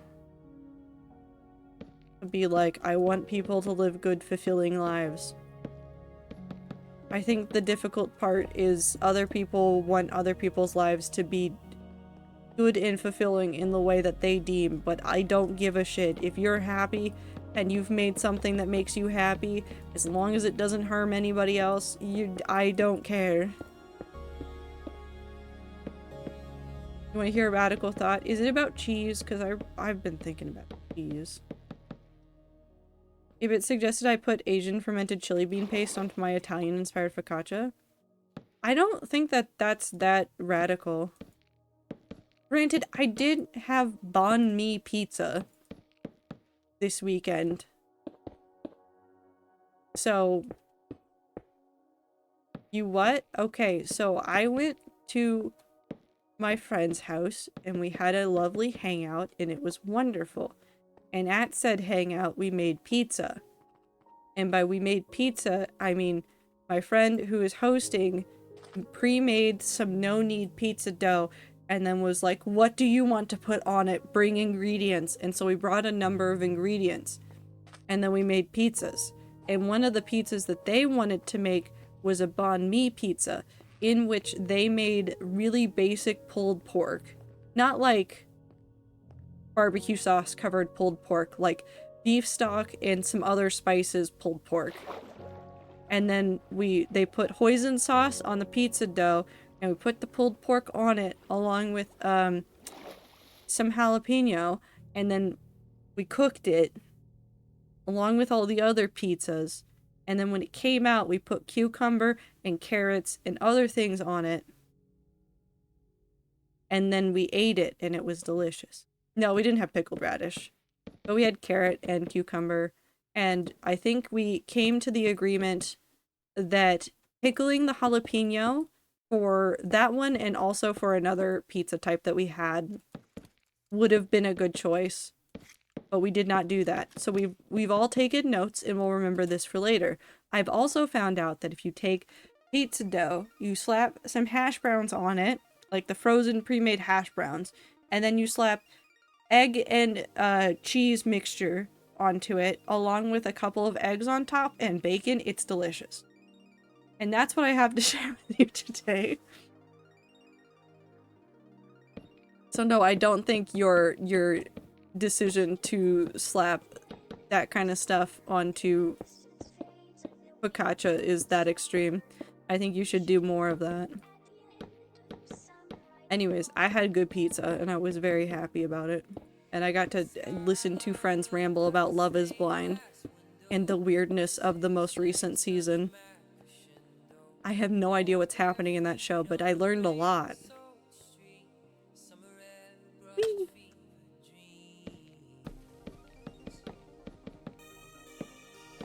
Anyways, live good lives.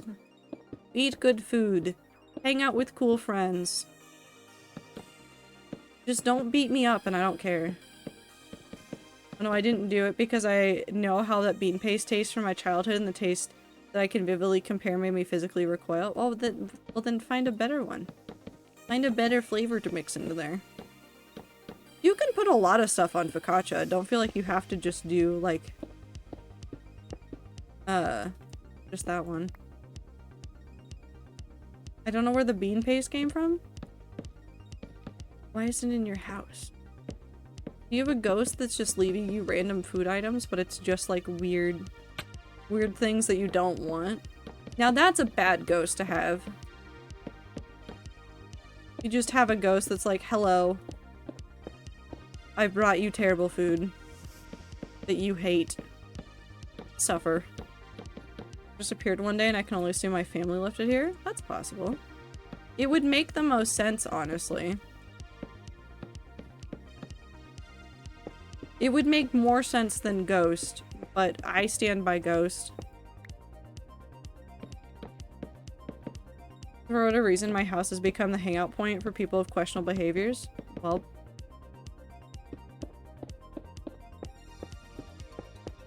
make weird flavors and feed it to them. I'm sure that will end just fine. So there's also fermented fish in there too, and I don't like that smell. Ooh, no. Fermented fish is, smelly. To say the least of it. Like, it can be truly disgusting. I need this.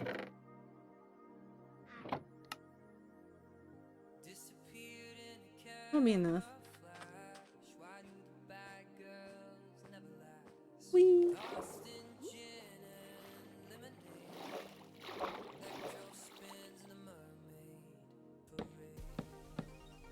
See if this is enough. This might not be enough. But I only have one more tower to do, so...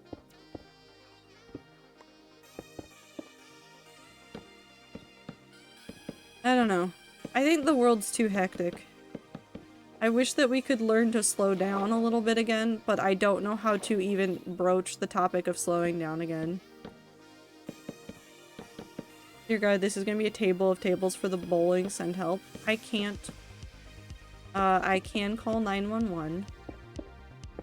But I won't call 911.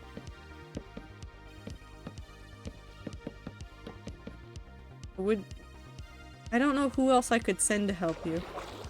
I don't know where are the other nerds? Where are the tech nerds that I could yell at you?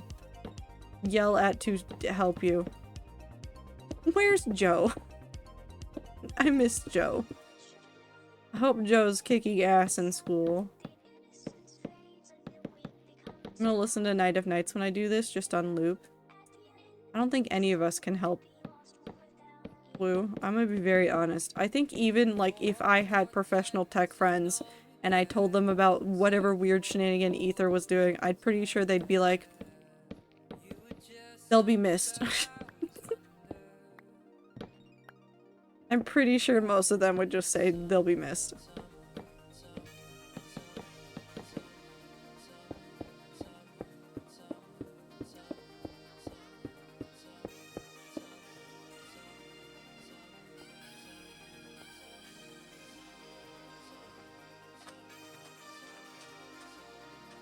I don't know if I like that design, but I don't hate it, so I'll just leave it for the moment.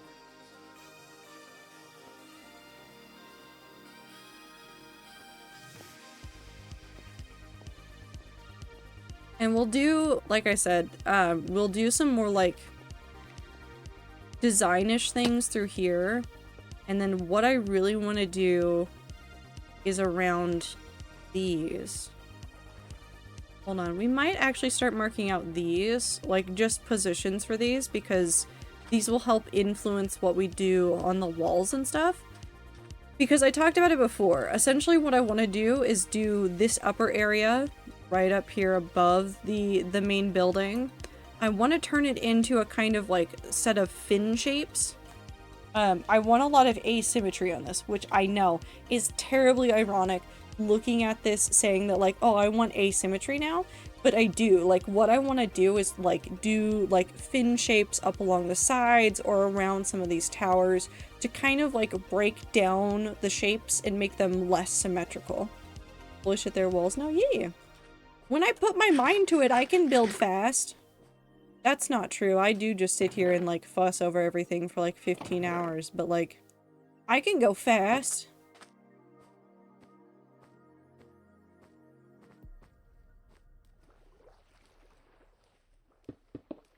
This. Here. I know I posted this in memes, but I want an actual opinion from someone that's even remotely familiar with the subject. Is KaiSnat stream just the black version of iCarly? I would not say that, no. I think that kind of, like, I don't want to say, like, organized skit show, which KaiSnat stream does have, like, a lot of, like, they went through the effort of, like, bringing people, like, to see this and, like, having celebrities on and, like, all of this stuff. I would not say that it's like that, but I would say that iCarly was a pretty good predictor of what a lot of print online streaming is. Like, the having segments in the way that we do some of the bits and, like, the cameras and, like, the setups. Like, I legitimately think, even if iCarly was not directly responsible for it, I think collectively in the consciousness of all of us, it was partially in a whole bunch of brains all at once. I want to make sure that these are actually uneven. Which, again, is weird, but we'll get over it. Good take, I'll get behind it. Well, see, it's an actually interesting thing to look at, like, what existed before and what came after. And when I talk about that, I'm talking about things like Star Trek. Star Trek looked at technology and was like, where is this going in the future? And then said, I think this is where it's going in the future. And because there were a whole bunch of nerds that really liked Star Trek, things like that happened. So, like, you got... Yeah, because I want this all to be uneven. This is going to upset my brain, and I'm going to try to get over it. So, like, you got, like, sliding doors happened because Star Trek did sliding doors on TV. People, legitimate engineers, were calling in legitimately to Star Trek's production team and being like, where's the technology for you? How'd you make those sliding doors? To which, like, the tech teams had to be like, we did it ourselves. And I think that's, like, a huge thing about society is art imitates real life, imitates art. Like, back and forth. Like, truly, it's a conversation. You have really imaginative people that are like, this is what I think the future will be like. And then you have a whole bunch of engineers that are like, damn, that'd be so cool if the world was like that. I'll make it happen. And so they sit down and they make it happen.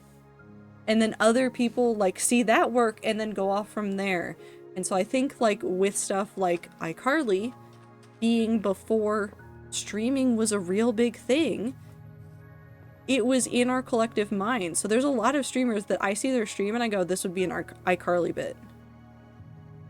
This would be an iCarly bit. I can 100% see where this would be an iCarly bit. No ifs, ands, or buts about it. This is just that bit.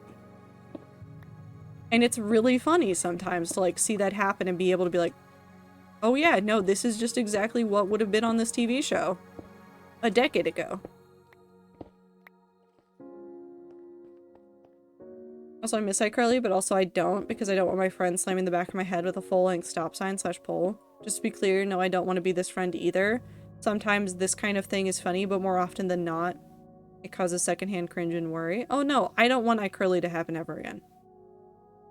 I never want the environment that caused iCarly to exist in society again. Because of everything that happened with all of those children stars and everything else. It was a good show. It was an interesting show. I never want it to happen again.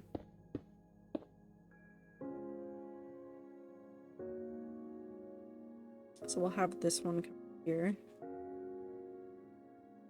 Noah Monk has only gotten taller. He looks almost exactly the same as he did when he was Gibby. I mean, he was a kid. Well, I mean, he was a teenager. Like, he wasn't gonna, like, change overnight. He wasn't gonna become somebody else just because he was on a TV show. But, like, he's doing weird as fuck stuff, and I love that he is. Like, he was Gibby and then said, fuck that, I don't want this anymore. I want to do all this weird stuff. And then he went off and made a whole bunch of weird stuff, and I'm super proud of that for him, honestly. He's on YouTube creating all sorts of weird things.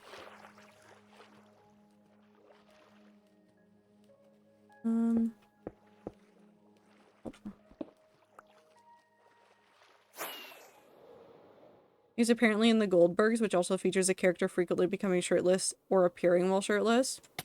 Is it him, though? Did they do this to him? I know he got really fed up with the Gibby bit while he was at iCarly. Like, it was a legitimate, like, source of pain for him. So if he has gone back to it, I hope that it at least has brought him some peace, or he's gotten over it to the point where he can do it again.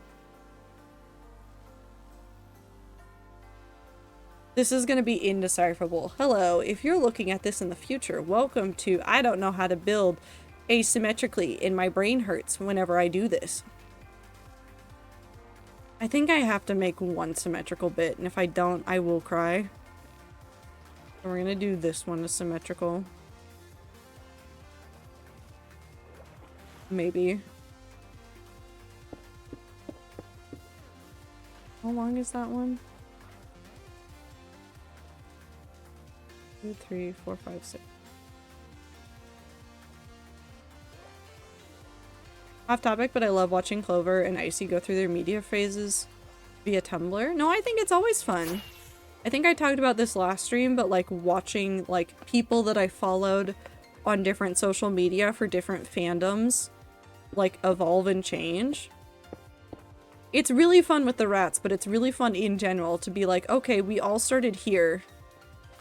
Where have we all wound up? And we've all wound up on the weirdest parts of the internet. I don't see him saying he dislikes it necessarily. It's more like iCarly was a cultural phenomenon that wasn't meant to take off, but it did. I don't have an interview source on his feelings about it, so who knows. I think it might have been from a couple of other things. I don't know, like, don't quote me 100%, but I feel like a lot of people, especially a lot of actors that weren't as popular as, like, Miranda, got a lot of, like, not like flack, but were like given their bit over and over and over again and would reasonably get annoyed with just being known for like one bit over other things. Hi, Anne. She's got that like I just woke up and I don't know where I am look. Do you know where you are? You want to go back to sleep? You're a good cat. Just purring really loudly too. He did music for a little bit? That's cool. Yeah, he did weird stuff. He did weird stuff on the internet for a little bit. I think a lot of people pigeonholed him into like, oh, you're Gibby and that's it. But he went off to do like his own wild things and I really, really, really love that for him.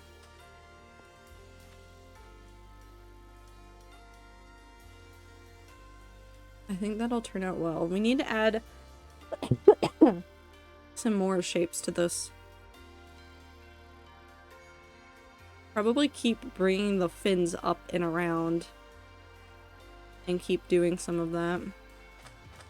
And then I think we could do like a really simple pattern inside of the Prismarine. I don't think we could do anything too complicated.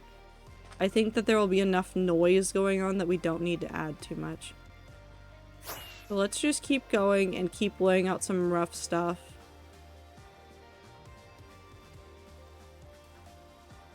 And then we'll see where we wind up.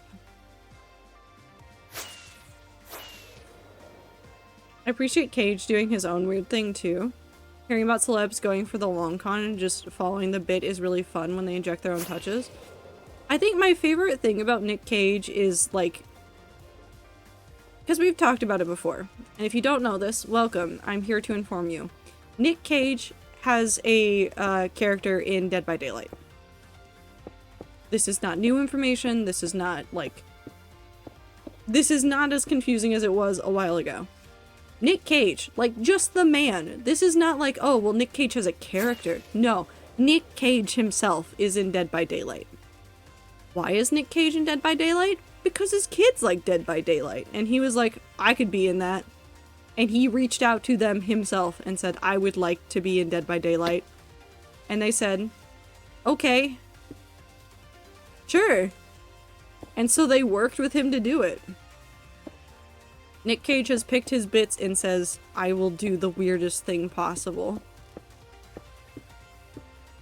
And I do love that for him. Let's do right here.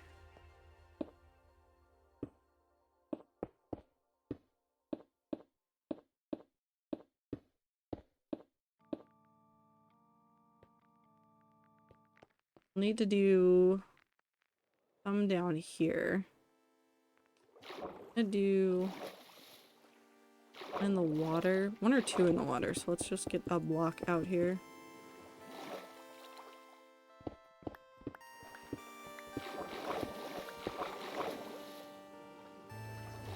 Like when Nick Cage says he wants to be in your game and your game already includes random outside characters, how do you say no? I mean, like, it makes so much sense for Dead by Daylight though. They've done so many strange things. And I love it very much. He's having such a good time. I'm so happy for him. I don't know how Nick Cage picks his jobs, but I wish to live with the same mentality as Nick Cage in seeing a project going, this makes me happy. I wish to do it. And then doing it and then not caring if it's like a weird movie or a really high production movie.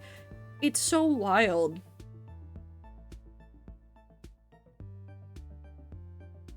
Stranger Things, you could say? True. I think Jack Black has had a similar mindset, honestly.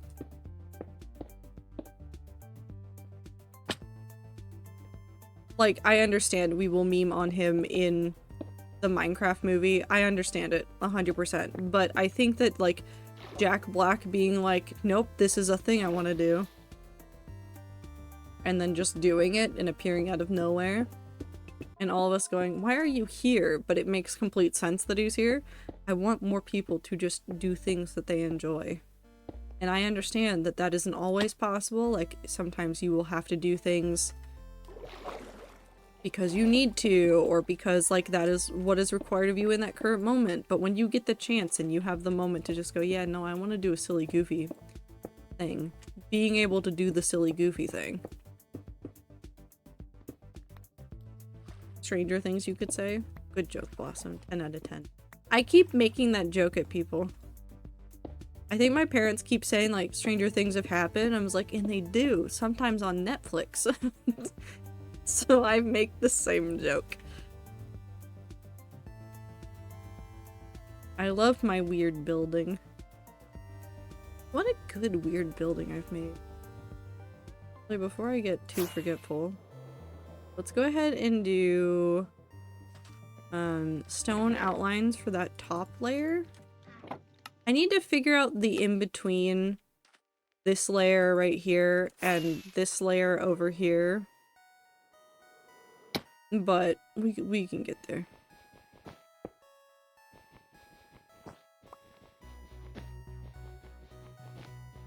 But regardless, all I want to say is that I hope that everybody here gets to do cool things. Even if it's not everything that they've always wanted to do, I hope that all of you get to do cool things that make you happy. I hope all of you get to just live lives that you find fulfilling, whether or not it makes sense to literally anybody else in the world. I hope that you all do good things for yourselves. Legitimately. There's no joke here. There's no sarcasm. I legitimately want to see more people living good lives for themselves. I want to see people say, hey, I want to spend like 3 months taking pictures in a video game, or I want to spend 4 months working on this very silly side project that I will then show to my friends and then say nothing else about. I want to see people live good fulfilling lives in their definition. I don't care what society says is productive, what society says is good. I want to see the lives that people live that make them happy. I want to see people to be able to make those choices and to have support for those choices. All this to say, go vote if you're in the US. If you have not voted by mail or done early voting, go vote.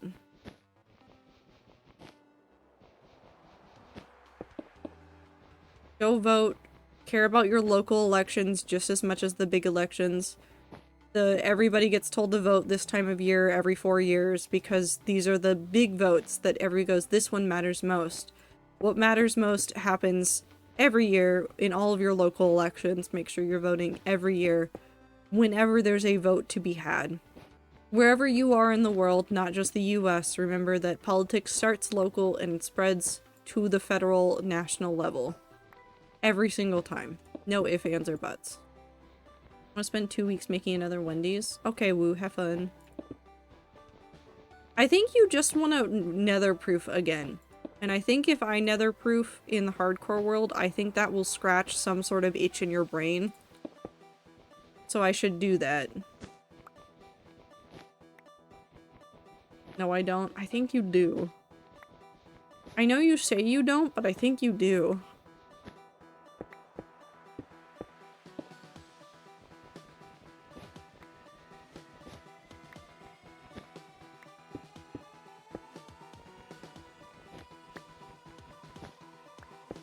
Two, three.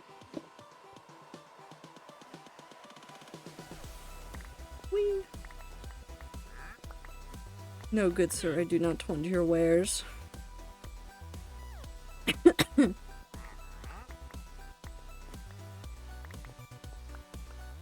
I'm dying.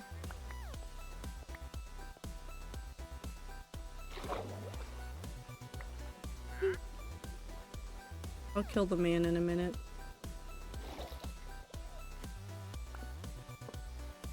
Maybe I should just leave some buckets here with some...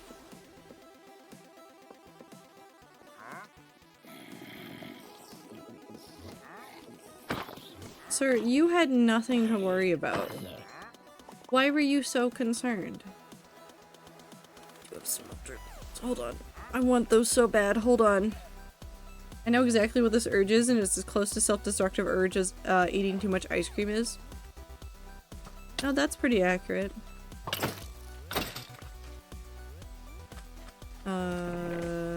No. Stop clicking the sign. Give me the small drip leaf. Give me. And also that, because I want it. And that, because I think it's funny.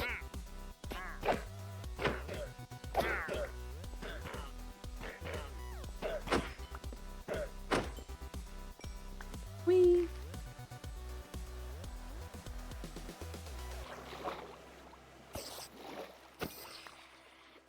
I should light up this village, but that's a problem for later. Also, I have good news. My computer has not crashed the stream, which I can only guess means that I did my computer updates correctly.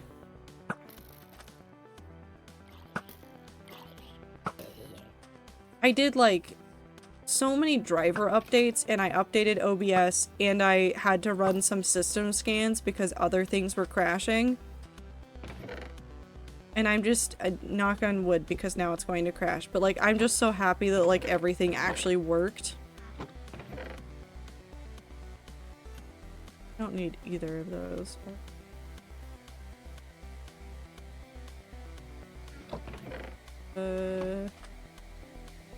You can go there, I guess. Boop.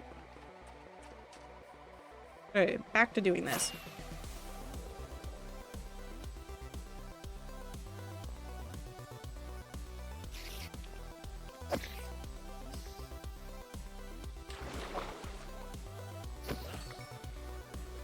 Okay, back over onto this. Let's do...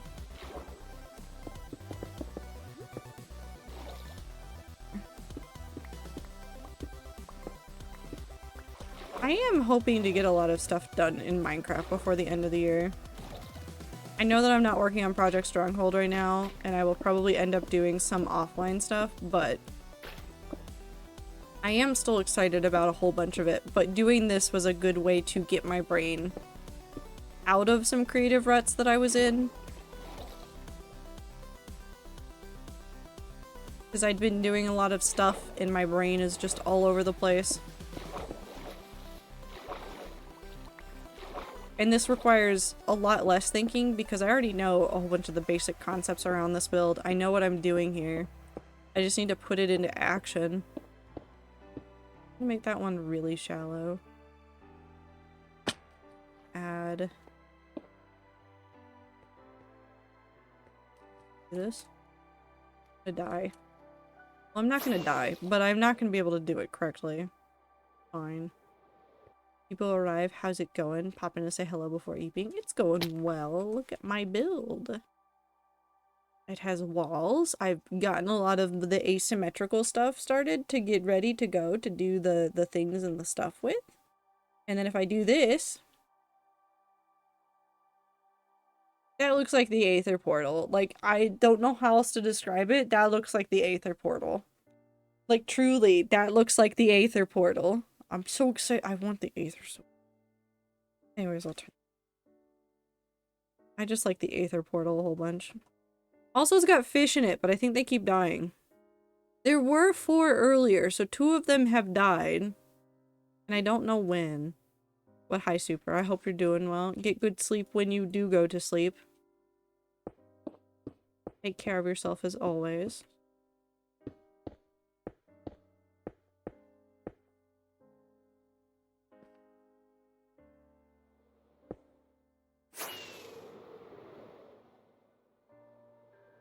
start this one here. That's where the block lands. Oop.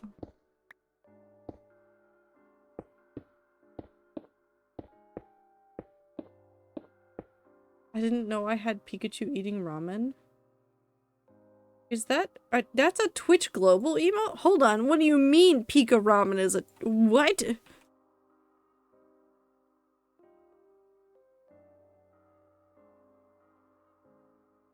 It's adorable. And do you think Pikachu eating ramen is adorable? He has no opinion on this.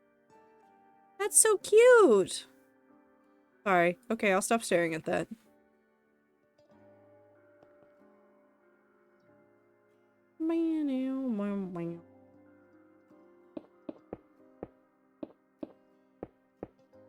That is really cute, though. I like it. I do like it when brands go out of their way to be like, here's a cute emote for your website. Does it make sense? No. Do I like it? Yes. It's too high. Well, not too high. It's too long. I've solved the problem. I'm on mobile, so no easy BTT for me, so I stare at Twitch default emote menu. You're fine. Never feel bad about it. If anybody ever gives you shit for not using BTTV emotes, make fun of them back. Because that's so stupid. Not everybody uses it. Like, I don't use 7TV a lot, and I don't think I have it currently installed on Firefox, because something was breaking and I was trying to figure out what it was. And I was testing to see if 7TV was causing the problem, so I don't have 7TV right now. So every now and then I open up a stream and it is not incomprehensible because I know vaguely what's happening, but like I could tell that like if I didn't use any of their emotes, somebody would tease me. I have these two. Those had to have been for something. Where did the Pokemon emotes come?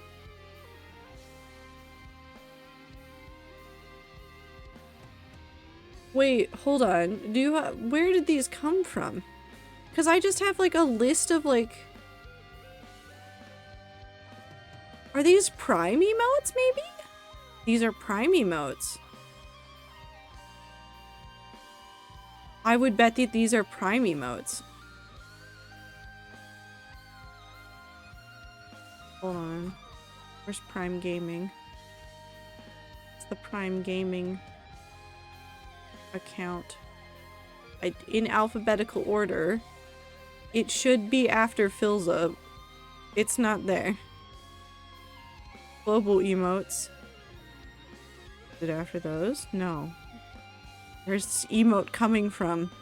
Welcome to me trying to figure out where on Twitch things are coming from, and I have no answers. Prime.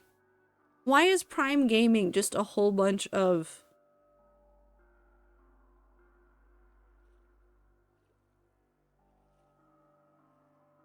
Pokemon things, and then the Fortnite one? Hold on. This just exists. This is just the Fortnite emote. And then there's also table here. And flip this. Which go together. Which I kind of adore. Flipping tables is very good. Actually, how did I make, is it Saribot that does the flipping? Flip table? Flip table? At Saribot. Explain how you do your things. Saribot. Give me your things. No, I don't want that. Saribot commands.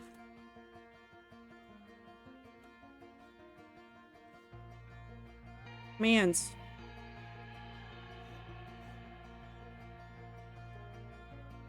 Oh, it's just flip. I love Saribot.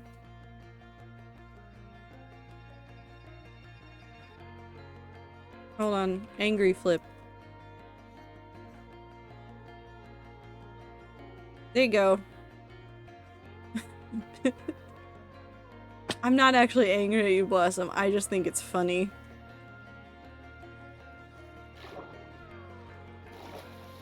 Meow. Meow, meow, meow. Flip to colon D. Blossom, never change. Your joy is infectious. I hope you know that.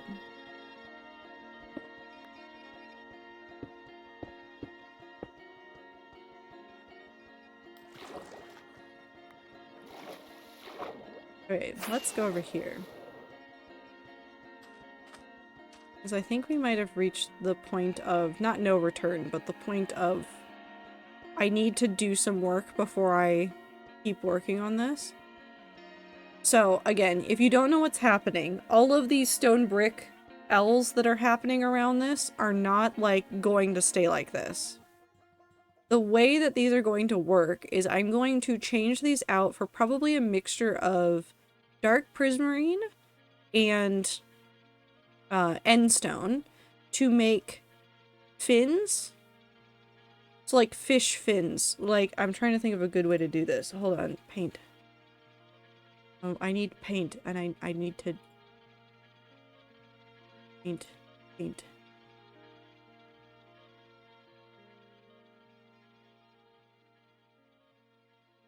You. Hate you. 4.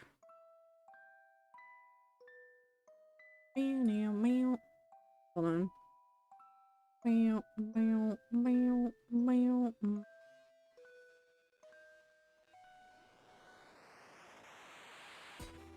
Do I have something that I can use for this?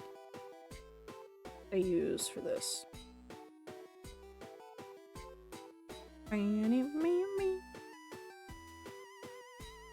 Well, I don't want this to cover up everything, so we're gonna just... But, like, I want to take this and I want to make, like... There's the L shape, and I want to be able to do, like... vague, like, that kind of shape. So all of these parts right here would be dark prismarine. And then the webbing in between would be endstone and lighter. So we might mess around with, like, some things. But we'll use, like, a lot of this, because what I want to do is, like, replicate some of, like, fish fin looks. And so you'll have, like, these overlaps. So, like, you'd have, like, one big one right here, and then, like, you'd have another one, like, up here that's, like, shallower, and so you get, like, slightly different looks over here.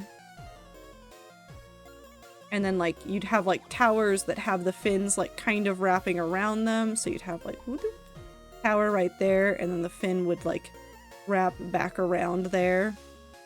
And so you'd have, like, some decoration right here, and then the tower would be, like, normal decorations over here. But that's what I want. I want to do some of that kind of stuff. And so that's what's going on here, is these are the outlines for that, because this is Minecraft and I have pixels. So we'll be working on it. I need to go, like, jot down some of, like, the, angles of pixel lines, just so that I have them on hand to make sure that I can do this correctly. So, like, depending on, like, how many intersections you want to have and things like that, like, maybe on, like, this one that's really small, I wouldn't do any. I would just kind of have a dip. But, like, maybe for... I'm trying to think where there's a big one. Like, this one right here on this curve, I might have, like, a shallow line and then, like, a steeper line right there that I could work between those. Or, like, on some of these big ones that are on, like, out in the water, like, do the same thing. Or, like, up here, do the similar things. We're gonna play with some of this, but, like, the long and the short of it is I want this build to be asymmetrical. The base build is going to be symmetrical just because that is easiest to work from. It is easiest for me to make a box and some cylinders and go, this is my starting point, and then alter it from there. But we'll make sure we get, like, way out there with some of this. Are you a thunderstorm? No.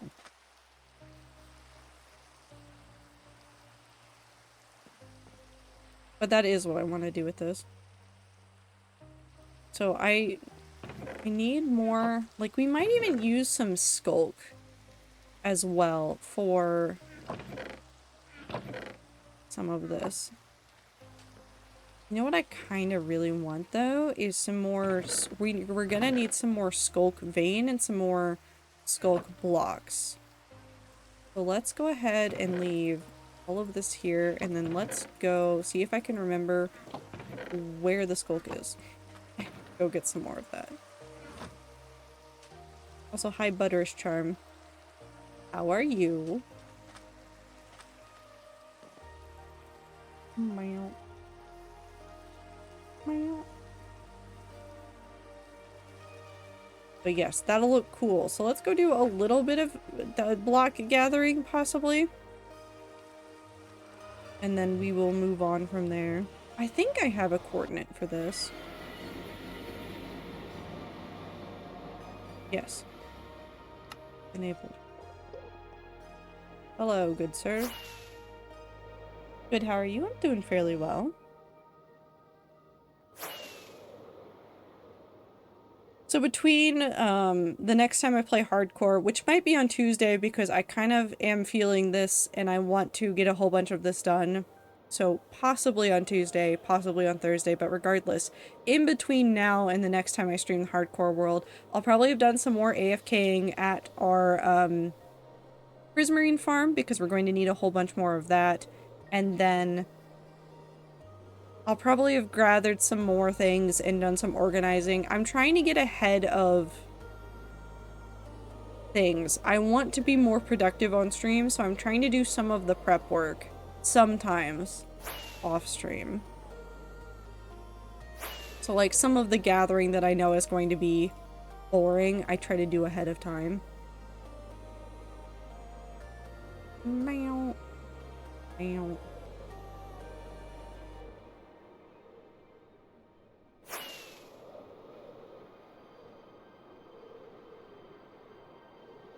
Okay.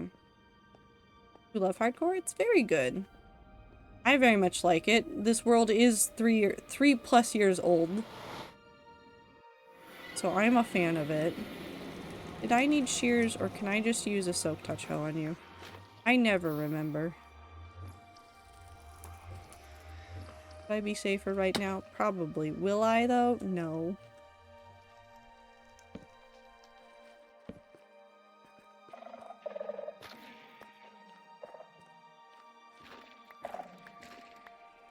I will destroy you. Let's just go ahead and destroy some of this. We'll just take some stacks back with us. And whatever we don't use, I can put into storage for later on. Nope. Somewhere out there, somebody's yelling at me for not being as cautious. And to that person, I say, it's fine. No worries.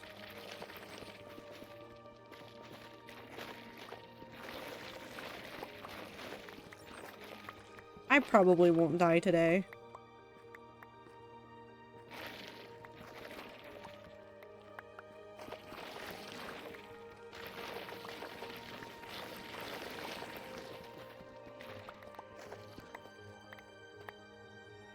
Nope. Grabbing all the blocks that we're dropping because that would be annoying. I wouldn't.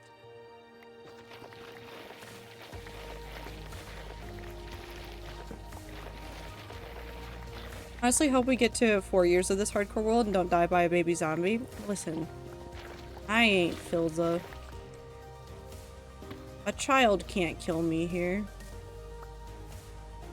I say, and inevitably curse myself to die by baby zombie.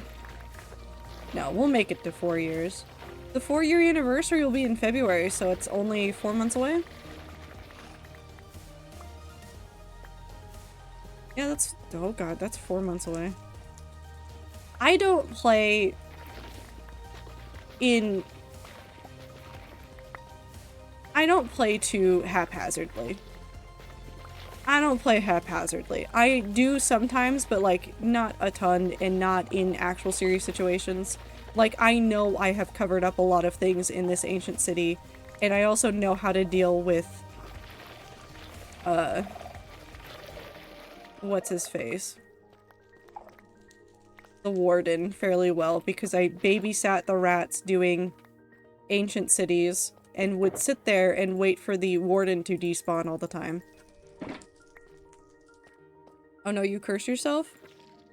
Well, see, I would say, yeah, I've cursed myself, but listen, I came into this world saying, oh yeah, this'll last a month. So, I don't know what more I can do at this point. I don't know what I could do at this point to curse myself in this. I don't call him Dadza these days, but I love his content. He's still Dadza. Like, I won't call him that. If I saw him in person, I'd call him Phil, but like, in my heart, he is always Dadza. Internet father figure sometimes mostly just yells at us to stop telling him cursed facts, and then tells us cursed facts, and then we go, no, stop it. That's our job.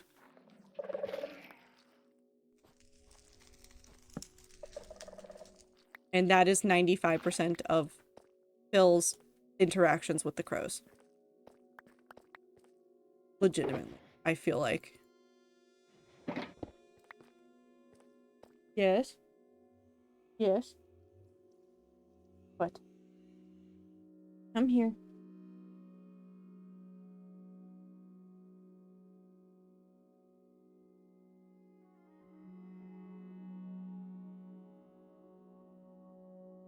What's this?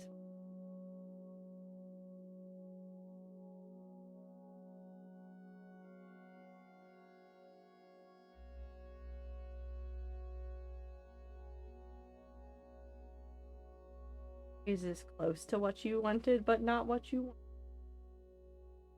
It's... What if I lay back with you?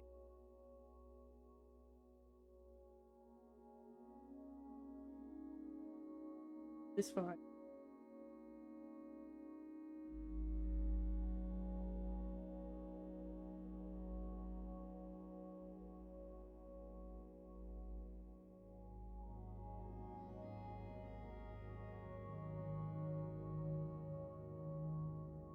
Want to kill the hardcore world, Anne? You can do it now. If you just sit on the keyboard like this, that's my pants. If you just sit on the keyboard like this, yes, like that, and then I do this. Not again? You weren't even here for that, Super.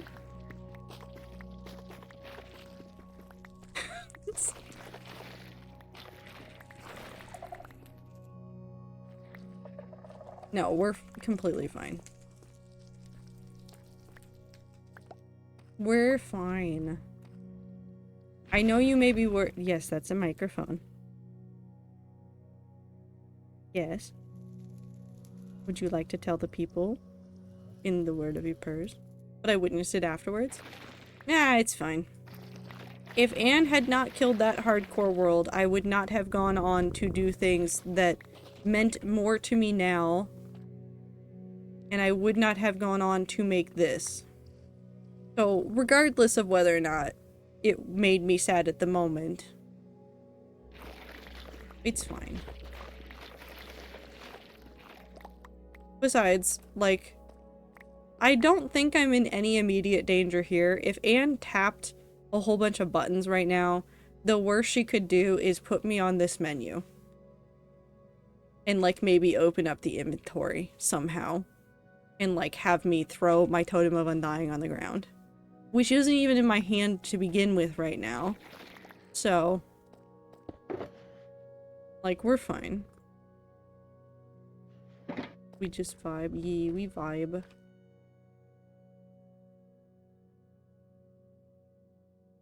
Anne was still a little bit more skittish at the time that all of that happened. She has gotten calmer since, and now she just vibes.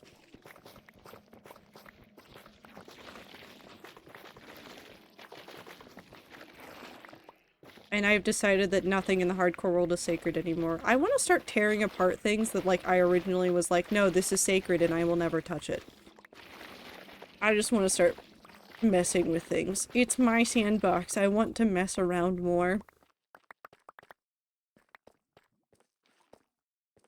But we'll take this back over to the temple that we're working on and we'll leave that there. And then I will go... I need to go set up for more Prismarine. AFKing. Do the thing, Zippy. I'm gonna cause so many problems. Nope. I'm gonna cause so many problems with my cat. You not want to be here anymore? You keep resettling like you hate it here. There you go. She did not want to be there anymore. She has left the room. Nope.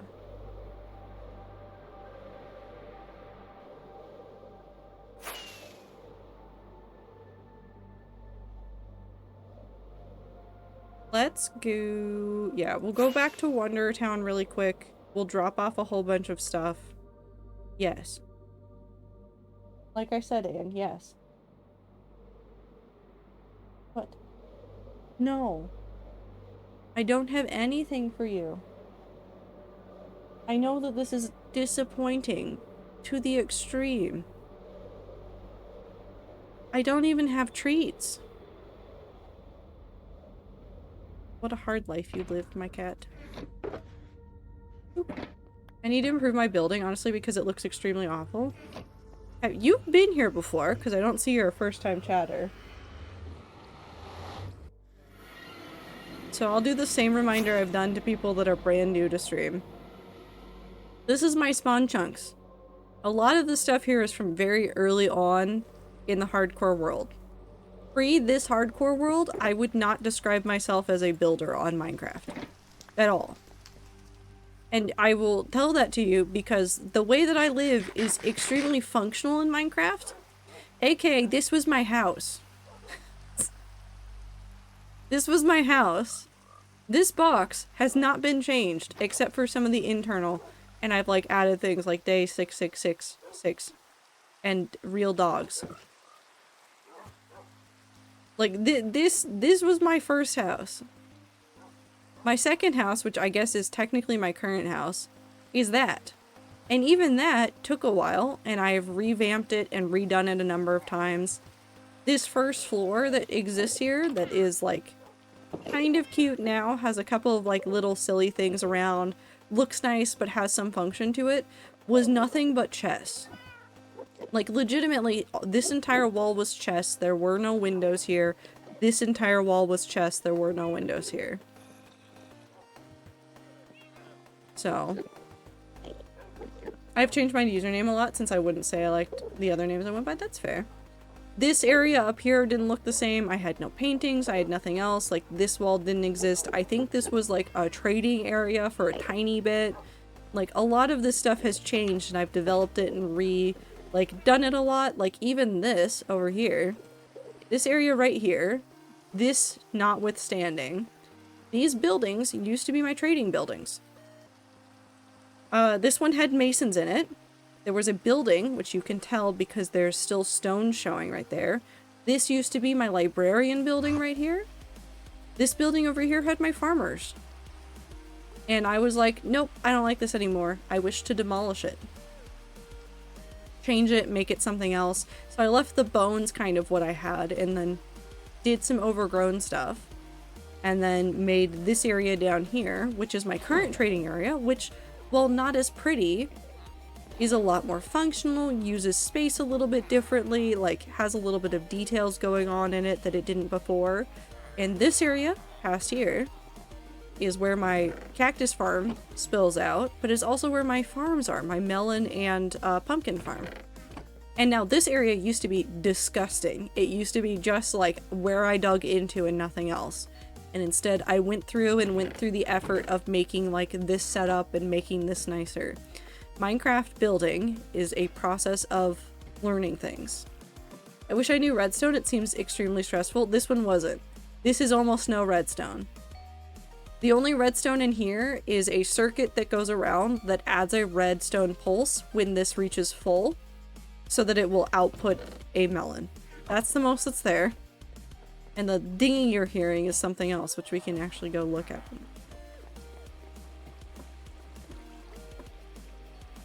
Well, like, you can see where, like, I've given, like, mine to function over design. Like, these areas right here, which are hilariously terribly done. Like, this cave just still pokes out right here, even though it doesn't connect to anything I can get into anymore. And, like, this area down here didn't exist once upon a time, but it's, like, little things. Little things slowly you learn to do.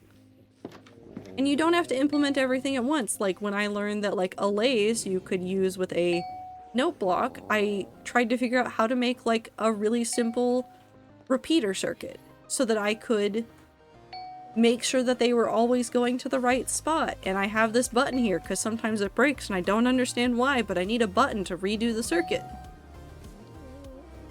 And so you learn slowly over time, and it takes effort, and it takes a little bit of, like, learning what you like in building. But what I would say is take your favorite builder, whoever it is, wherever it is, look at the way that they do some of their builds, look at the way that some of them do, like, roofs and things. Like, I really want to change up the roof on this building at some point.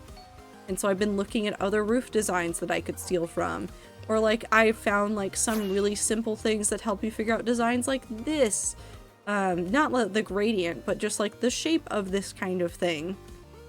And once I figured out how to do it, I decided, well, I'll just do it a couple times and I'll turn this into my storage area. And this was just me flying by the seat of my pants and going, I think this will look nice. It actually looks a lot nicer now with that. Hold on, I want to see something. Because I have a connected texture thing that does some weird things with this, and I want to... Okay, good. It is doing it. It's making them into modern art. Wonderful. 10 out of 10. Screenshot. But you learn slowly. You don't have to do it all at once, and you get better as you put effort into it. Like, doing this building, which is really simple and very, very, very not complex in design, was a new exercise. And then I took everything that I learned doing this one and learning building, and then I made... This will take a second, so give me a second. I made somewhere over here. No, it's past that. It's over there. Where is it?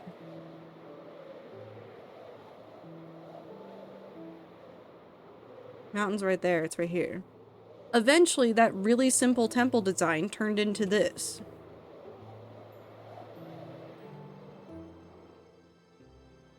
And, like, if I could go back in time and told myself the design that I really wanted, it would have turned into something closer to this. But I didn't have that instinct, I didn't have that knowledge yet, I didn't have those skills. It's just things that you develop over time, like you do with writing or with any form of art, is you eventually discover the designs that you like and you keep implementing those and learning more and more things. It's a slow thing. Nothing to rush. Just take your time, make cool things that make you happy. That's really all there is to it. At the end of the day. Is make things that make you happy. Finish projects. And it doesn't matter how ridiculous or how silly the build idea is. Doesn't matter how stupid it might sound to others. It doesn't matter if somebody's done it 5 million times. Make it. I like making towers. I could infinitely make tower designs. Not because there's an infinite number of them, but just because I like making them. I like thinking them up. They're really fun to do, and they're really fun to design. Write them down, work on them once, come back to them again, try them again a year or two later, see how you change as a person in the way that you build. I think that there's a lot of cool stuff you can do in Minecraft and in any program that lets you be really, really creative. Because at the end of the day, like, I don't think I would have ever thought to build like a Grecian inspired temple, which I understand there's no roof yet. I'm getting there. I'll get there. But like I would have never thought to make something like this in Minecraft. The Tower of Achievements, yes. That, no. So it's all about a learning process and discovering what you like. It's nothing to rush, it's nothing to like push yourself into. Make cool things, share them with people. I've shared plenty of builds with people and like gotten feedback, and like building on stream has been probably the biggest way that I've learned, because I am in real time going, does this look good? Does this look awful? What if I shift things over here? And chat's there to be like, yeah, that looks good. No, I'd move this here. What if you put this over here? What if you try this block? And that helps a lot. That looks like shit. Thank you, Blossom. But get feedback, post on places, share it with people. Have fun. At the end of the day, that's what Minecraft is about. But anyways, time to put myself in a box. And use my 32 crafting benches to box myself in. So we're gonna do that, and then bam. We'll wait for a second for the ads to end before I actually end. But I'm literally just gonna park myself there, and I'm gonna do a whole bunch of AFKing for some more prismarine after stream, because I need so much more dark prismarine, and it's 8 stacks of dark prismarine for 1 stack of dark prismarine. It's 8 stacks of prismarine shards for 1 stack of dark prismarine, and that's awful. Maybe I need to make another better farm, but also, do I want to do that? No, so I'm not going to. Hi, Anne. Okay. Would fish make you feel better? No. Oh, I need sleep. I'm so tired. I woke up so early because of the time change. And then all of my computer things are like wrong. They're not all wrong, but like a whole bunch of websites are still wrong. So I'm trying to like figure out where those are going and what needs to be fixed. I think I got all the Twitch stuff adjusted, but we'll see. But regardless, thank you guys for showing up for stream today. If you hung out the entire time, I appreciate you. If you hung out for 10 minutes, I appreciate you. Doesn't matter how long you were here, how short you were here. It's all good. I appreciate you guys very much. Next stream will be on Tuesday. I will either be doing variety or I will be doing more Minecraft. It kind of depends on where my brain is that day. I'm going to assume it's going to be Minecraft because I am feeling like I'm in a very Minecraft mood this week. So we'll see. A couple of streams might get a little bit weird. I'm doing a chaos week next week. So after Soup Day, which a Soup Day poll will be up this week. After Soup Day, my schedule is going off the wall just so that I can have a weird week. But a couple of things might come up this week that I need to reschedule stream for. I will find out. I will try to give you guys as much advance warning as I can. I think that's it. I have nothing else for you. I hope that you guys have a wonderful time zone wherever you are. Drink water, eat food, take your meds, take a shower, get some sleep. Take care of yourself the best you can. I appreciate you guys so much, and I'll see you guys in the next stream. Goodbye.